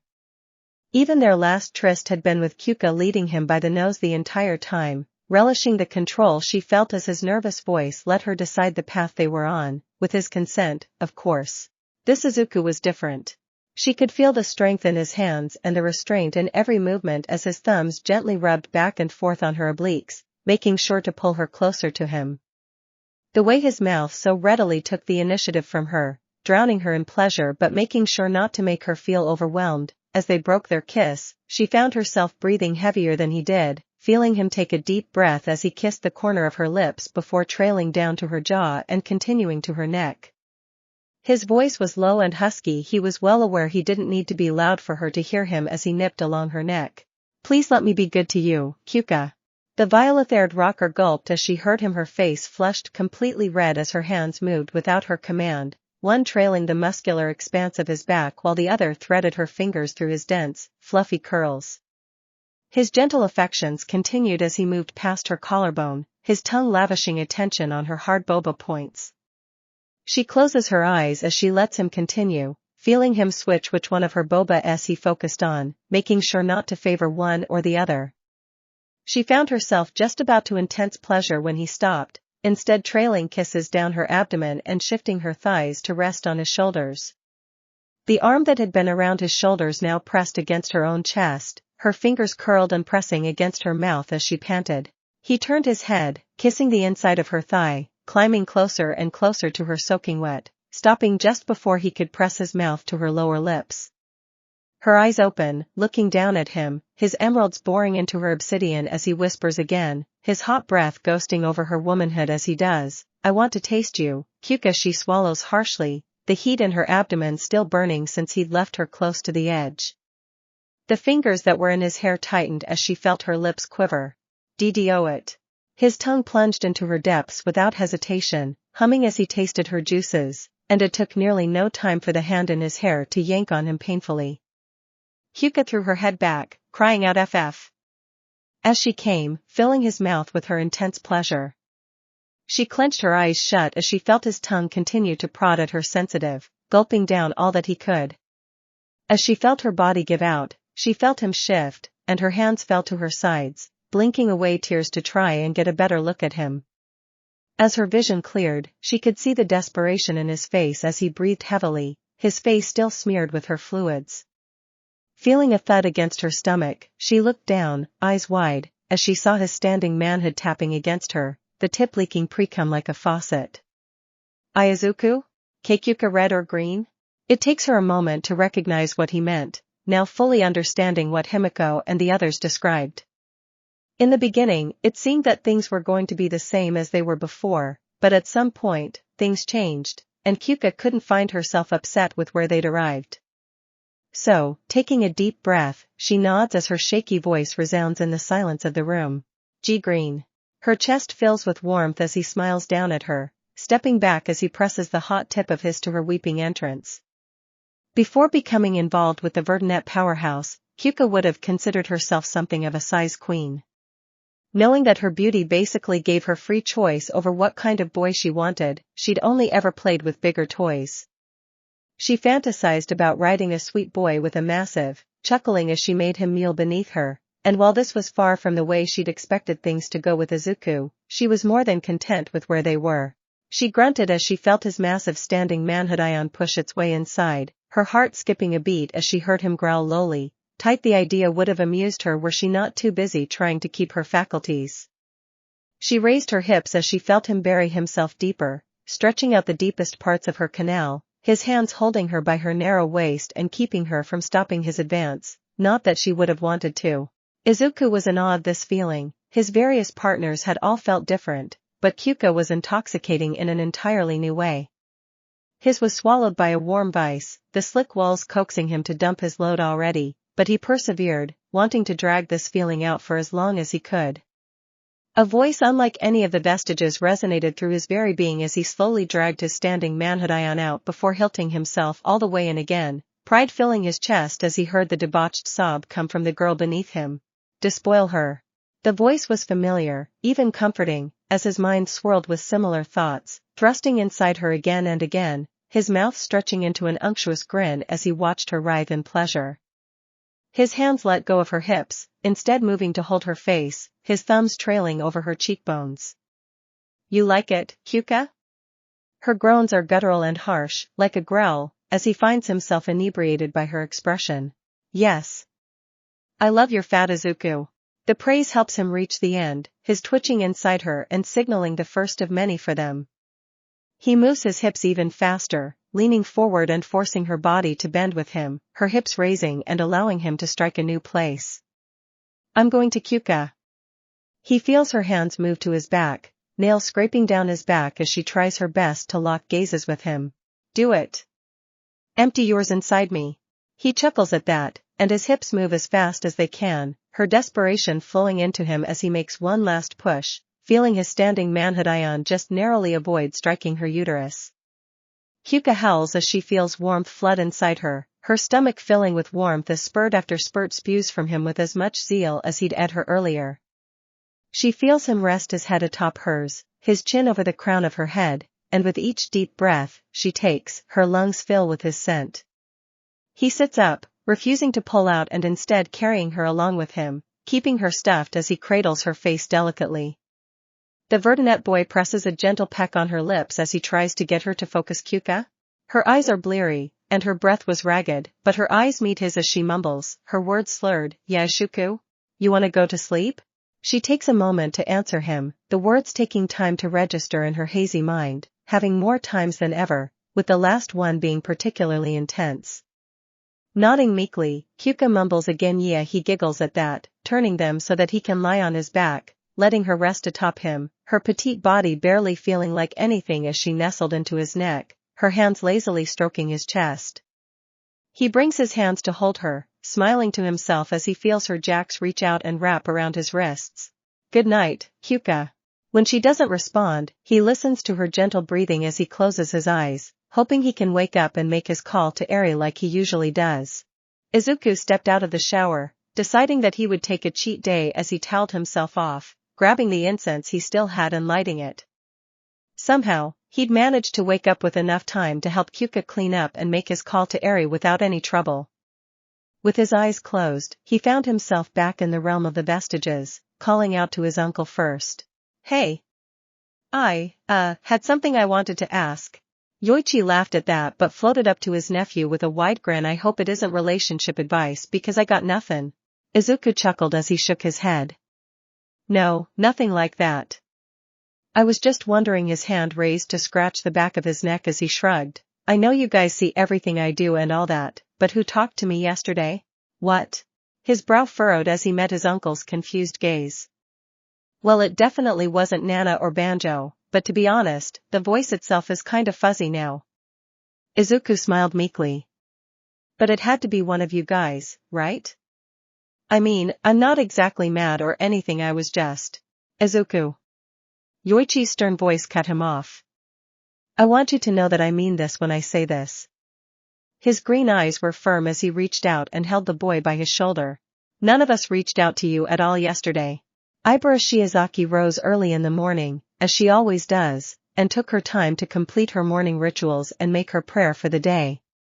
Once she'd finished, she checked the time on her phone, noting that she had some time. Not yet. She peered out her window. Fortune smiled on her, having given her the room overlooking the small garden she had taken charge of early in the year. With a deep breath, she enjoyed the gentle warmth of the sun as it poured in from the windows. The Lord works in mysterious ways. Her eyes stayed on the garden, a mix of edible plants and things more aesthetically pleasing, like amaryllis. Then, they finally arrived. Ibara had not managed to speak to him, but she had seen him long before their joint training session earlier in the week. He was filled with frightening power but showed humility and kindness to her, which made him shine even brighter. He followed behind a much smaller figure, her long, snowy hair flying freely as she made it to the garden, a small book clutched under her arm. Ibara smiled as the little girl looked back to her father in awe, opening her book and flipping pages before he handed her the colored pencils. She smirked as she sat down and began to draw. The young lady had heard the rumors from her classmates, but she found them baseless after all. How could someone their age have a child that was several years old? That would mean he'd been married off as a child, and the very notion was chilling. Her Alexandrite eyes studied his expression. The fondness he wore as the little girl drew told Ibara the truth. He was the girl's father. She sighed dreamily, saddened that the charming boy was undoubtedly taken, though some of her classmates failed to see how that was an issue. Ibara frowned as she thought about that. She knew that her faith would be tested when she came to this school. Until now, she had managed to avoid the more boorish conversations between the girls, but things had taken a turn. Itsuka and Setsuna could not stop recounting their story of conquest. Despite knowing that it was undoubtedly a falsehood, Ibara failed to enjoy their vulgar details. Having grown up in a very religious background, Ibara took her faith and its teachings very seriously. Not that she held everyone to her standards, but if she could avoid the things she found distasteful, she would do so. Top of the list was the glib and vulgar way she found many girls speaking when they thought they were alone with their gender. Ibara did not hate her classmates after all. You hated the sin and not the sinner, but she found herself especially bothered when they went on about Izuku Midoriya. He was probably the most heroic of them all. He had gone out of his way to help others during the competition. She recalled being in the same testing area he was in, and she saw for herself how he primarily focused on eliminating the robots that were targeting their fellow students or taking students out of the range of danger and distracting the robot enough to allow others to finish it. Then there was the zero-pointer. The massive automaton existed to remind the students that they might not always be fighting something with their own strength. While to some, the notion of retreat was a display of cowardice, Ibara knew better. Still, she watched as he flew, flipping through the air with verdant lightning crackling around him as he dropped his leg, crumpling the gargantuan device like one would an aluminum can. She felt herself filled with awe, confused as to what had happened to provoke his ire. She learned afterward from others who were closer that apparently a girl had been trapped under rubble nearby and he had failed to extract her, and so, with the machine moving towards them, he did what he felt he needed to do. All that to say, when she heard the lurid words of her classmates, describing him as a naughty white beast and intimating that he was a man of ill repute, Ibara was quick to reprimand them. She felt her frown turn into a baleful scowl as she remembered the mocking tone Setsuna gave her as she leaned forward, sneer on the lizard girl's face. Whatever. You're just mad that you're a virgin who didn't get ed down by a hot twunk. Ibara took a deep breath, trying to clear her mind and return to the enjoyable sight. As she went back to watching the father-daughter duo, her eyes widened as she saw Izuku speaking with his pink classmate. Ibara was familiar with her, having been paired with another of 1A's students for their assignment last week. The heteromorph girl seemed a bit glib but was overall a kind person. She sighed as she watched Mina tease the verdunette boy, his eyes averting her as she so clearly showed her cleavage to him, wearing a low-cut t-shirt that contrasted against her pink skin. Ibra wondered how one of his classmates could do that. They should be more than familiar with the girl's mother themselves. Ibra watched as Izuku continued to avoid temptation, smiling gently at just how chaste the boy was. The very notion that he would do something untoward with them, came the frustrated thought. The small girl turned to Mina, smiling brightly, before grabbing her hand and pulling her towards the garden, unwittingly liberating her father from his predicament. They stayed some time longer before Izuku picked up the small girl and sat her on his powerful shoulders, holding her hands as he walked off, Mina following not too far behind. Having finally put Eri down for her nap, Izuku turned to his guest and said, "Well, Ashido-san, if you'd like, you can leave now." The vibrant girl gives him a sad pout as her eyes widen. "You saying you don't want me around, Midori? What?" "No. I didn't." Her giggle cuts him off, and she gives him a toothy grin as she leans back in her seat. "I know. I'm just messin' with ya." He gives her a meek smile, happy that he hadn't upset her. "Honestly, I love spending time with you two. You're both so cute." He felt his face flush at the compliment. Since coming to this world, he had been complimented more than once, and yet every time he heard one, it was like it was the first time again. Thank you, Ashido-san." His eyes looked away from her, too embarrassed to keep eye contact. Her grin lessened in intensity, and her eyes narrowed slightly as she moved closer to him, lowering her voice as she did so. "Hey, don't worry about it. I mean, we had fun on that date, right?" She giggles as she watches his face turn a shade redder, undoubtedly remembering what they did after. Mina gives him some time before moving closer to him. Speaking of pressing her mouth to his ear, she fails to repress the grin as she feels him shudder from her proximity. "You want to go on another date?" She feels her breath quicken as his hand suddenly closes over hers. "Ashido-san, I don't. I get it, you're worried, right?" "Don't be, girls talk, Midori." He stiffens, and she finds herself loving just how bright he was, hearing him in a breath as the implications reach him. "And they don't mind?" Mina giggles as she presses a kiss to his cheek. "You don't have to do anything you don't want to, Midori, but no one minds if you want to spend time with others. Trust me." Togasen knew, but do they really ill know? Yup. Adding a bit more to the plosive at the end, Mina's hand moves to his thigh. "Everyone had rave reviews too. But then again, I wouldn't be too surprised." He feels a frisson through his body as her tongue reaches out and licks the inside of his ear. "You were really intense when you ed my. I bet you'll feel even better stirring up my." His face flushed red as he quickly glanced back at the sleeping face of his daughter, his voice a harsh whisper as he whips back, "Ashido-san.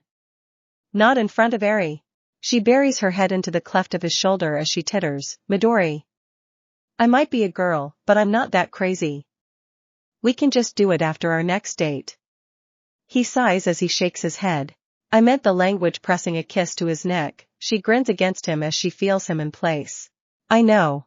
Ibra was overlooking the garden, making sure to pull any weeds she found early this morning.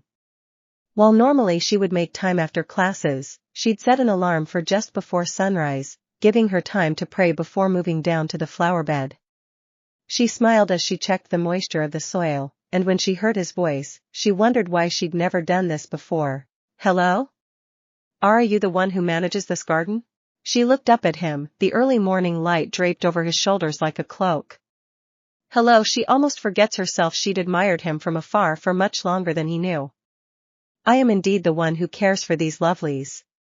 She extends a hand to gently caress the petals of a balsam, her eyes turning to the long chain of red flowers. "I often helped my mother care for her garden, and so I asked if I would be allowed to do the same here. It makes me feel connected to my family, even if I cannot see them as frequently as I would like to." Izuku says nothing, and she glances back, fearing she had said too much and made him uncomfortable with how open she was with someone she'd never met before.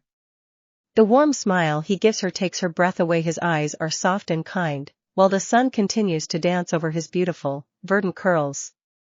"That's beautiful, Shiozaki-san." She resists the tears that threatened to pour from behind her eyes.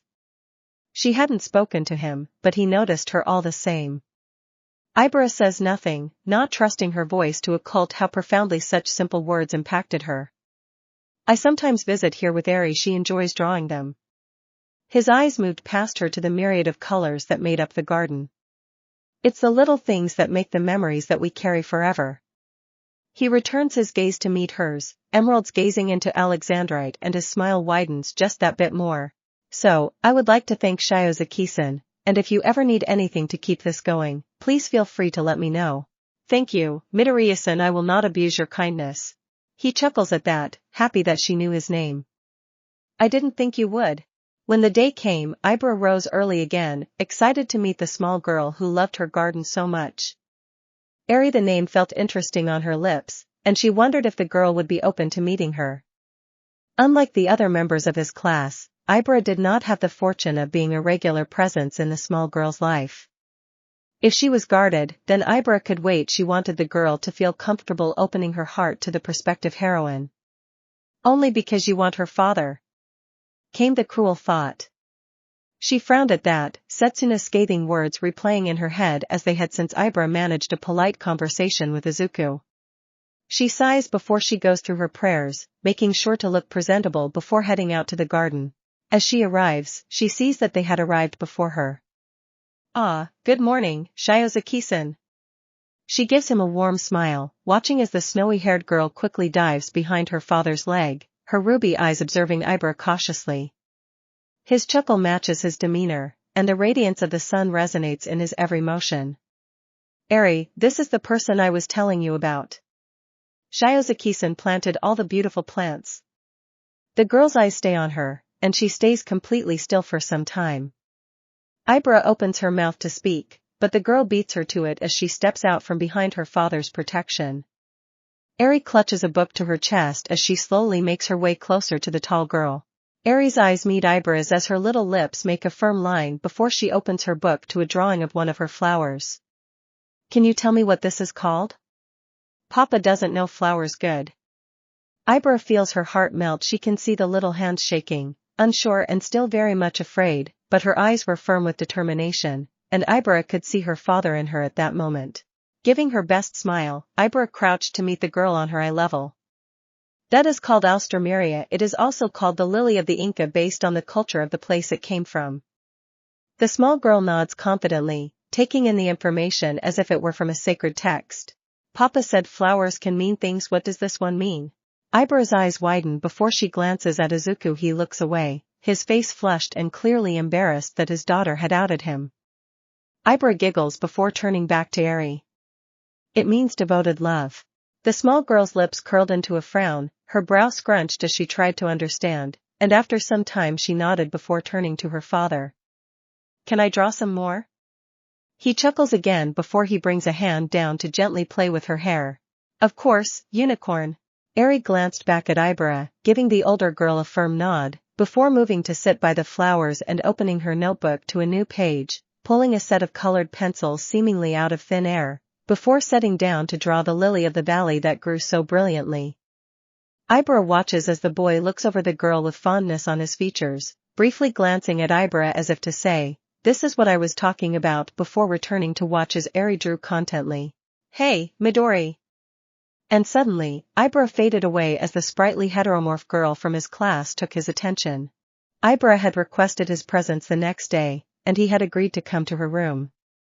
She wondered why it was he had no questions before the guilty thought consumed her, because he has no reason to believe you have impure motives. It's unfortunate for him that you aren't all that different from other women. Setsuna's biting remark replays in her head as she waits for him, her lips curling into a frown as she growled to herself, "Yes. I was jealous. But I won't be any more." She finds herself surprised when he knocks on her window, gently waving as he floated with a warm smile. Opening the window, he gently lands next to her, chuckling lightly as he explained, "You seem to be serious about this, so I didn't think you wanted anyone to know." She smiled at how considerate he could be. She hadn't told him anything yet, and still, his first thought was of giving her comfort. Ibra moved closer to him, their near-matching height making it easy for her eyes to bore into his. "Midoriya-san, there is something I need to tell you. I know that you are not very familiar with me, but I am familiar with you, and from everything I've learned, I've come to care deeply about you, Midoriya-san. So I hope you can forgive me for pushing my feelings on you, but I needed to say this." She moves closer to him, closing her eyes as she holds his hands in hers. Izuku thinks back to Mina's words for a moment, no one minds if you want to spend time with others. And then, as he closes his eyes, he decides to let things happen. She pressed a gentle kiss to his lips, her hands resting on his muscular chest as she did so. For a moment, he stays completely still, and she feels herself racked with grief. Look what you've done, foolish girl. He's known you barely a fortnight, and now you jump at him like he was a. Then his hands reached for her waist, holding her gently as he pressed his lips to hers. He turns his head, and she feels his tongue prod at her lips. She opens them, and she feels herself filled with warmth as his tongue explores her mouth. Her head was dizzy as he walked them toward her bed. Their near exact height made her feel their bodies slot into one another perfectly. Ibra lets him gently lay her down, her back against the soft mattress and her chest against his hard, muscular body. She tries to meet his actions with her own, but her tongue is inexperienced, and it shows in how quickly he bowls her over. Please, Midoriya-san, more. She pants as she feels his strong hands unbutton her blouse, her very mundane bra exposed to him as his hands trail down her torso, unzipping her skirt before letting her shuffle it off. She felt one of his strong hands move under her panties, the crooked digits moving past her thick pubic hair before gently rubbing her lips. Ibra sobs as she feels him kiss her neck. He avoids pushing a finger inside, preferring to gently trace the outside before focusing on her womanhood. Her hands pathetically clench around nothing, one over her mouth, but unable to restrain her sobs as he brings her so very close to. Does that feel good, Shiozaki-san? Her sobs turn into cries of rapturous pleasure. Yes. Yes. It feels amazing, Midoriya-san. He chuckles against her as he continues to caress her body, his free hand moving under her bra and gently massaging her modest bust. He raises slightly, pressing another kiss to her lips, swallowing her sobs as he moves the hand below to focus on her womanhood, rubbing in small circles on the sensitive nub as she finally hits the end. She lay limp on the bed, catching her breath as he broke their kiss, and she felt him pull away. He loomed over her, illuminated solely by the light of the moon, as he unzipped his pants and pulled from their confines his standing manhood. Ibra looked on in awe. She'd never looked at ography, whether it be of the visual or literary sort, and while she had heard from the lurid conversations around her what they were like, she knew his was abnormal. A guilty part of her thought about Setsuna and Itsuka again, now sure that they hadn't been lying when they'd told tale of a tryst with him, but finding that she could not care in the slightest. Yet as she watched him hold his massive standing manhood ion, she found her voice wait. Midoriya-san. He paused, the heat in his eyes died as his lips curled into an expression of concern. Is everything all right, Shiozaki-san? Did you want to stop? Her eyes looked away, nerves overtaking her as she spoke. I have sworn not to give my maidenhood to anyone but my spouse. His eyes widened, and he began to move again, pulling his pants up and tucking his back into his briefs. Oh gosh, I'm so sorry, Shiozaki-san. Wait. He stills at her voice, already in the process of reaching for his discarded shirt, before he turns to look at her. I did not say I was against having with you, Midoriya-san.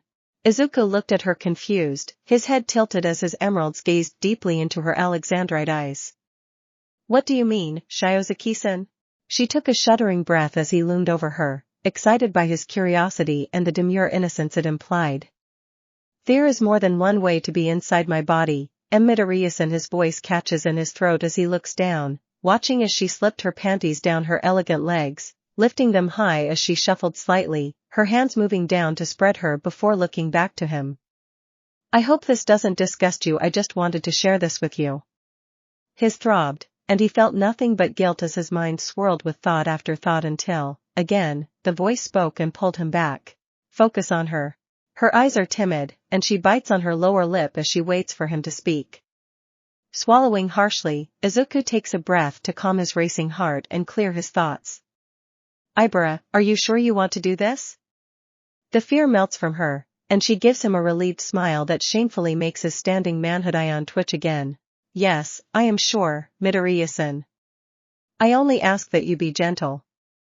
I tried to prepare myself for this, but I was unaware of how large you are. Izuku looked around the room as he spoke to her. Do you have lube?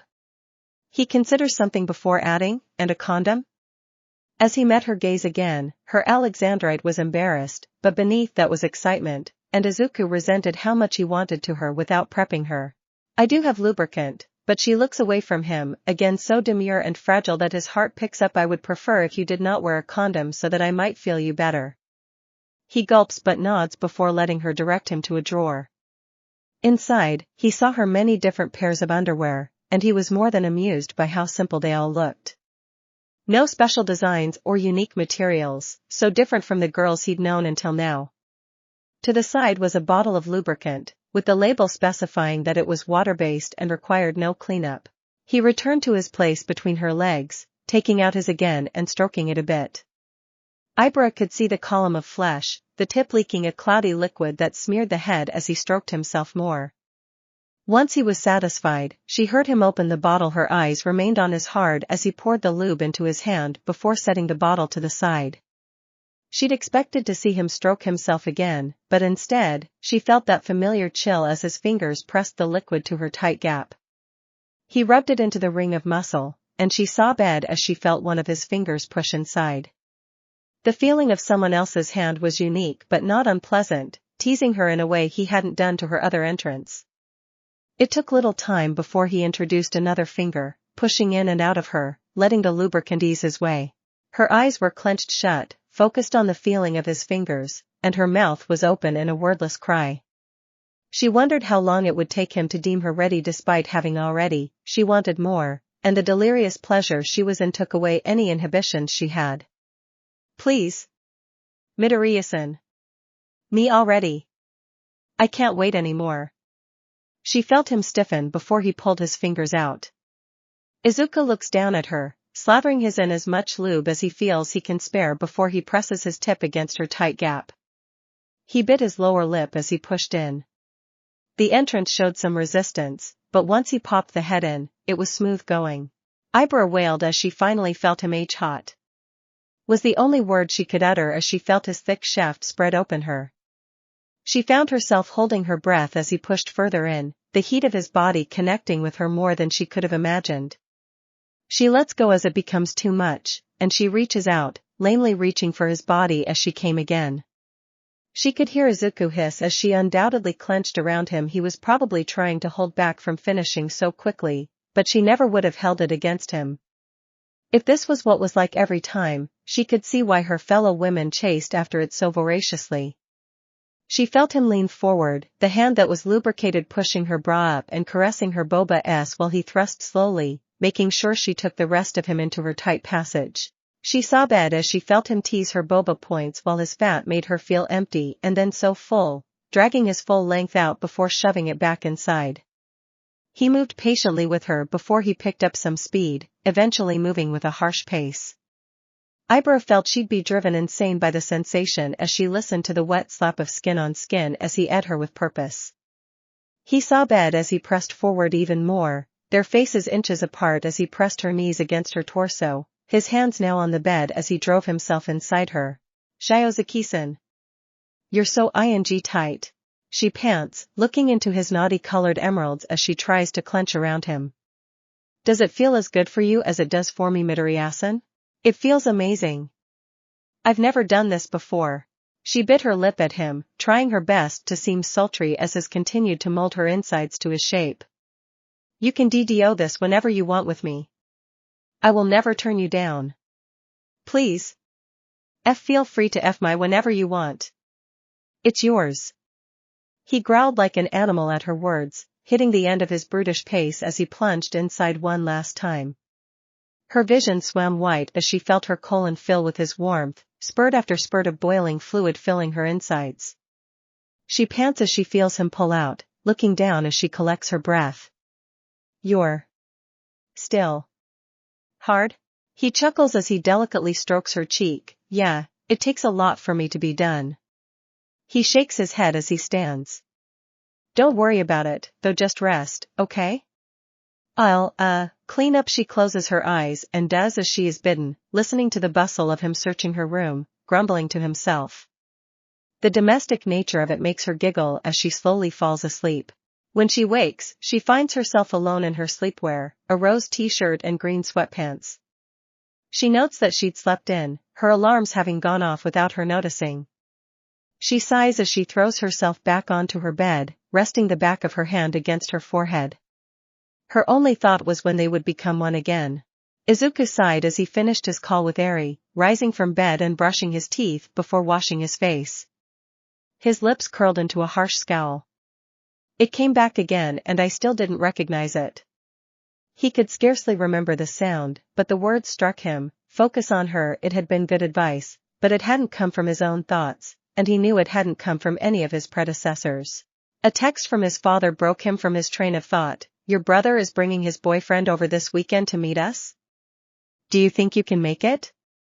Izuku raised an eyebrow at that. The voice still bothered him, but maybe spending time with his family would help. He always thought better after distancing himself from things for a while. So, he responded, Tenko has a boyfriend? I gotta see this. Izuku sat in his family's apartment, casually going over some of his notes regarding the changes he'd noticed between worlds while Eri drew next to him. His father had stepped out to get groceries in anticipation of Tenko's arrival, and his mother happened to take the day off but was convinced by Hisashi to take a nap instead, making Izuku promise to wake her when Tenko arrived. He taps his pencil to his chin as he hears a knock at the door. Izuku looks over to Eri and strokes her hair gently before going to help his father bring in the shopping. Hey Dad, don't worry, cutting himself off as he was met with the wide grin of his ashen-haired brother. Hey Player 2. How's it going? Izuku felt his chest warm as Tenko wrapped his arms around the verdunette. Hey Tenko. Dad stepped out, and Mom's napping. The older of the two pulled back, rubbing his hands up and down his brother's triceps before gesturing to the figure next to him. Hey, that's cool, by the way. Here's the new addition to the roster. The verdunette rolled his eyes as he held out his hand, finally laying eyes on the mysterious boyfriend, his emeralds shooting wide as his hand turned into an accusatory figure. He stood at a height that was only dwarfed by Hisashi and Toshinori's absurd dimensions, his massive frame densely packed with muscles. His eyes were so dark they appeared black, which contrasted against his short, sandy blonde hair. His face was sharp and intense, and his lips curled into a bitter scowl as he looked away. Muscular? There was a pause before Tenko threw his head back and cackled, his hands pressing to his abdomen as he nearly fell over. Once he finally winded down, the pro-hero known as Dustin wheezed as he wiped a tear from his eye. You're right about that. Gently elbowing the taller man next to him, Tenko smirks. Come on, introduce yourself. The gargantuan man coughs before moving into Saikiri with his eyes closed. Good afternoon, my name is Goto Masuji. I would like to thank you for allowing me into your home and hope that we can grow to understand one another as I continue to stay with Tenko as long as he will allow me. Izuku's hand dropped, but his eyes stayed wide open, and his mouth open to match as he stared at the man. Memories of the anguish his body was in as they fought returned, the cruel, cold laughter of a man only interested in destruction, an unrepentant monster who hungered for violence and to spill as much blood as he could until the day came he was killed. The pain in his arm as he nearly obliterated it in the hopes of finally taking down the depraved man. He remembered the way the man told him not to bother, just to fight. He never thought he would see the villain known as Muscular again, at least not here, and yet, here Goto stood. Well, Player 2? Gonna let us in? Shaking his head, Izuku moved out of the way, allowing the two inside before closing the door behind them. Now that he had the time to observe him, Izuku was shocked to see how Goto looked around the room uncomfortably, unsure of himself and his surroundings. Well, he's meeting his boyfriend's family. That's kinda a big deal, Lil Ninth. The verdunette boy gulped as he considered Nana's words. Don't forget, things are different here. He took a deep breath before taking his seat next to Eri again. Hey there, kiddo. The small girl looked up from her book for a moment, crimson eyes scanning them both, before turning to her father and asking, which one is my uncle? Tenko's eyebrows raised as he turned to his brother. Uncle? Adopted a kid? Izuku gave a nervous chuckle to his brother before standing up. I also have to wake up Mom, so be back. Quickly getting his mother's attention, Izuku returned to see Tenko gently placing a hand on Goto's shoulder.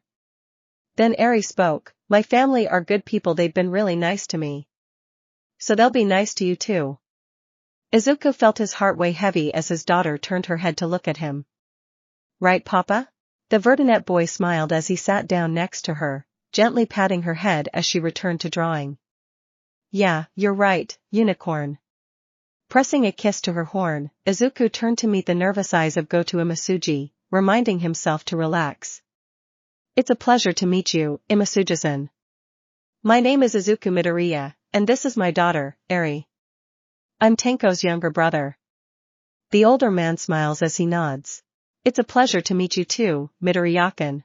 Once Hisashi made it home and Inko got ready, everyone moved into an easy rhythm, which Goto was appreciative of.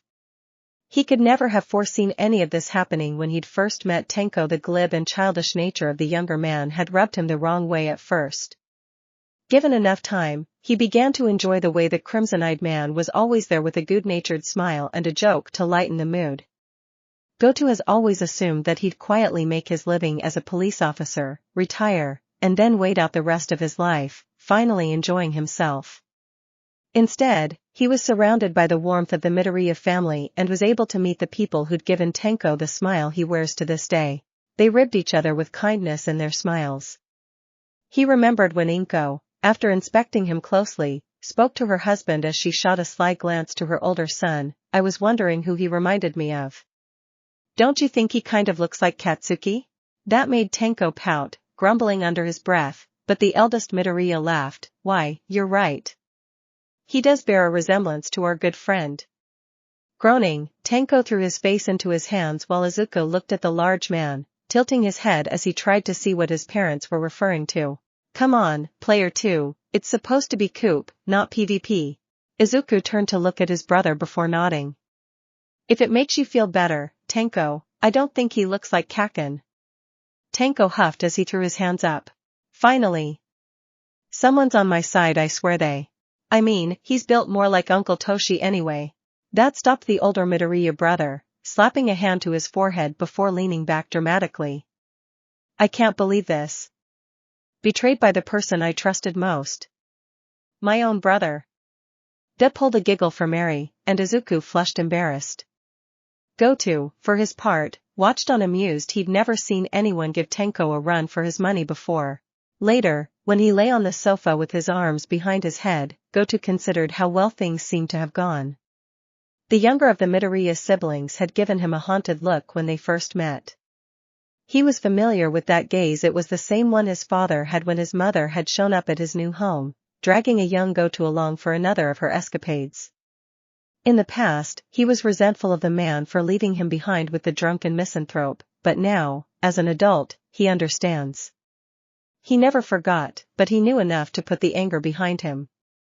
He wondered, as he shook hands with the young man, his emeralds bright and with a kindness that Goto almost felt was unwarranted, if he had met the Midoriyas earlier in his life, if they would have whisked him away too. No point in thinking about things that never happened. Hey!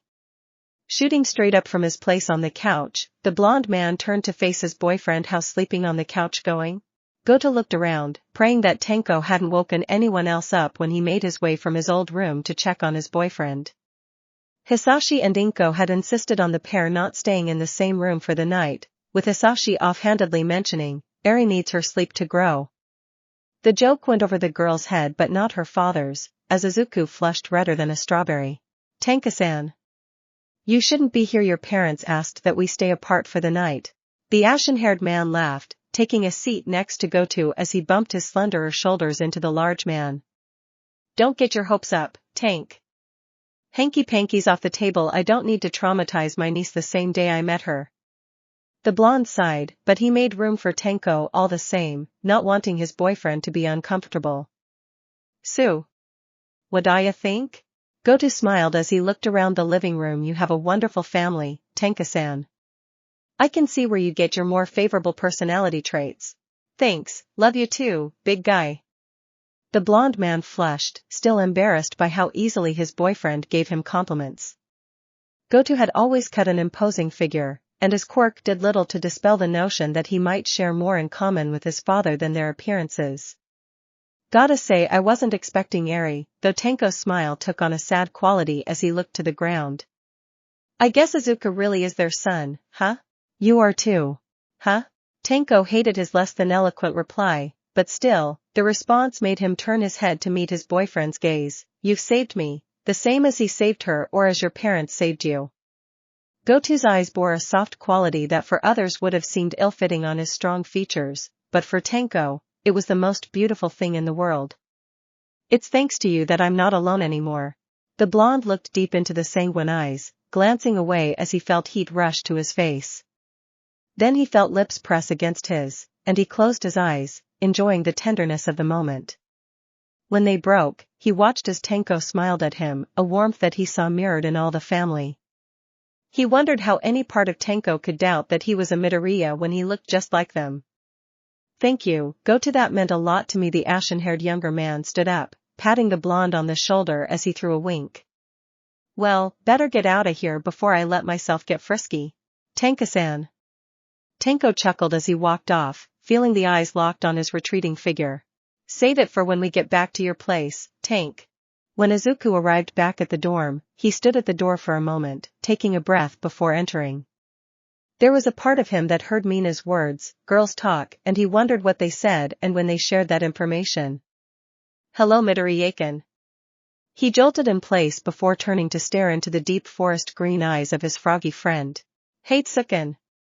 She gives him a gentle smile, and he chuckles as he runs the back of his neck. Am I in the way? She raises an eyebrow. Sorta, but it's fine. I was hoping to talk to you anyhow, Karo. Sure.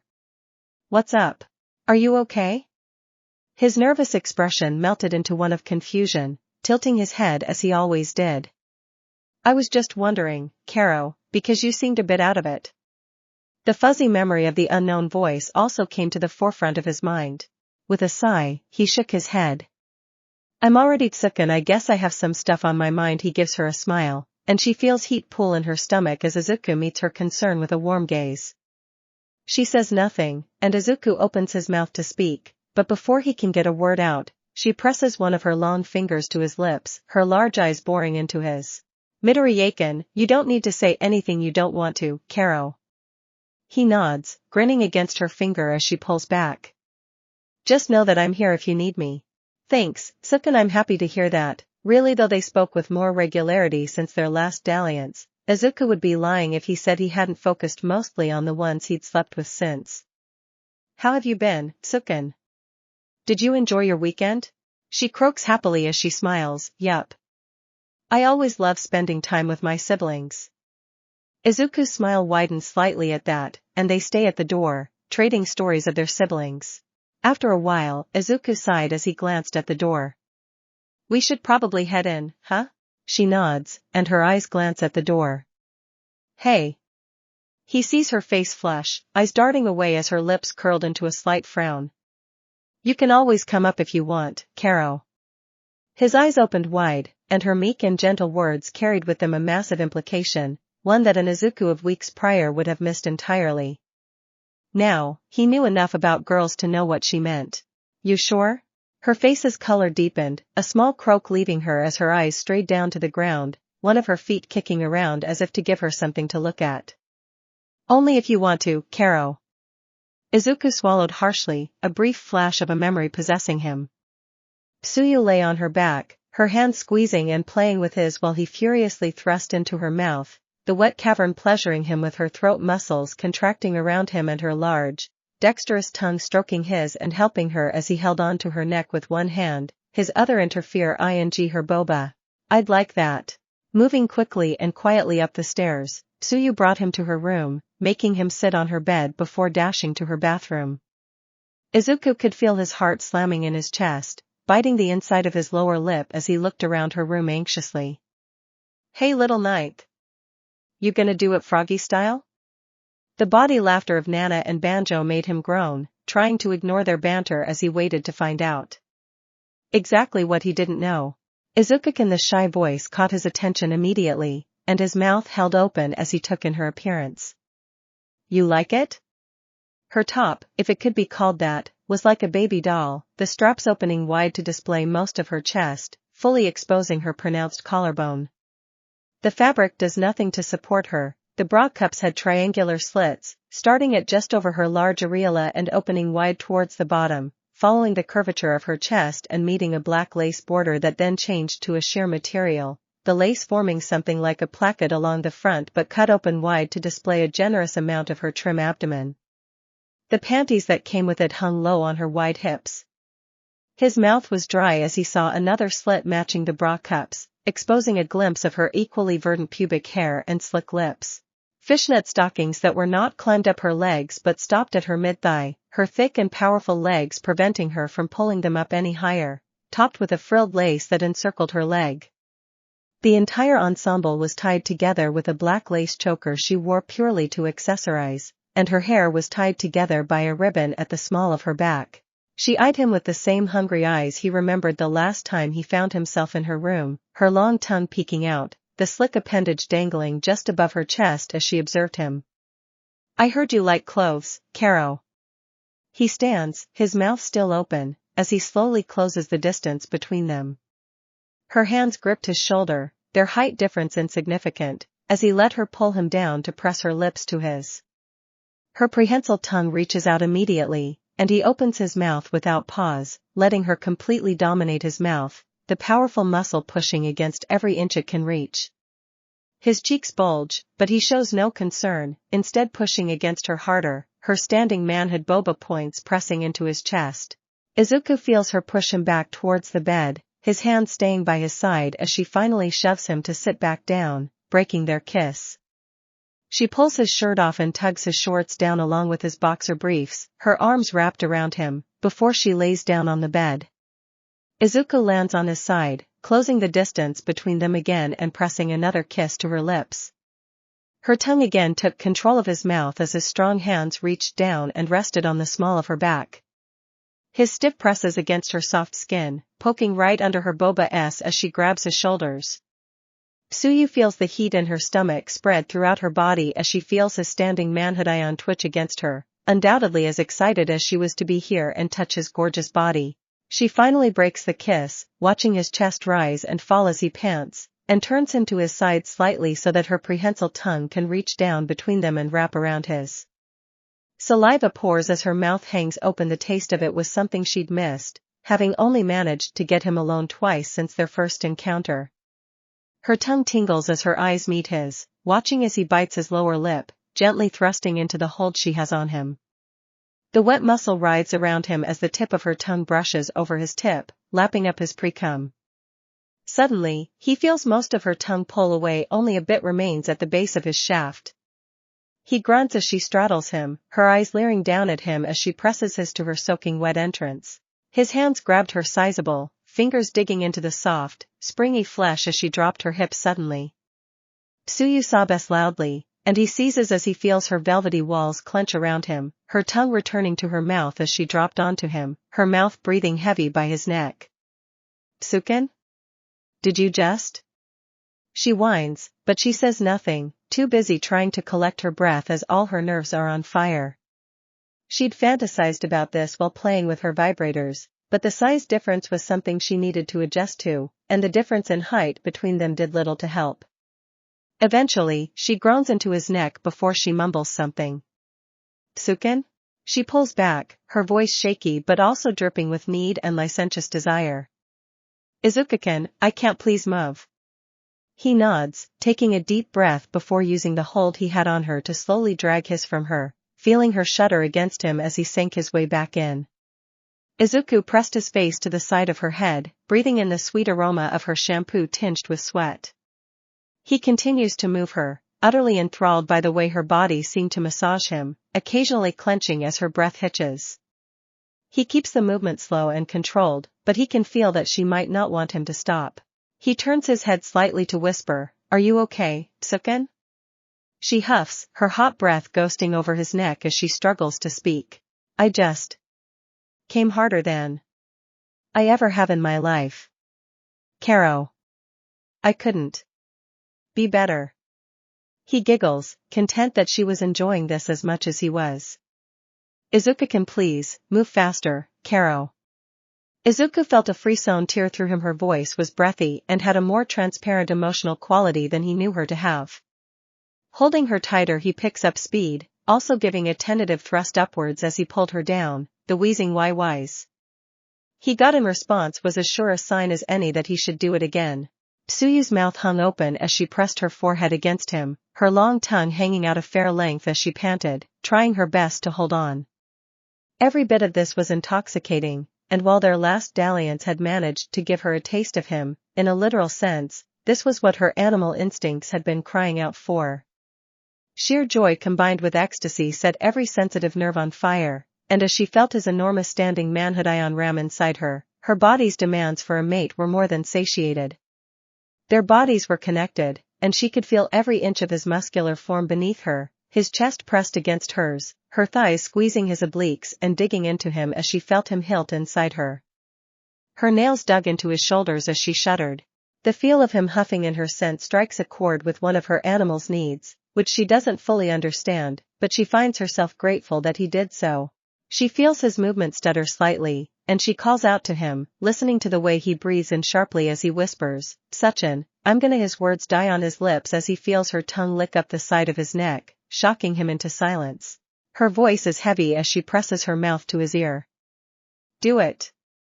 That brings him to the end, and she gives a low, throaty sob as she feels warmth flood inside her.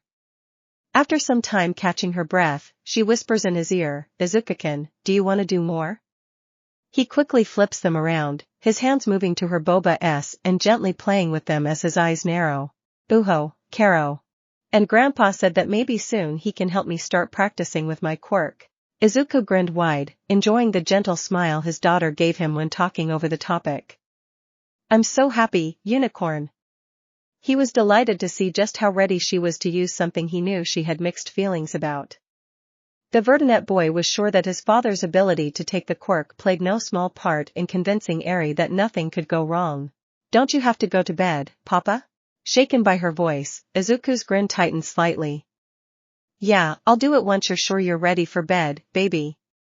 She frowns a bit, and he tries to dissuade her from asking more questions.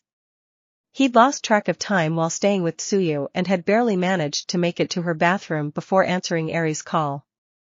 He didn't need the young girl to question where he was and who he was with just yet. There was no need to worry her about having a mother after she'd just gained an uncle.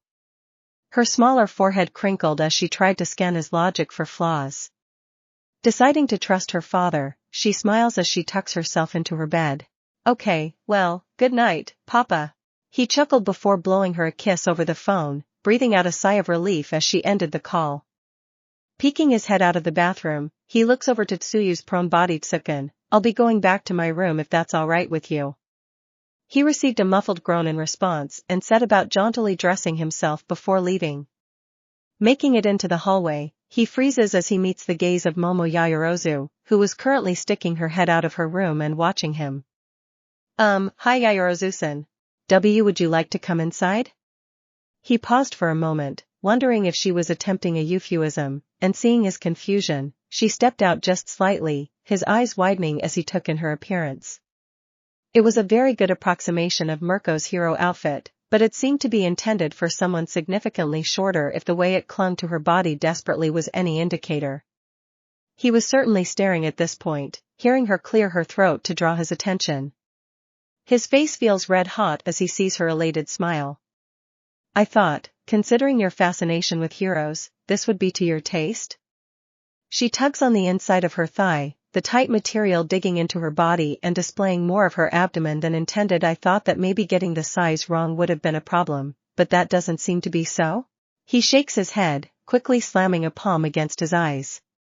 "And Momo, I have to call Eri in the morning. I can't stay." Her voice is weak as she calls out to him. "And maybe I can set an alarm for you?" Izuku bit his lower lip furiously, knowing that if he gave in to his curiosity and peeked at her from behind his fingers, there was no way he was going to make it to his room. Instead, he fumbled as he ran down the hall, calling out from behind him and nearly falling down the stairs for his troubles.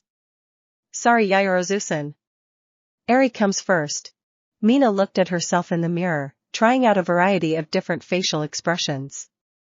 She gave a sultry gaze, imagining Izuku's intense expression and quickly melting beneath his heated gaze.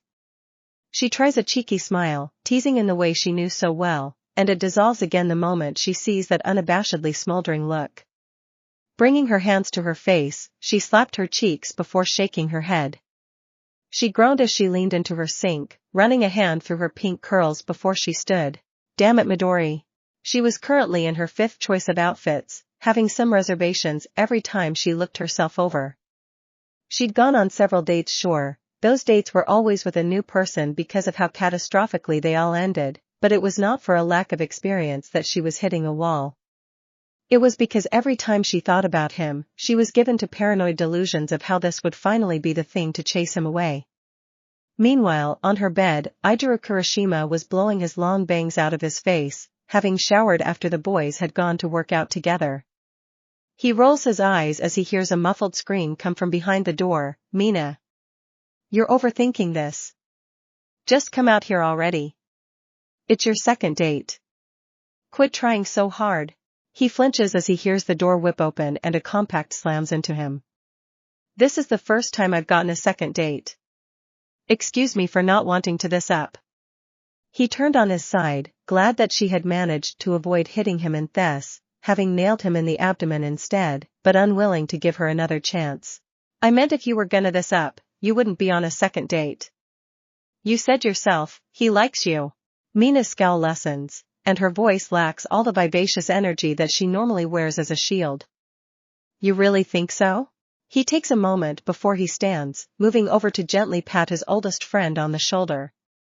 Look, we're talking about Midobro here. If there's any guy who won't make a big deal out of what you're wearing or anything, it's him. Her scowl turns into a pout as she kicks her carpet gently.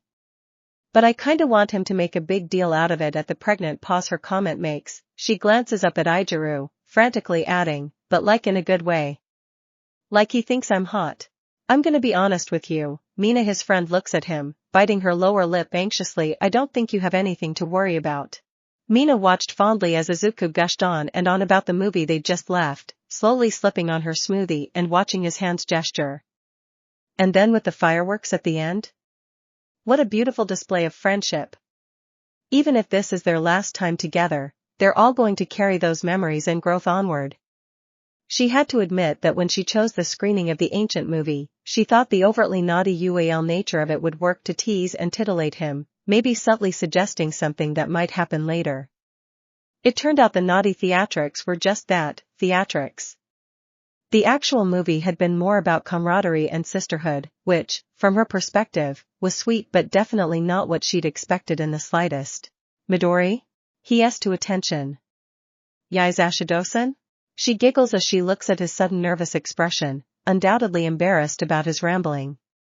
Not that she minded. His passion was adorable and just one of the many facets of his personality that endeared him to others. You might want to eat a bit. I don't think it'll be all that good cold. His eyes go wide before he nods furiously, a tinge of red to his cheeks as he grabs his chopsticks and grabs some of the yakisoba.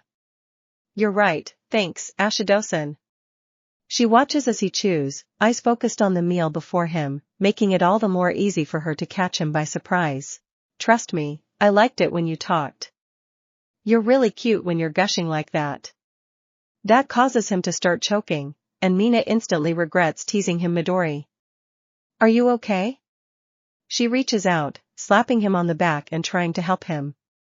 She watches as he swallows heavily before reaching for his soda and taking a large swig. Taking a deep breath, he turns to face her, embarrassment back in full swing.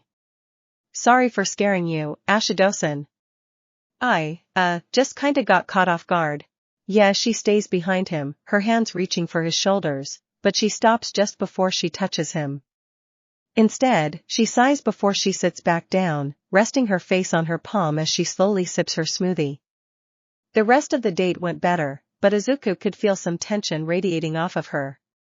When they returned to the dorms, Izuku walked her to her door, which, while strictly unnecessary, he felt the need to do, if only to maybe talk more once they were alone and out of sight.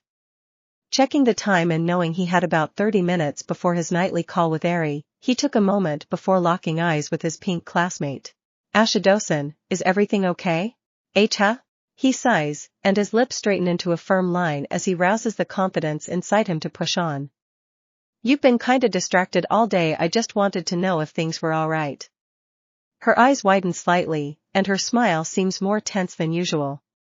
As she opens her mouth to speak, he cuts her off. I mean, if you didn't feel up to going on the date, we could have just not. No. He jumps, and Mina's face flushes a deep violet. I really wanted this date to go great. I guess, I'm not sure it did. She averts her gaze, but her eyes trail down when she feels his hands hold hers gently. Looking up at him, she feels her heart skip a beat as his warm gaze melts her from the inside out. Ashidosan, I enjoyed today. She feels his thumbs trail lazily over the back of her hands. I always enjoy spending time with you. When you come and stay with Eri and I, whenever you pop in during lunch, she gasps, feeling her vision cloud slightly as tears gather at the corners of her eyes. You were the first person who ever asked me on a date. Really? He nods, and she shudders as she feels herself grin wide. You're the first guy who's ever gone on a second date with me. She lets go of one of his hands, turning the knob of her door and opening it gently. She walks into her room, gently tugging him in behind her. As he makes it past the threshold, he pulls her back, closing the door and locking it behind him.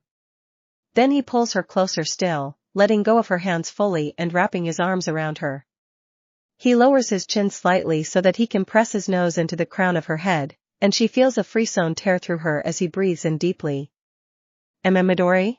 I have to call Eri soon, Ashidosan. I hope you don't mind. He can feel her shoulders sag in his hold, and even if he can't see her face, her disappointment radiates off of her. Do you mind waiting? Mina jolts in his hold, feeling herself grin slightly. Yeah. I mean no. I don't mind. He smiles, and she can feel it against her hair. Slowly, he lets go, and his hands move to rest on her waist, slowly pushing her forward. They sit on the ground, their backs resting against her bed, Mina in her small floor chair, while Izuku sits on the heart-shaped cushion she owns. One of her hands reached for his, and she grinned widely as she felt him slip his fingers between hers and take a firm grip on her hand. They sat in silence for some time, and Mina found herself just enjoying being near him.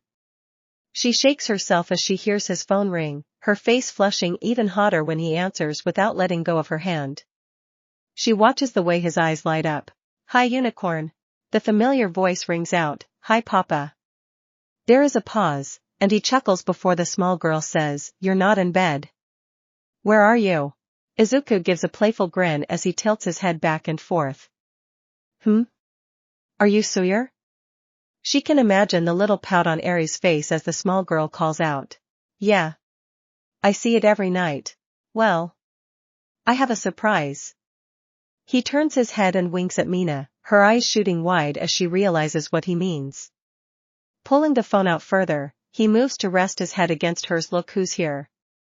Mina watches as Eri's rubies widen as the pink girl comes into the frame. Mimi. Hi Eri. She waves with her free hand, and the little girl's lips curl into a gentle smile. You have a nice day? That sends the girl into a long story, and Mina wonders to herself how it is that Eri isn't biologically Izuku's, considering how many of his traits carried on to the small girl. Eri? Comes the kind voice of her father. Did you get ready for bed already? The girl nods. I brushed my teeth and my hair and everything. That's my girl. Papa? Izuku seems to bristle at the small girl's tone, with concern in his every feature. Yes, Unicorn? Do I have a mama? That makes Mina's mouth hang open wide, the Verdinette father sputtering wildly before Mina squeezes his hand and he manages to form a semblance of a sentence. WWHY do you ask, baby? Eri seems slightly ashamed, her eyes glancing down as she pouts. Grandpa took me to the park today, and I played with some other kids. They all had mamas, one kid even had two. They asked me about mine, and I told them I didn't have one. Izuku opens his mouth, but Eri jumps in, her little eyes worried. They weren't being mean.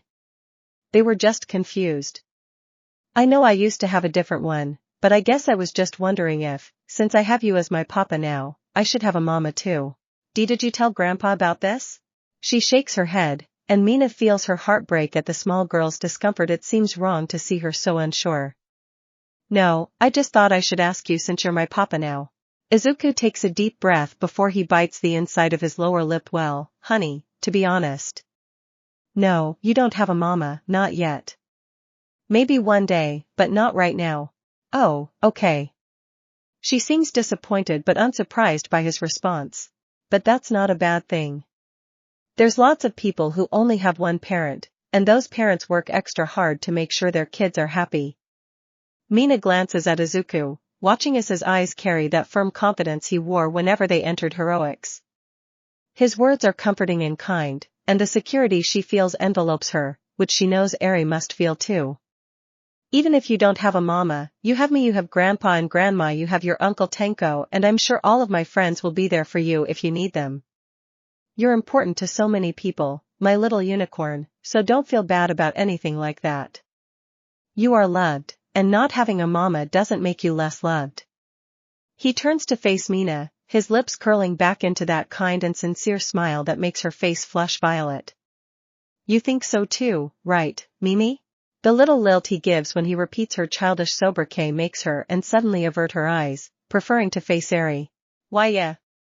I'll be there whenever you need me to be. We all will, we care about you, Eri, and it's what being a hero is all about too. That seems to comfort the small girl, and she gives a small nod, her eyes filling with the determination Mina often saw in her father's eyes. Okay, Mimi. Thank you, Papa. Good night.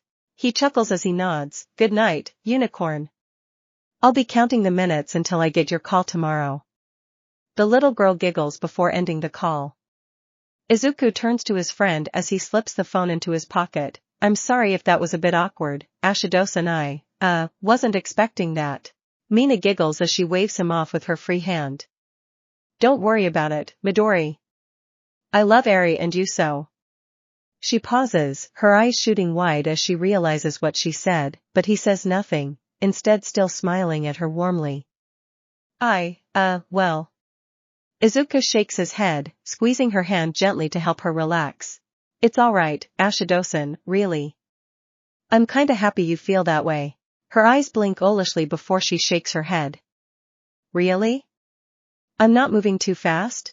Izuku chuckles at that, his hand still making sure to hold hers tight. Well, maybe? I dunno, I don't really know how relationships are supposed to work. But, I don't mind. His eyes glanced over to the small corkboard, gesturing with a tilt of his head.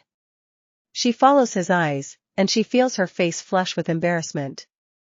On the small board, she displayed pictures of her friends and moments she cherished, and atop it all, in center focus, displaying just how prized it was the strip of pictures they took on their first date. I kinda had an idea anyway. So, did you wanna stay? She shudders as he chuckles again and squeaks as he pulls her into his lap with the hand he held onto since they sat down. She sees her face in the small mirror she had on her table, flushed violet and with a timid expression that seemed more alien than she joked about her appearance being. His free hand takes her other hand, intertwining their fingers there as well. She bites the inside of her lower lip as she feels him press his lips to the back of her head again. Mina thinks back to something Himiko had told her when she was convinced to join their efforts. First things first. Izuku likes being tender. He may like an animal, but he always starts kinda soft. So in order to get him in the mood, you gotta be willing to play along. Mina swallows harshly as she pushes her hips back into him, smiling meekly as she feels him exhale into her hair, a low groan against her curls sending a frisson through her. She continues to grind back, trembling when she hears him chuckle, his voice low and heavy. A vague memory of meeting him like this before comes to mind. His hands let go of hers, and while she pouts for a moment, she changes her mind when those same strong hands move to slip under her violet spaghetti strap top. Mina had decided to go for a more casual look today and wore walnut-colored leggings that bore her favorite spotted pattern in a deeper brown, along with a denim jacket to complete her outfit. She sobbed as his hands touched her bare skin, fingers dancing along her taut abdomen, powerful but less overt muscles beneath her soft skin that tensed as she felt him caress her. His hands climb until they get to the band of her black sports bra, and then, without warning, his arms wrap around her body, firmly holding her against him. She whimpers as she feels his defined pectoral muscles against her back as well as the power in his forearms as they lock her in place. He turns his head, and she feels electricity throughout her body as he presses a kiss to the side of her neck. He continues peppering kiss after kiss until he makes it down to her collarbone. From there, he opens his mouth and asks gently. She involuntarily tries to move out of his hold, but his strong arms hold her in place, and then he thrusts his hips against her. Mina squeaks as she feels his growing standing manhood ion against her. Midori. He says nothing, returning to her neck and ing there like he did on her collarbone. She sobs, eyes lazily trailing back to her reflection, embarrassed by just how wanton her expression is. She knew she was naughty, she was a girl after all, but she'd never seen herself in the throes of pleasure. She feels him stop before he kisses her cheek, his emeralds half-lidded and lascivious as he meets her gaze through the mirror. You're so gorgeous, Ashido-san. Look at your beautiful eyes and lips. That statement becomes punctuated with another roll of his hips against her, and she gasps, both in shock from his comment as well as from the heat of his body. Mina. Call me Mina. He chuckles, and she can feel his hot breath ghosting her ear. Okay, Mina. He presses another kiss to her cheek before whispering, is it alright if we keep going then? She understands his caution. Last time she'd finished so quickly that she fell apart in his hands and then needed him to hold the pieces together. But that was then, and this was now, and there was nothing more she wanted besides going as far as she could. Still, she finds herself unable to trust her voice, and so instead, she nods, her eyes boring into his in the reflection. His gentle face gives her a wolfish smile, and she now understands what the other girls had been telling her about. She brings a hand to her face, her mouth hangs open slightly, and a curled finger floats just above her top lip. She can't help but notice how her pooled saliva gave her open mouth a sheen, but she couldn't swallow, her every action dictated by the firmness of Izuku's touch. The Vertinet boy loosens his hold on her, his hands moving back to where they had stopped on her torso, and she feels his thumbs push in so that they can slip beneath the band of her sports bra. She finds that she can only see her collar in the mirror, and while she only used it to help her with applying her makeup, she wished she could watch the way his hands roamed over her body, unwilling to break the heated gaze he gave her in the reflection. Izuku smiles at her, his hands pushing her bra up, and she feels his hands take hold of her supple her boba points already standing manhood as he cradles her soft skin so delicately. He turns his head and presses another kiss to her cheek as his hands begin to caress her boba, thumbs stroking the skin they reach while he uses his index fingers to roll her sensitive buds along the calloused skin of his middle fingers. She hisses as he lifts her chest, his fingers sinking into the delicate flesh, and his fingers move to pinch her boba points. She can see her face in the mirror and feels her breath quicken as she pants, a single trail of saliva having finally overflowed from her mouth and dribbling down her chin. Izuku lays gently on her neck, leaving violet bruises along one side, his grin trailing along her neck and head as she watches him switch to do the same on the other. She can feel how damp her panties are from his continued caresses, and she almost wants to ask when he'll travel there. As if answering her unspoken prayer, he stops at once, wrapping his arms around her torso again as he makes her stand. She follows along as he walks her to stand in front of her dresser, one of his hands moving her makeup box so as to show as much of her as he can in the other mirror she had there. Her yellow eyes can see more of her torso, with the image cutting off just below her hips, near the top of her thighs. She can see how her chest rises and falls with her heavy breathing, and she yes in a breath as she watches his hands reach for the waistband of her leggings, his thumbs slipping under the waistband of her panties too as they slip the tight fabric to match where her view of herself ended. Mina feels another trail of her saliva dribble down as one of his hands slips behind her to unbutton his pants and drop them to his knees.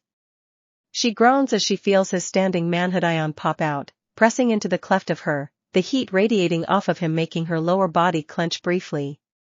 His arms locked around her abdomen again, his strong forearm muscles flexing as they propped up her boba, and sweat now added a slight sheen to her skin. She sobs as she feels him gently thrust his hips against her, his hard digging into her body, a touch of warm, viscous fluid landing at the small of her back. Mina remembered that he was big, but it was one thing to have a memory of his standing manhood ion between her boba, it was another to feel it so close to her increasingly needy body. She hates the whimpering sound she makes when he pulls his hips back, only the bulbous tip touching her, then he thrusts forward, and she shakes as she feels his full-length rub against her slick lower lips. Her eyes look down on the bottom of the mirror, watching as his heart twitched, the tip leaking its fluids and staining the front of her panties as the head stretched her leggings, his length undoubtedly impressive as he had cleared the head and a good portion of it past her lips. She feels him smile against her again, and he slowly pulls back, grinding his shaft against every inch of her, nipping her neck as he thrusts forward, her body shaking from the sheer strength of him. His movement starts slow and steady. She huffs, already close to her intense pleasure, as she feels the muscles of his body hold her in place, teasing her as he her thighs. One of his hands moves from her torso, grabbing her chin forcefully with his strong fingers, squeezing her face and causing her lips to jut out. He pulls back from nipping on her neck, and he forces her to face him as best she can. He presses his lips to hers, his tongue pushing past her open lips and tasting every bit of her mouth. That sends Mina over the edge, and she feels him smile as her coats his hard with her juices, her body convulsing as she comes down from her high. Izuku turns them around, his strong arms putting Mina on her back, and she, without prompting, quickly throws her legs up high, her shaky hands moving down and spreading her drenched nethers.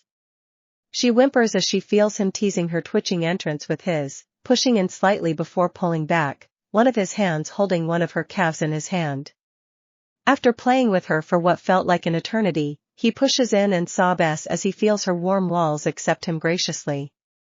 His hands reach down and take hold of her face, and he leans down, his face shadowed by the lights coming from above. He no longer wears the hungry expression of before. Instead, his hazy gaze is intrigued, his mouth slightly open as if he wanted to kiss her, but her thighs between them keep them just slightly apart. Instead, he grabs her wrists, bringing her hands up to rest next to her head, and Mina finds her heart slamming into her chest even harder as he moves his hands to intertwine their fingers again. For the first time ever, even if she does not know it for sure, she feels loved, and that was all that mattered. He thrusts down, the angle made by her raised hips and the way the back of her knees were on his shoulders made his sink down to the deepest parts of her canal. She groans as she feels him stretch her, and misses him as he pulls out only to slam back inside her again. Like earlier, he starts slow before building pace, and Mina feels the wind being pushed from her lungs every time his hips meet hers, yet never once does she want him to stop. Instead, she mewls, pleading for more in the way her insides wrap around him lovingly, her fingers clenching around his, trying to keep him close, even if she knew that with his strength, there was little she could do to stop him. Even with that knowledge, she felt safe in his arms, warm and loved by his caress, crying out as she felt him move faster. "Mina! You're so wet. It feels so good." She can do little but sob, drunk on the feel of his power in his every thrust. "You wanted this too, right? It wasn't just me?" She shakes her head, hoping he can understand what she means beneath her squeaks and cries. She tries to hold him closer with her legs, the most powerful part of her, sculpted through her years of dancing, but as she feels him reshaping her insides, her honed muscles turn to jelly. "Mina! I'm gonna, you understand? I can't hold it." Her eyes focus on his, and she makes a weak attempt to push forward, stretching her lips, desperate for him to close the distance. He gives her that warm smile she associates with him and closes the distance. Later, she could worry about the way her legs felt as he stretched them awkwardly. For now, all Mina could focus on was the feel of his throbbing standing manhood ion twitching inside her and the way his tongue so passionately caressed hers. As he hilted himself inside her one last time, she felt herself reach the end again, her velvet insides writhing around him and milking him for all he could give her. Once she feels him give the last of his essence to her, she feels him stand, taking off her leggings and his own pants, as well as his shirt, before dropping on top of her again. "If you're done, tell me. If not, then we can keep going." Her legs weakly try to wrap around him, but he chuckles. Instead, he brings a hand to gently caress her face. "Okay, Mimi, good night."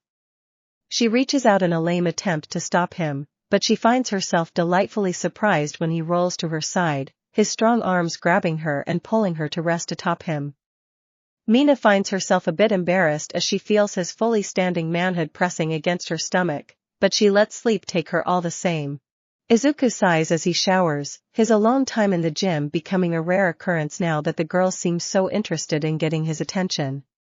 He pouts as he rubs the shampoo into his hair, eyes closed, as he allows the scalding hot water he prefers to bathe in to wash over him. I don't understand why Ashido-san said she's in love with me. Togasan makes sense, we hang out all the time, and we understand each other just like Uraraka-san and I. Then again, there's also Yayorozu-san, Shiozaki-san, and Jirao-san. Are things supposed to be this messy? As he finishes rinsing the shampoo out, he grabs the curl-defining conditioner he'd used since he was a child before rubbing it in and moving out of the water to let it set in. You can't just let yourself give in to any provocation. Sure, you're being really easy, but maybe there's something to be said about trying to just get a girlfriend. He thinks back to the snowy-haired girl and her question, and how he'd nearly fumbled answering her. With a sigh, he starts rinsing out the conditioner, worried his overthinking would lead to another mumble storm. It's not good to sleep around like this, right? Am I just taking advantage of their feelings? They say they love me, but is that just something they're saying to get me into bed? It's working, right? Oh God, I hate how easy I am. Worth as Asuka, and his thoughts suddenly shut down as that same voice whispered to him. They are yours, stop limiting yourself. Izuku shudders, the voice feeling more familiar now but still not distinct. Still, he felt warmth and love coming from it, tinged with something else as an undercurrent. Pride? That felt wrong, maybe not on the part of the voice, but definitely on his. I don't think this should sit on the back burner for too long. That one didn't feel like good advice. That's it. Thanks for listening.